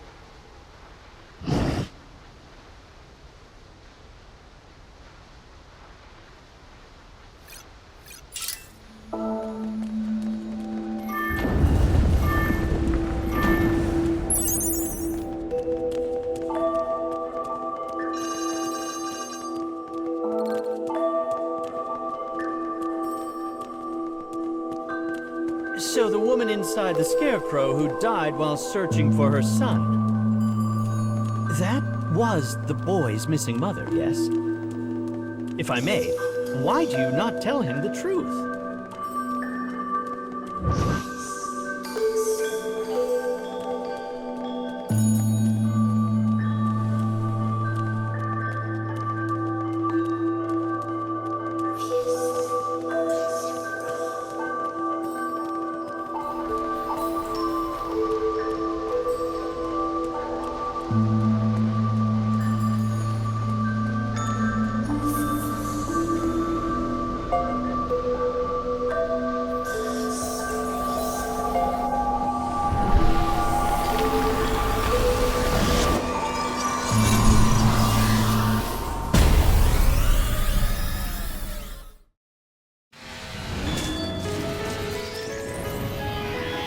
An enemy from within the dark scarecrow?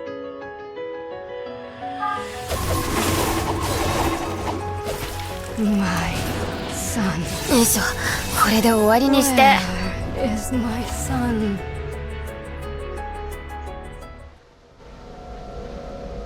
Oh no. Could she have been... No, that wasn't my mommy. Could you search the scarecrow again, Mr. Monster?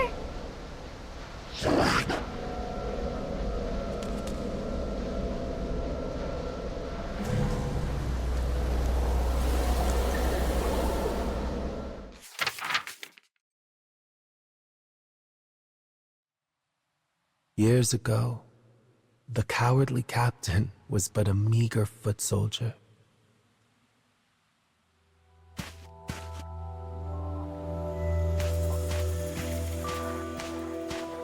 He possessed the arrogance of youth and often butted heads with his commanders. After one intense battle, he found himself searching for any surviving comrades.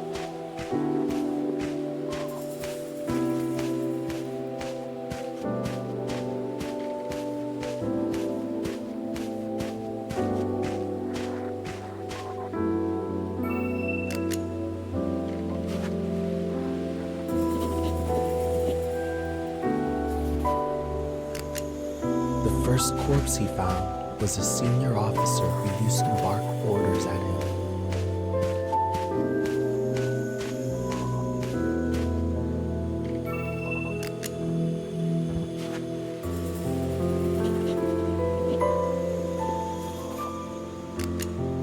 The next, a fellow soldier with whom he often fought. He had done this. He had ignored orders and brought his squadron to ruin.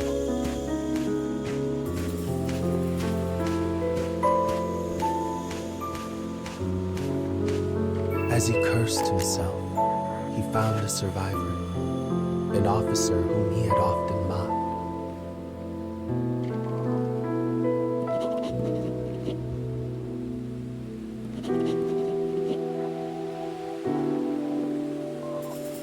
The officer closed his eyes, let out a final blackened breath, and died.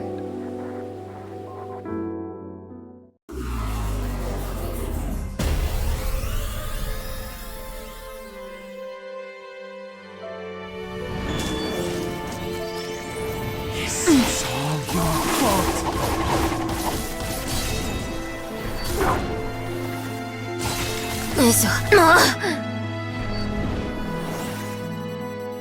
You're always so selfish.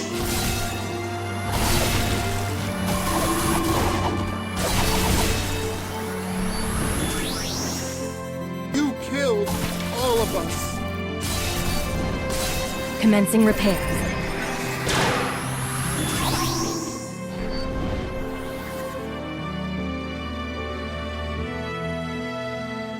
I'm glad you survived. Those words would haunt the young soldier for the rest of his days. 8 years later, though fearful at the thought of losing his men, he continued on as a soldier. He now attempts to atone for his mistakes by ensuring no one else has to die.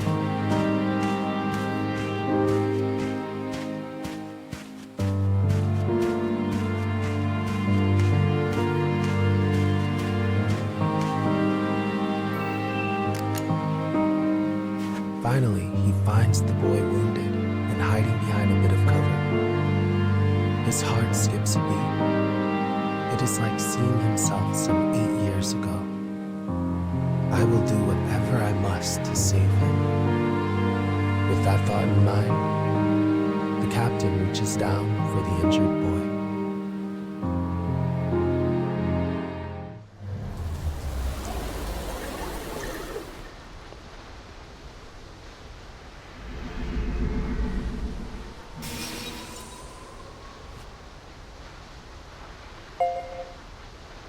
Did you find her, Mr. Monster? I'm gonna wait here for my mommy. But it's not safe. What if those nasty dark things come back? If I leave, my mommy won't be able to find me. Okay, I understand. Thank you. Bye, Mr. Monster.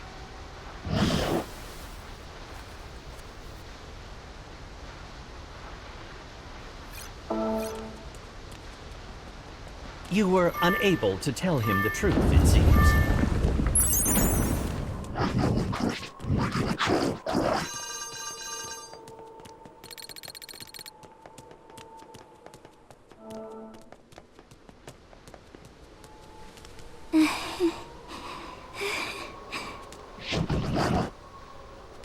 No.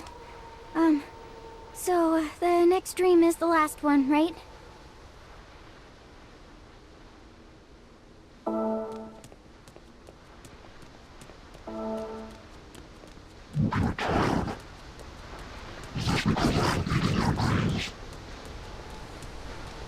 Don't be daft. The act of having dreams eaten has no physical effect on a person.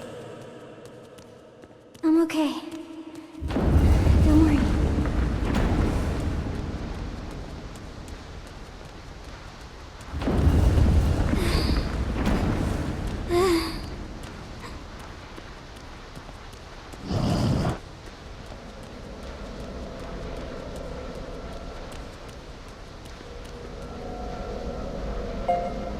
This is tonight's final scarecrow. One cannot help but wonder what will become of the boy and the captain.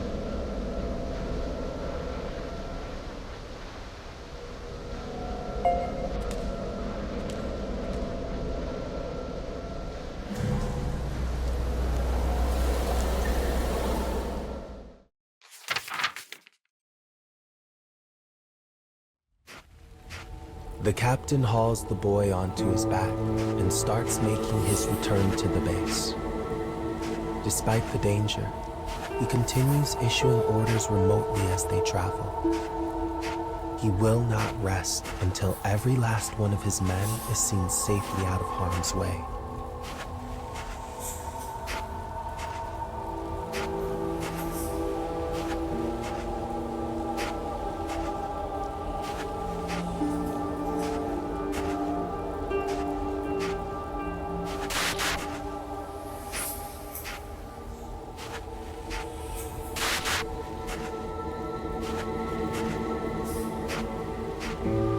Suddenly, the boy on his back emits a small groan.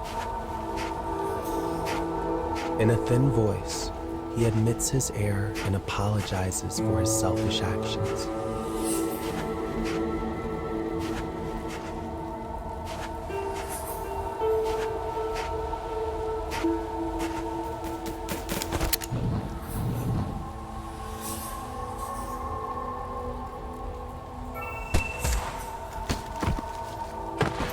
Though he managed to save the boy, the captain has taken a most grievous wound.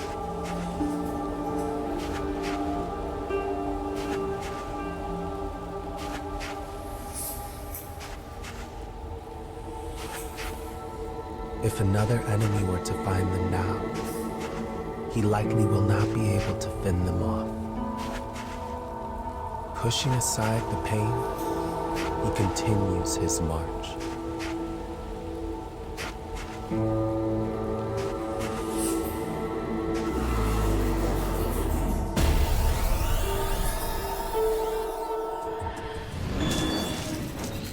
I'll protect you all. It's all your fault. No. I won't repeat the mistakes of the past. I'll find a way to save every last one. Your arrogance is killing our allies. I am a different man. No one will die on my watch. And if that comes at the cost of my own life, so be it.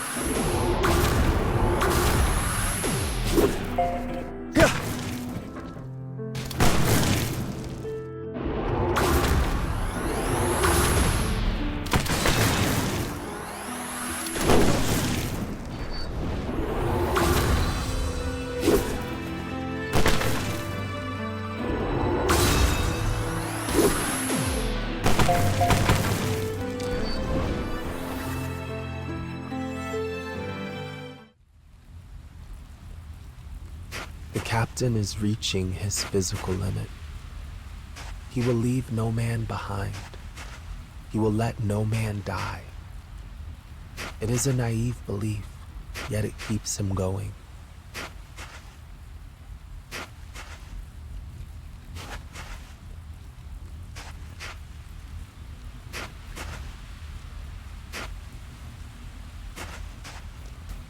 Soon, another enemy force appears to bar their way.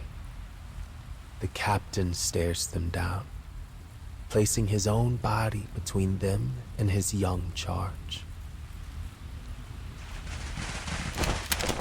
Suddenly, the rest of his squad appears. Breaths are held, Fingers lie tense on weapons. One false move will mean a slaughter.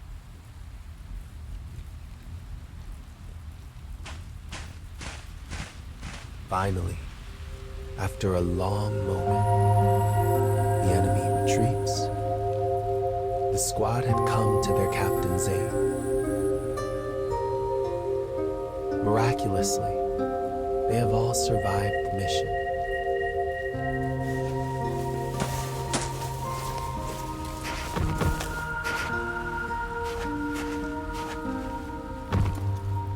With his eyelids heavy, he murmurs to the boy, "I'm glad you survived." His men, the family he built at the cost of his pride, have saved him. They pick the boy up and begin to tease him, saying he's lucky to be alive. The boy responds with a dry smile, the first time any of them remember him doing so. The sound of their laughter rings out happily across the desolate battlefield.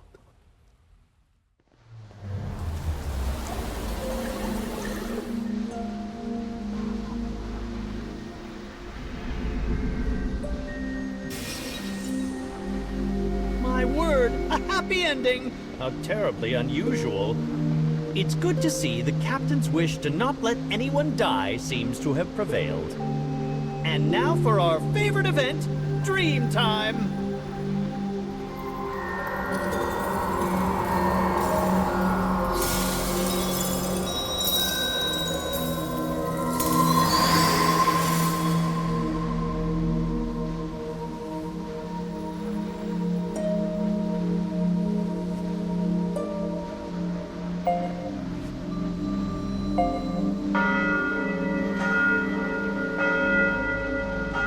Guess I go back now, right?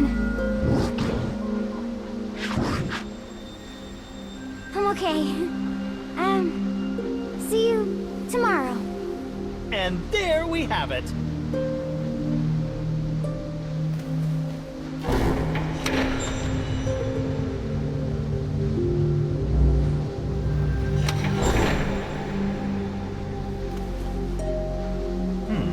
I fear something in the other world may be causing her to weaken. No need to worry about that, It's not as if it affects you. Tomorrow, you shall feast on her dreams and take another step in your quest to become human.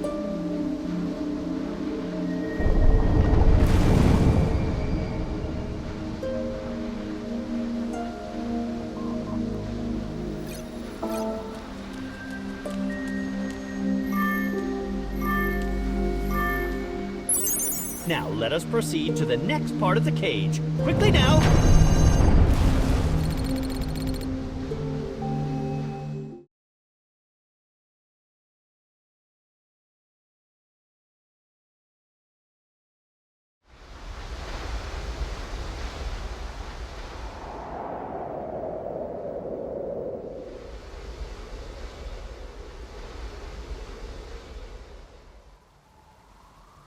And here we go.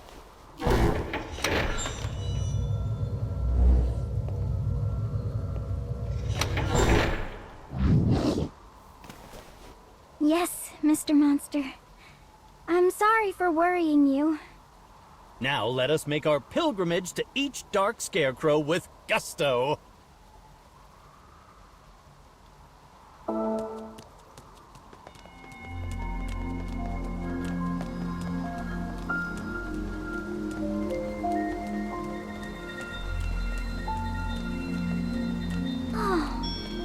Pretty. There's water everywhere. Can we go play in it? I fear we've no time to spare for splashing about, young miss.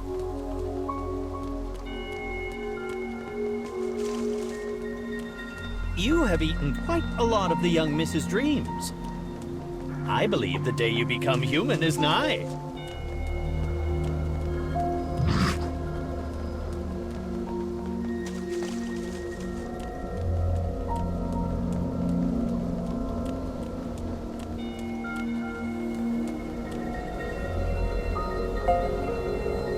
Bye.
The girl awakens to find her mind a perfect blank.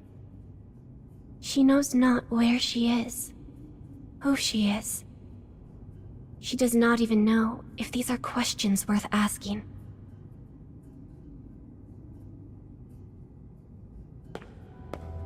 Then, she hears a voice, almost a faint scream. I must go there.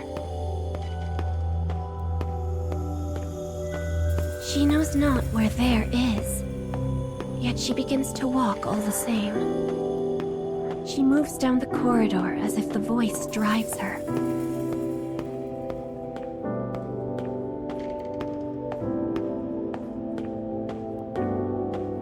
Along the path, she finds a large crystal in the shape of a person.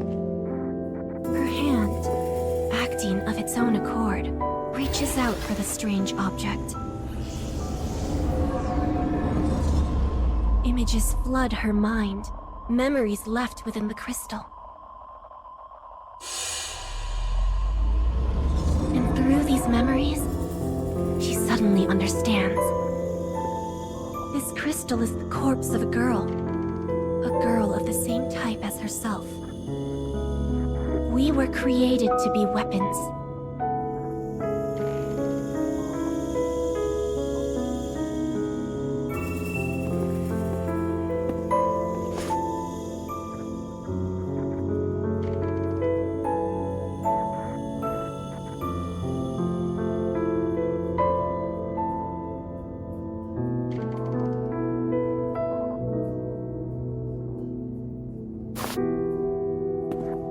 An eerie sound slithers from the soles of her feet. A white aberration appears, its state of matter undefined. Sensing its hostility, the girl's eyes turn red.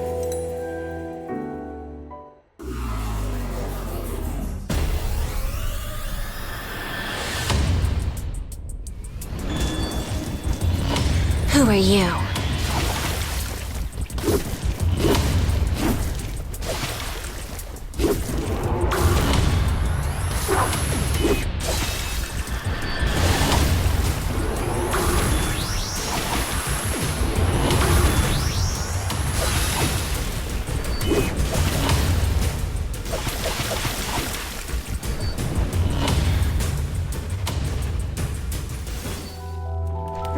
Dispatches the white creature. She fought with such agility, it seems impossible to think she is so newly awakened. Her composure flawless, the girl continues down the hall.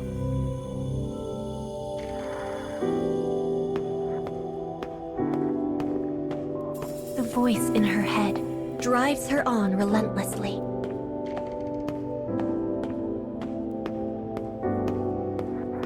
She finds herself in a darkness devoid of life.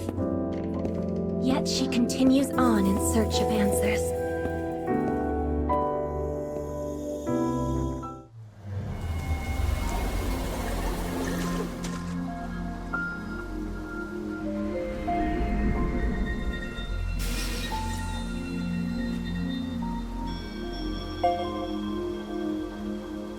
Ah, so this is the tale of a girl created to be a weapon.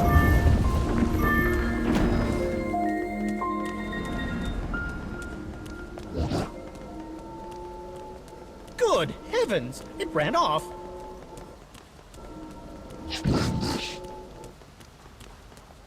I fear I have never seen a scarecrow take flight in such a fashion before. It would seem they are capable of moving.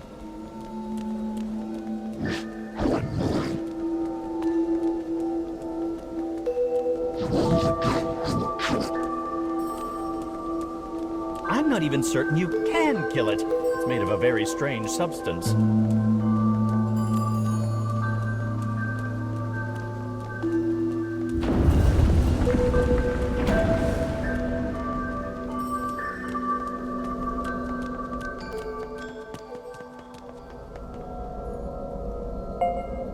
Oh, at last.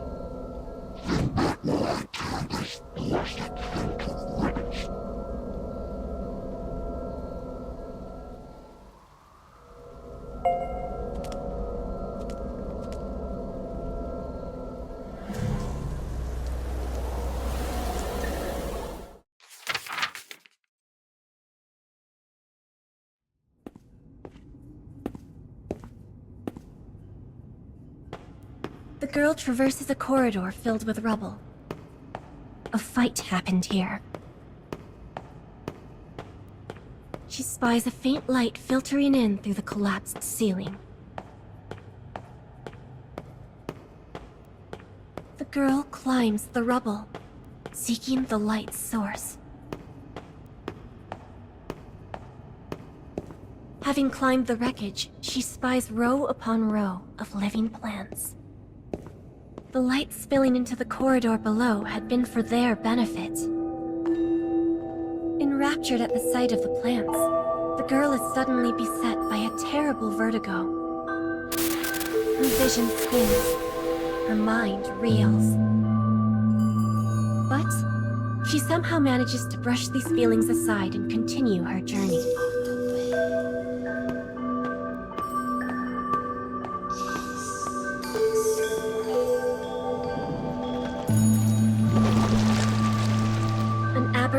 Once again appears to block her progress.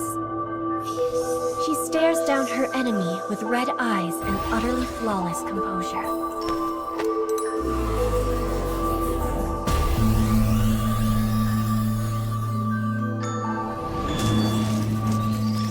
Commencing mission.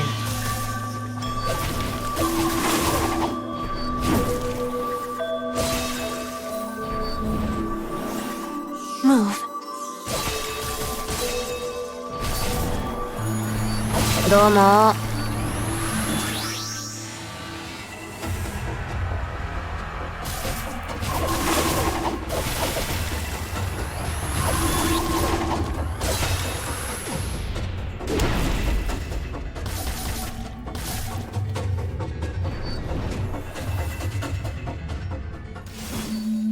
The white phantom evaporates like so much mist.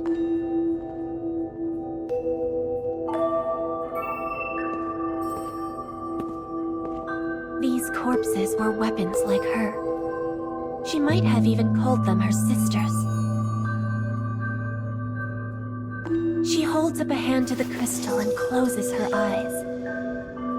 A torrent of images race forth and swallow the girl's consciousness. They are memories. They are horrible. Girls, her sisters, overrun by a horde of aberrations. Their pain and agony floods through her mind. The white aberrations brought ruin to the facility.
girl moves on, she must learn more. She must appease the voice in her head.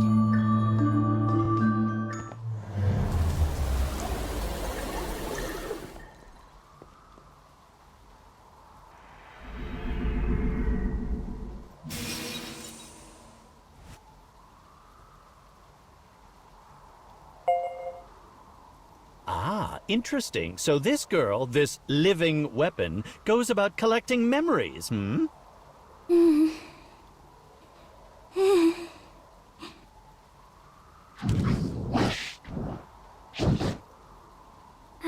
Okay.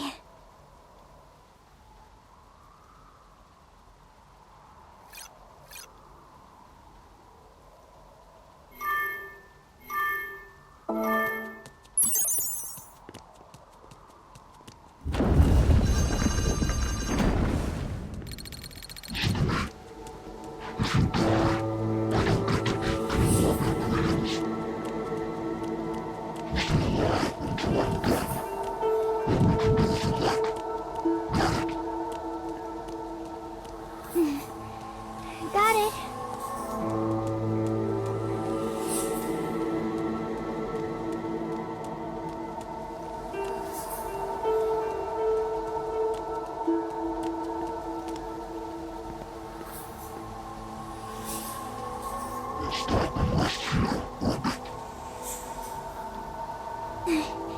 You mean it?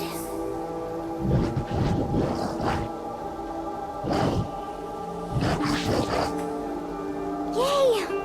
Oh, thank you, Mr. Monster. Thank you.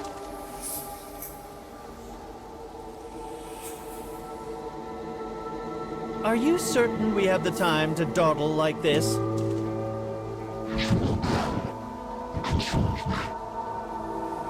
You don't say.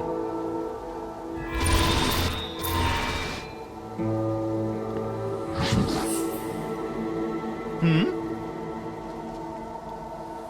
Hey, Mr. Monster? When you become human, will you still be my friend? Right then, that's the end of playtime. Time to be moving on.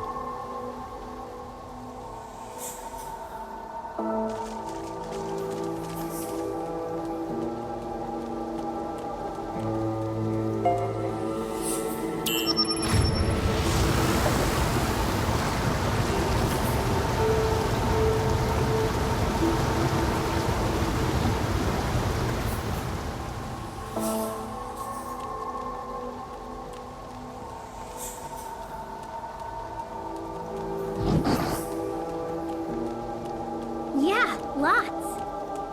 Thanks again, Mr. Monster.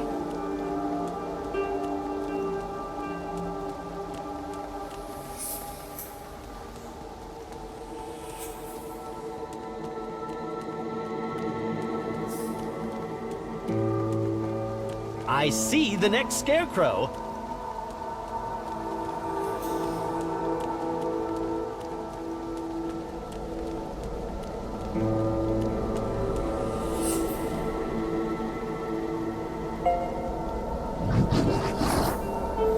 Okie doke.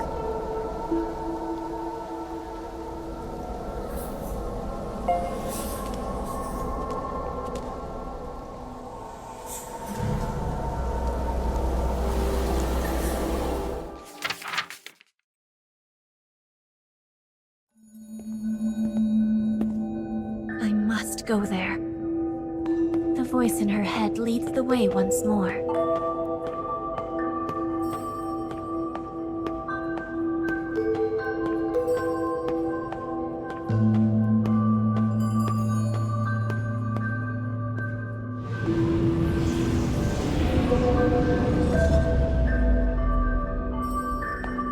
Suddenly, a vibration strong enough to shake the floor. Something had roared. The sound came from the space just ahead of her.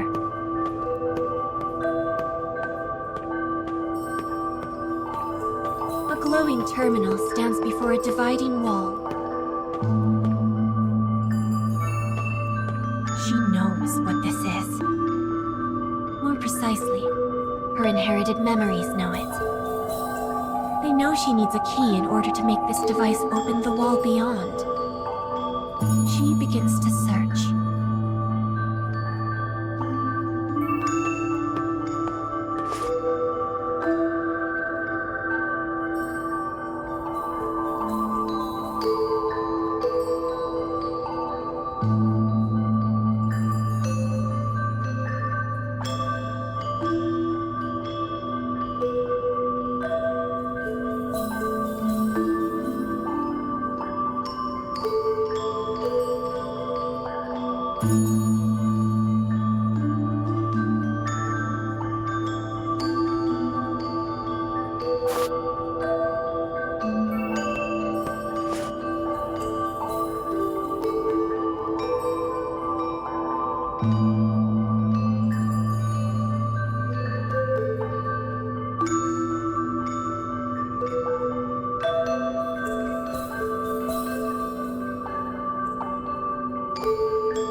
For reasons beyond knowing, a monster appears before the girl a third time. She grips her spear tightly, red eyes shining out from her impassive face.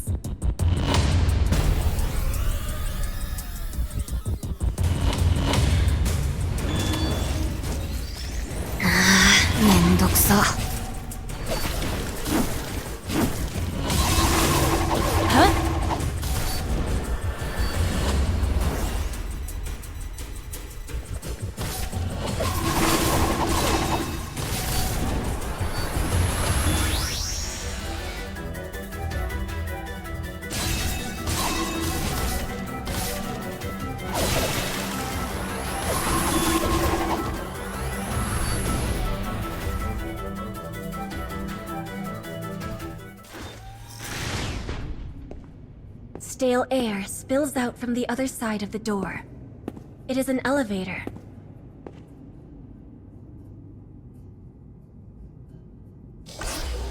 Hearing it creak to life, the girl closes her eyes.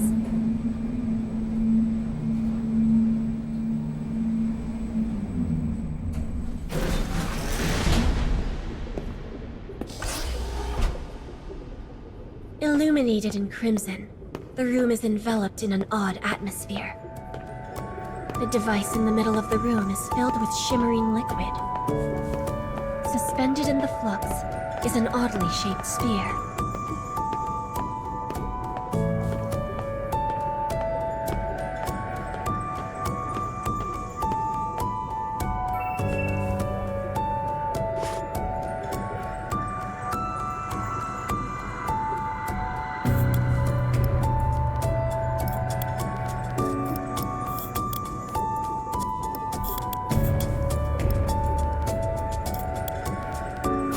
He sees a card beside a small piece of paper. She knows it is the key that opens the wall, and takes it.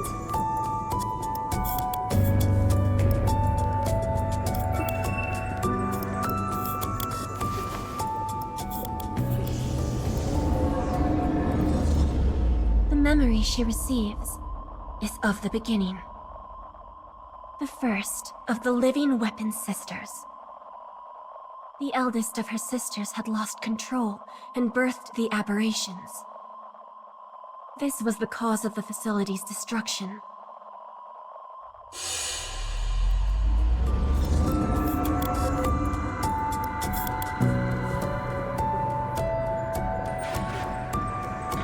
The memories tied together. She feels her sister's emotions race through her.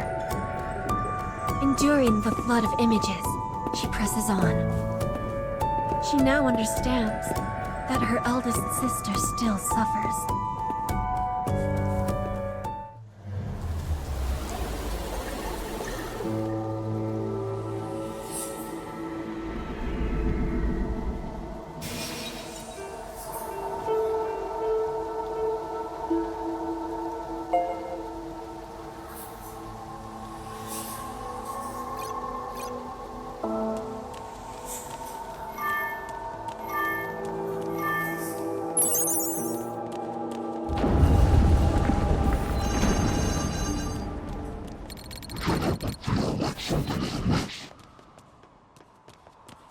You must be close to consuming the required amount of dreams.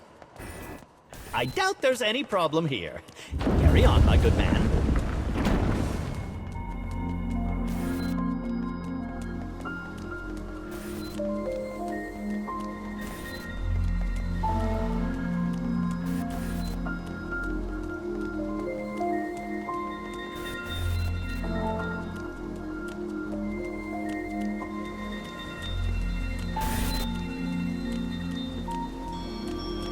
You're almost there, Mr. Monster. I'm gonna be really happy when your wish comes true.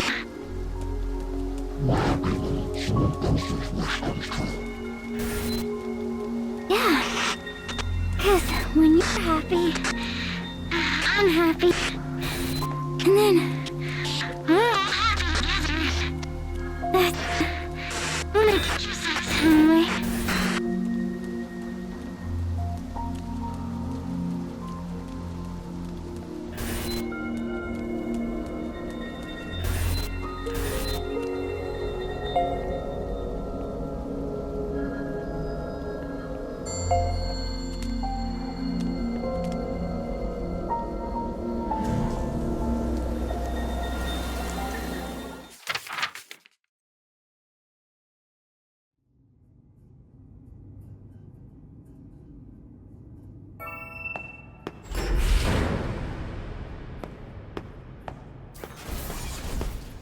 She continues to move down the long and winding path.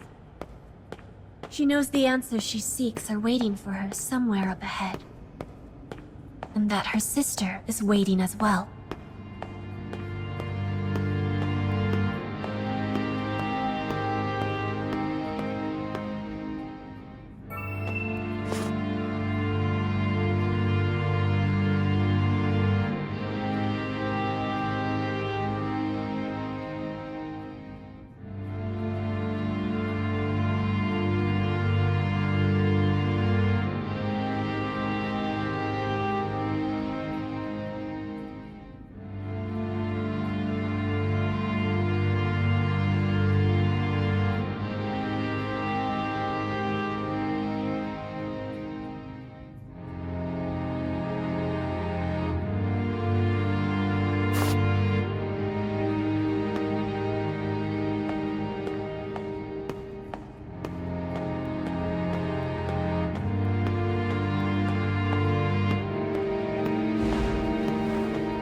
When she enters the room, she spies a massive something at its heart.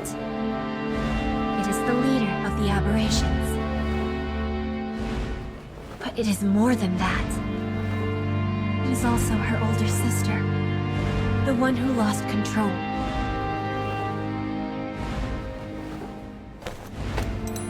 Her eldest sister spreads her white wings and howls in a ferocious voice.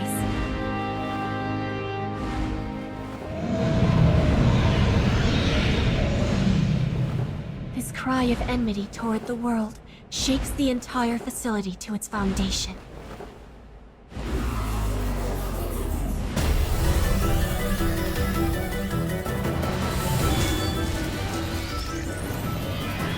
Commencing mission.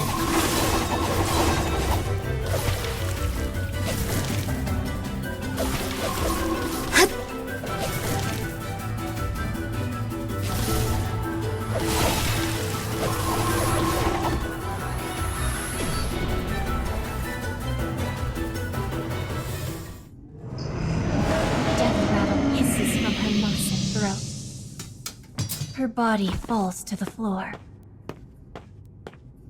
The sisters' duel is over.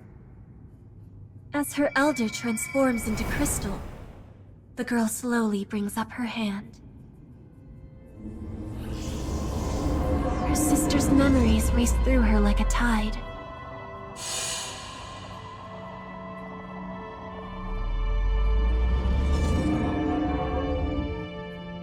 She sees it then. The place she must go. It was a precious place to the older sister when she was still human. Plucking her sister's sword from the floor, she whispers, Leave all to me. She makes her way to the outside world, toward the place of memory.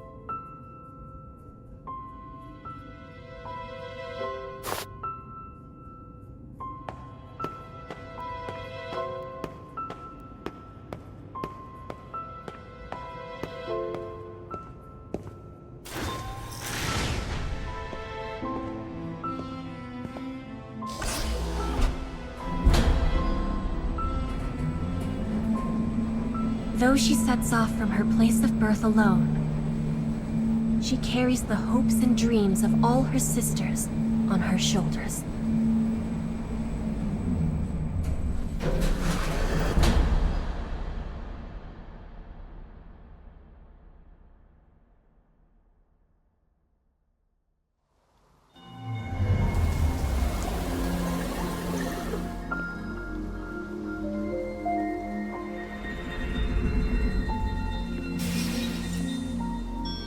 That certainly was a tale of a very strange world.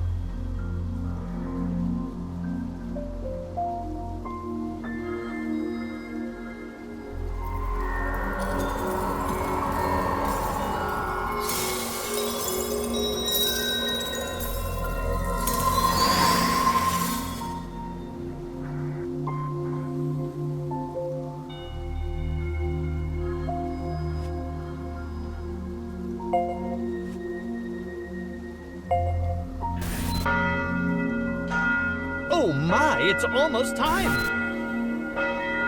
Yeah.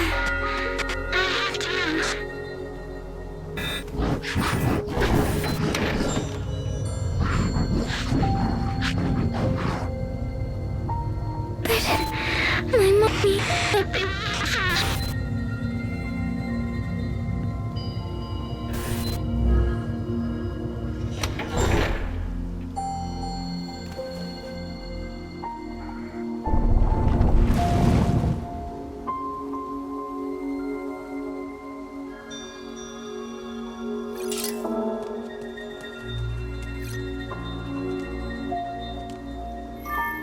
We will soon reach the end of our journey.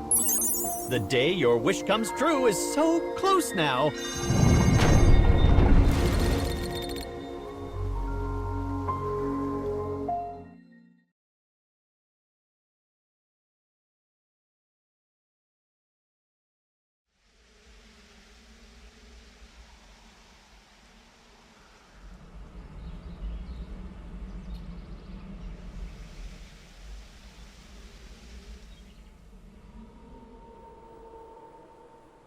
Now let's get to devouring dreams for the night, shall we?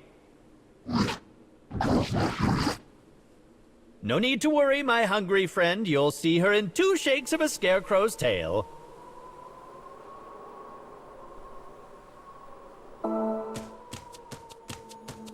It seems our young miss is rather busy over in the other world.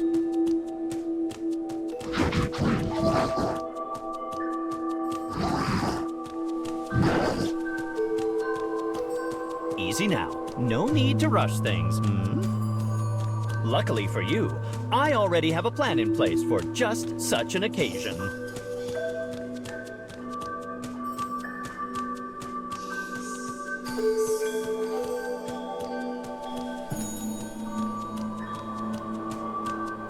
Tonight, you will be restoring the young Miss's tale of her life in the other world.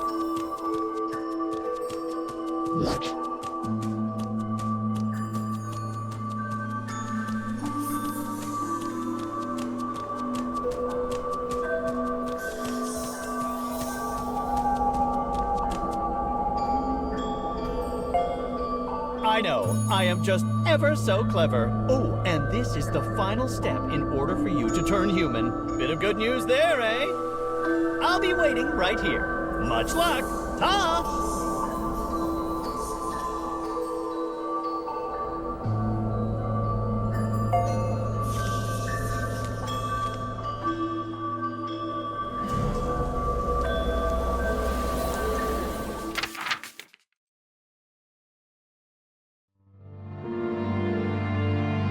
In a faraway country, a poor girl lives on the outskirts of a small town. Her mother and father have fought constantly ever since her father lost his job.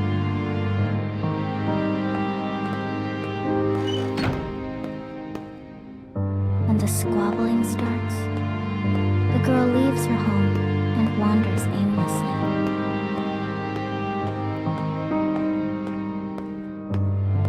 Country's ruling class maintains a strict order of laws and mobility. Below nobles are the commoners, and below them are goat people. By creating a class for commoners to look down upon, the nobles suppress dissent.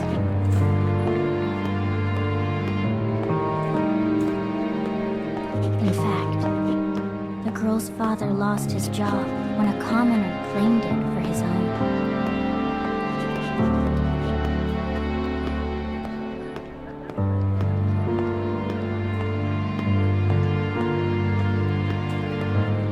The girl eventually finds herself standing in front of a magnificent building.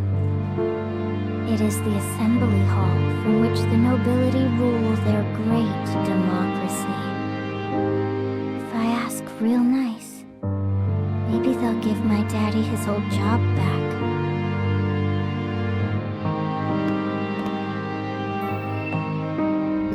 It is the thought of a child. But as she knows no better, she enters the hall.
Didn't listen to her.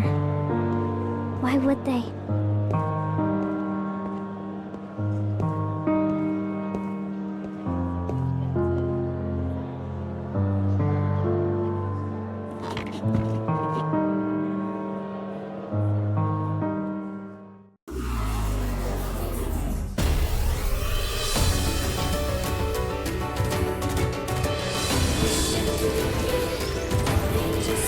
We're fighting now?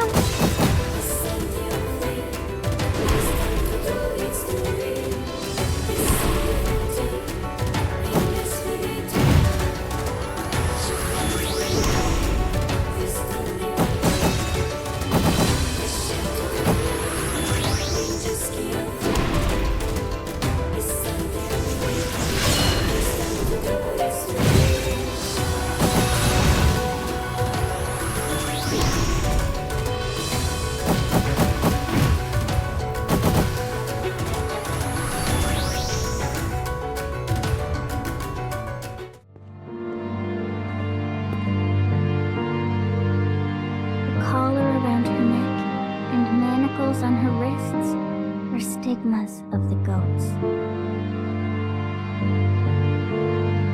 I don't care if we're poor.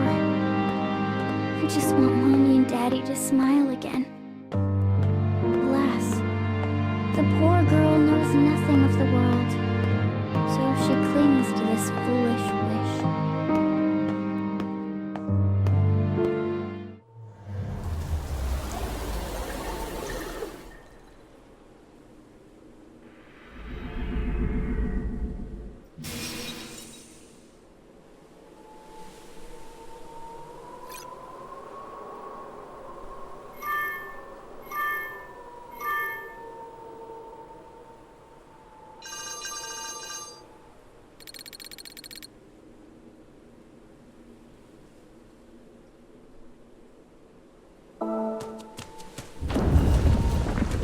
Well, what did you think of the young Mrs. Reality?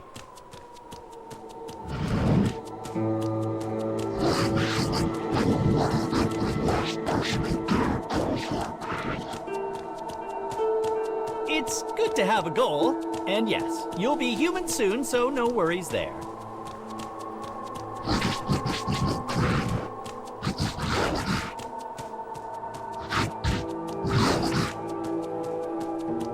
Oh, let's not get too caught up in details. Onward and upward is the way of it.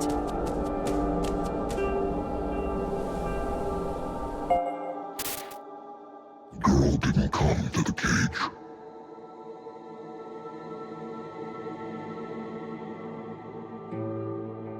That's when I realized I enjoyed collecting dreams with her. Was she in pain in her own world? Did she need help in her own world? If so, I knew what I needed to do. And at the same time,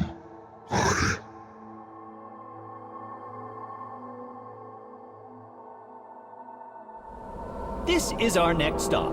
I do hope our young miss is hanging in there.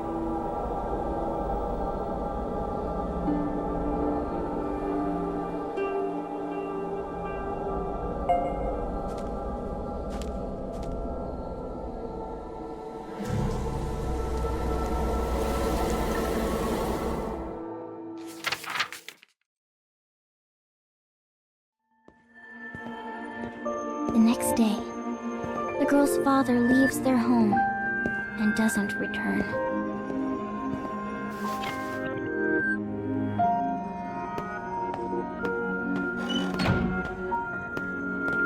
Worried, she decides to go look for him.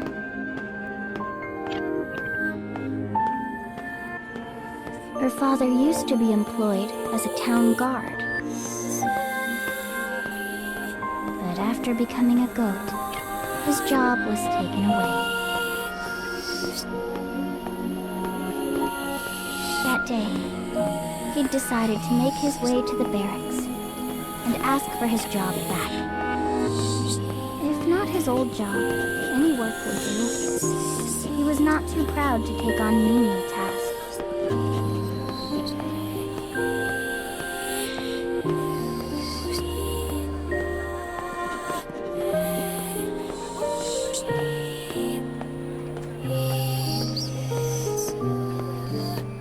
The girl finally arrives at the barracks.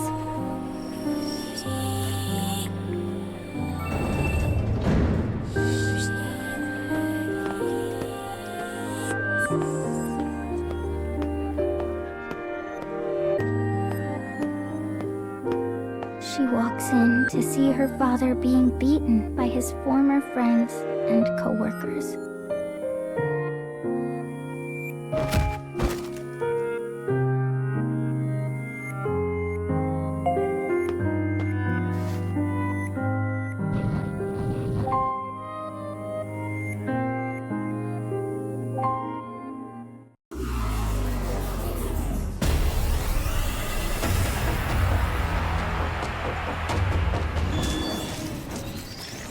Commencing mission.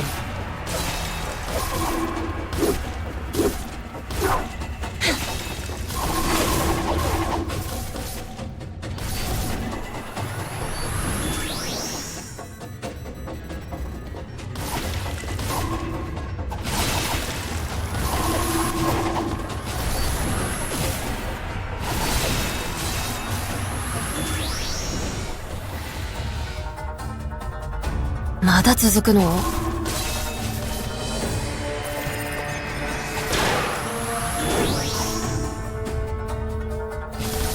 This should help.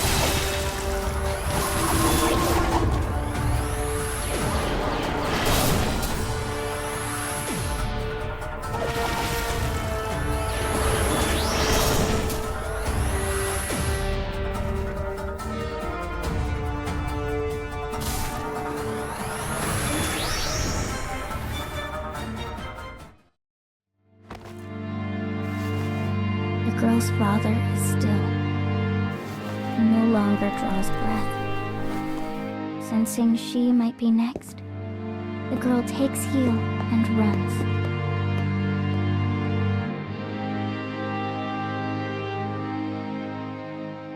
I have to tell Mommy.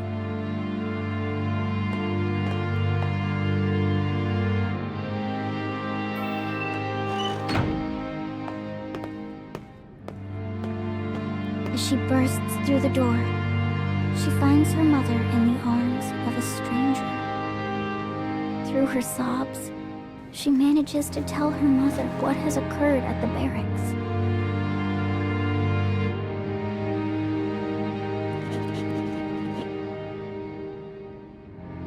The girl doesn't understand. Her mother seems happy.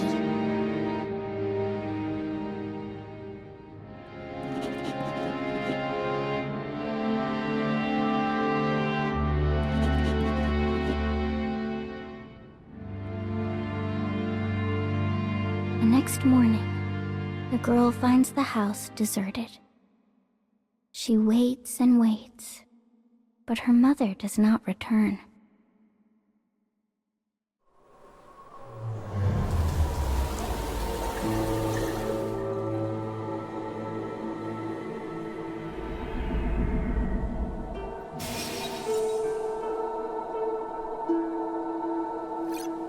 Dear me, it seems reality is quite the harsh mistress no matter the world, eh? By the by, what exactly are you planning to do once you become human?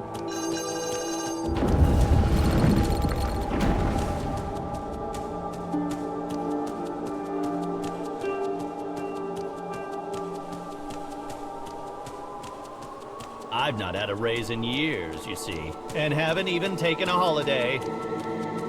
My wife nags and nags, my elderly parents need care. I'm swamped with worries.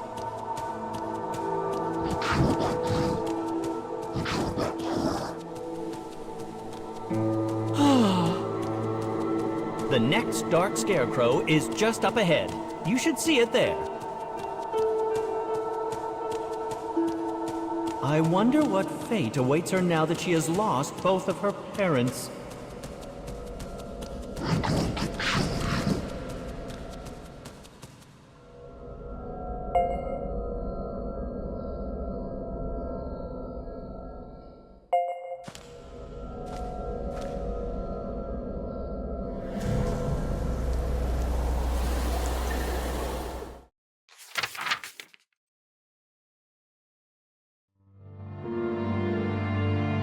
The girl wanders around the town in a daze. She knows in her heart that no adult will help her. Yet she is still too young to grasp the reality of what that actually means. And so she wanders, searching fruitlessly for even the smallest ray of kindness.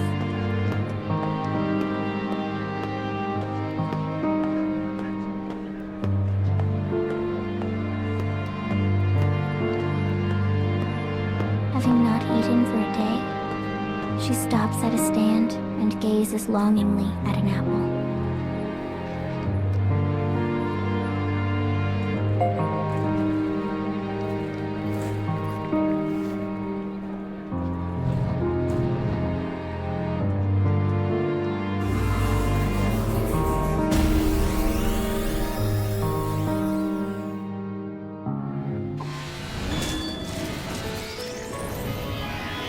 Maだ続くの?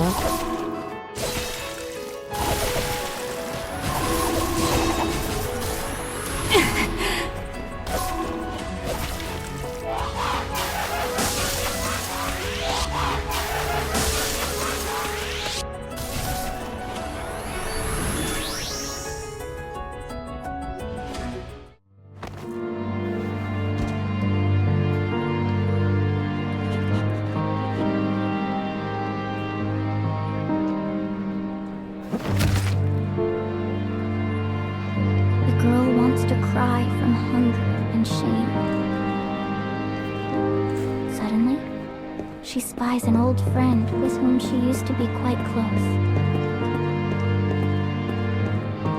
The girl freezes, caught between her desperation and her disgrace.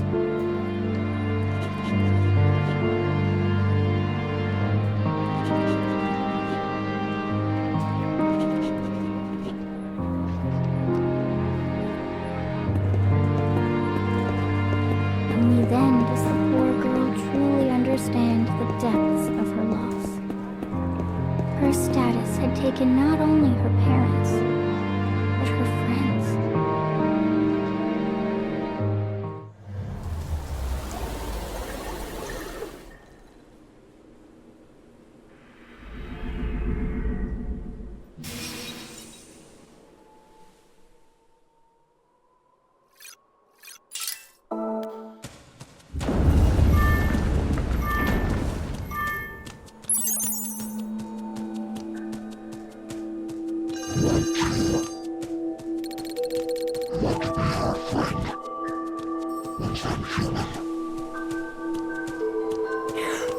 Yes, yes, how lovely.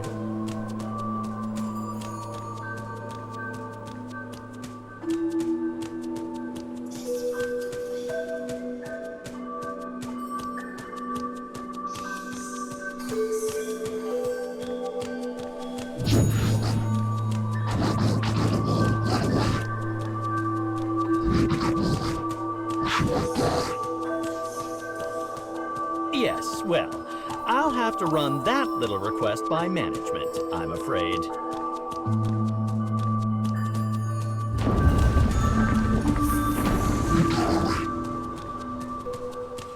Right you are. Let's get you turned into a human.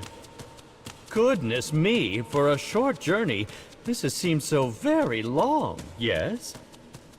I am beset by sadness to think my contract with you will soon expire.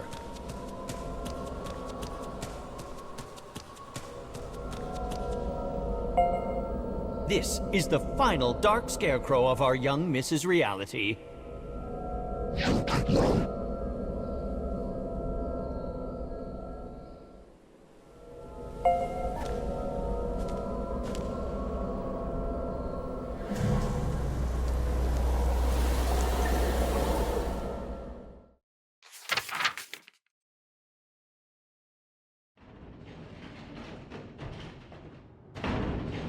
The following day, the hungry girl hears loud noises coming from somewhere outside.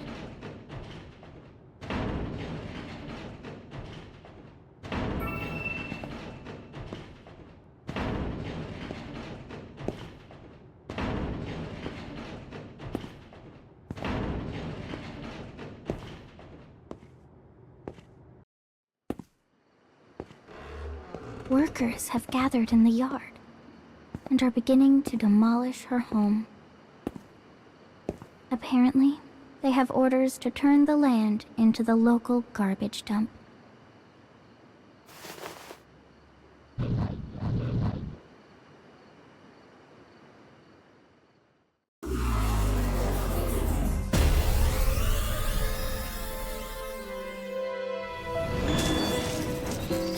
Commencing mission.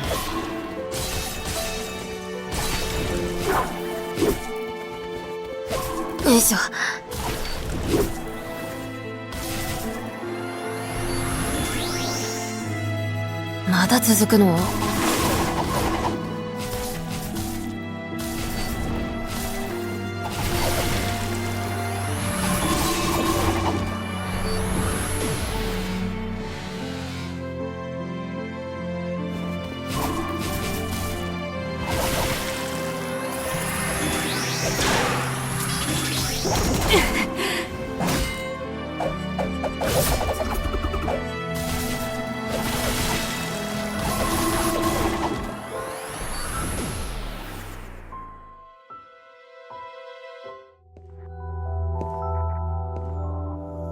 And so the girl is driven from her home with only the clothes on her back. She knows she needs to find a place where she can shelter from the elements. Her feet unconsciously carry her toward an old ruin far, far away from her home.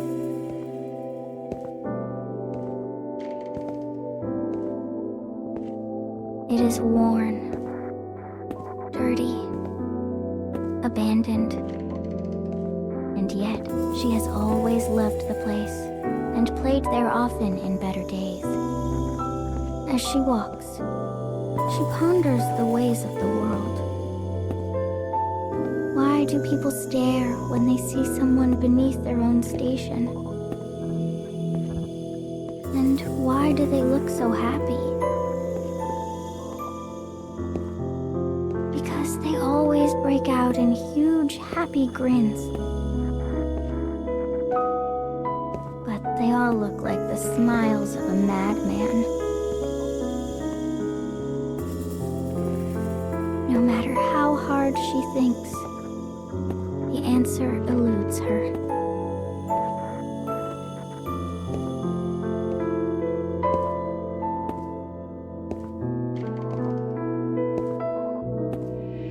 Deep within the ruin, she finds 3 figures.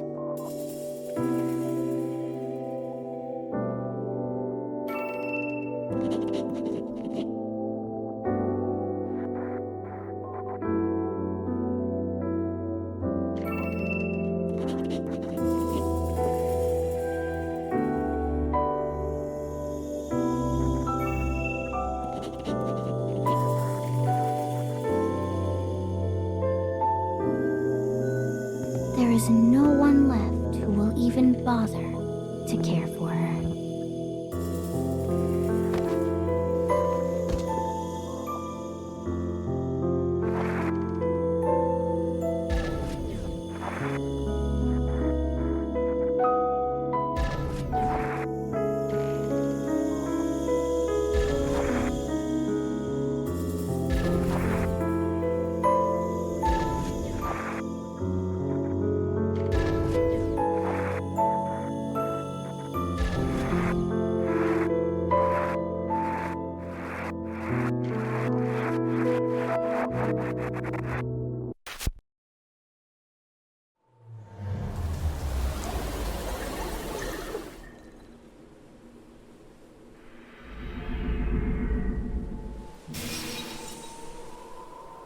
Heavens, that's no good.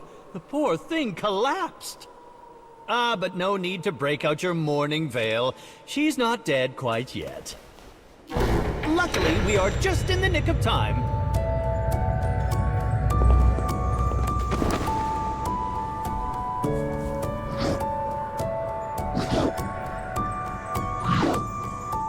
Right then, now, as promised...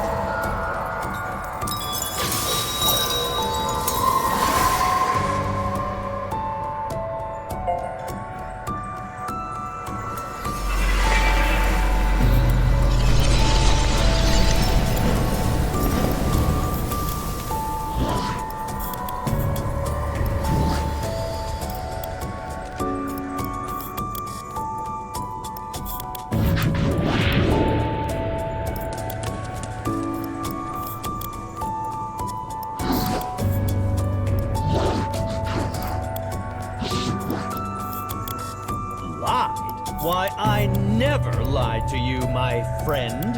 I've kept each and every promise I made. And on that note, let me remind, you're the freaking jackass who wanted to be human.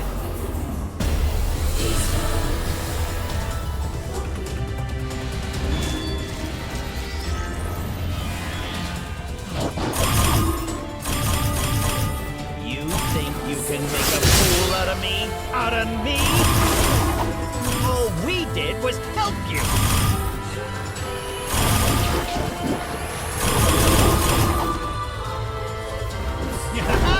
So this is the power of rejection that management gave me! You're such an idiot! Why can't you just be happy becoming human? Well, nothing for it, I guess. This means those imperfections of yours got taken advantage of.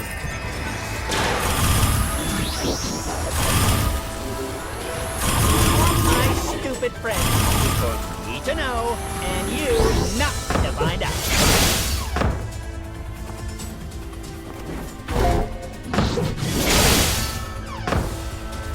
And what would you do with that information if I told you, huh? Isn't it about time you give up?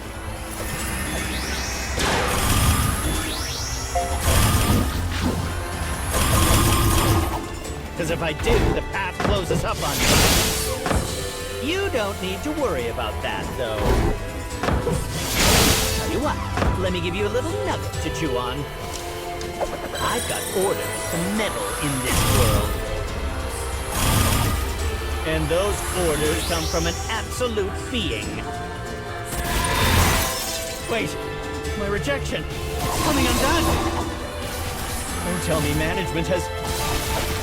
Bloody hell! I said so much!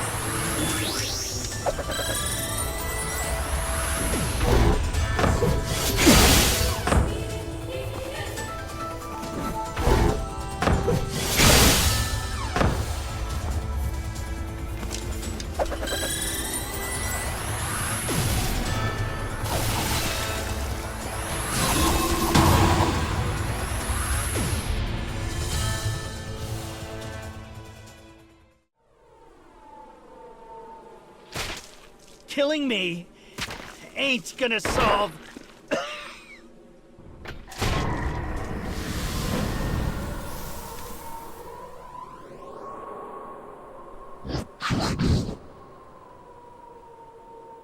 Oh dear, Mr. Former Monster.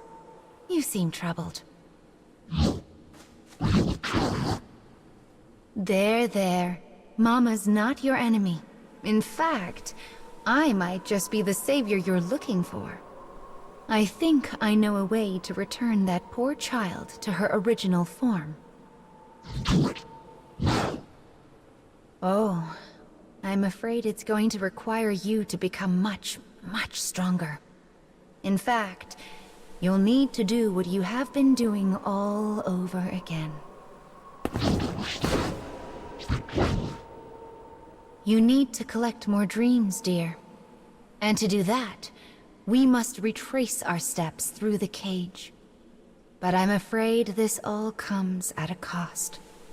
You're going to lose your voice, your senses, your... Are you certain?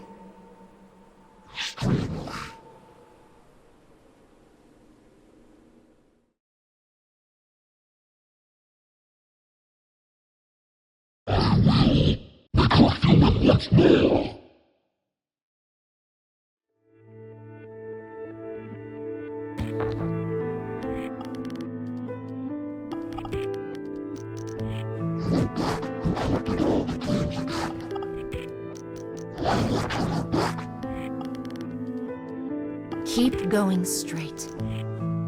At the end, you will have what you desire.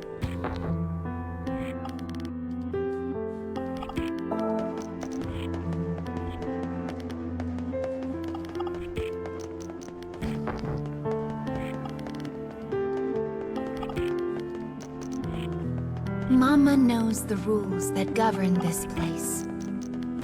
You have atoned well, and that means your wish is certain to come true.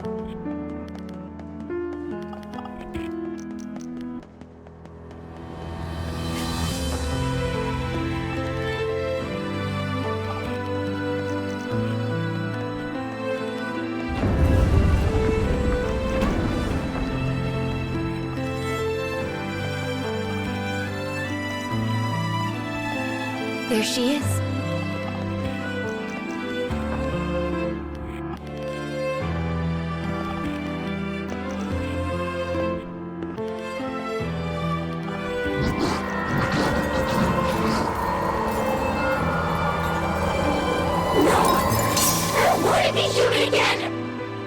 Oh dear.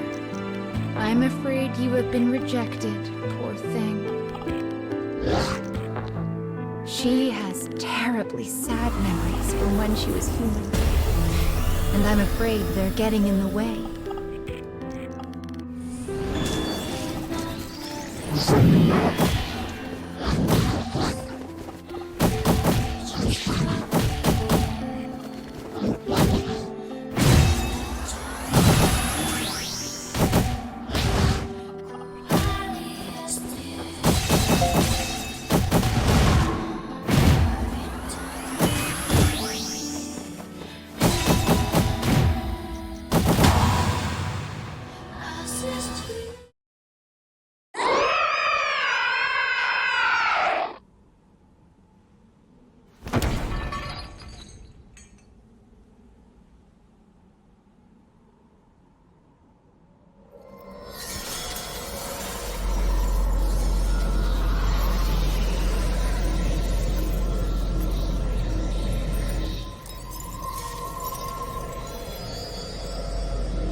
You didn't get to be human, Mr. Monster? It is. All right. Then, let's play together again sometime. Of course. Well, did all of your wishes come true?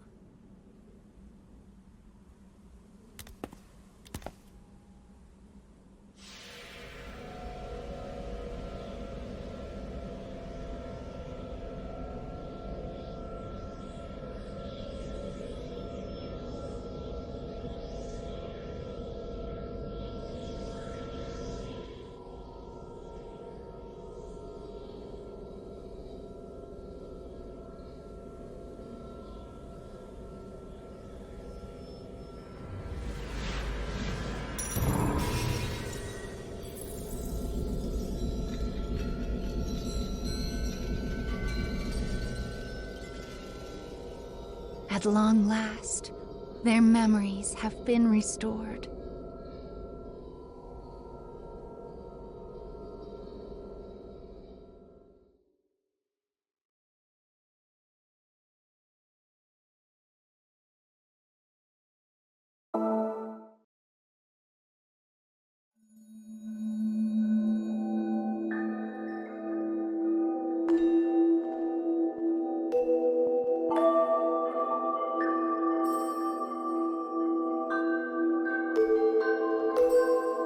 Mama has a little gift for you.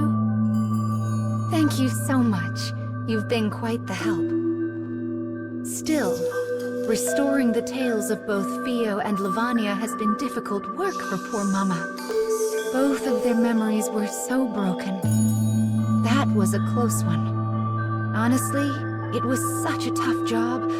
I wish I'd had another me to help out. But I believe they will both be able to sleep peacefully now. Indeed. Yet I'm afraid we aren't done.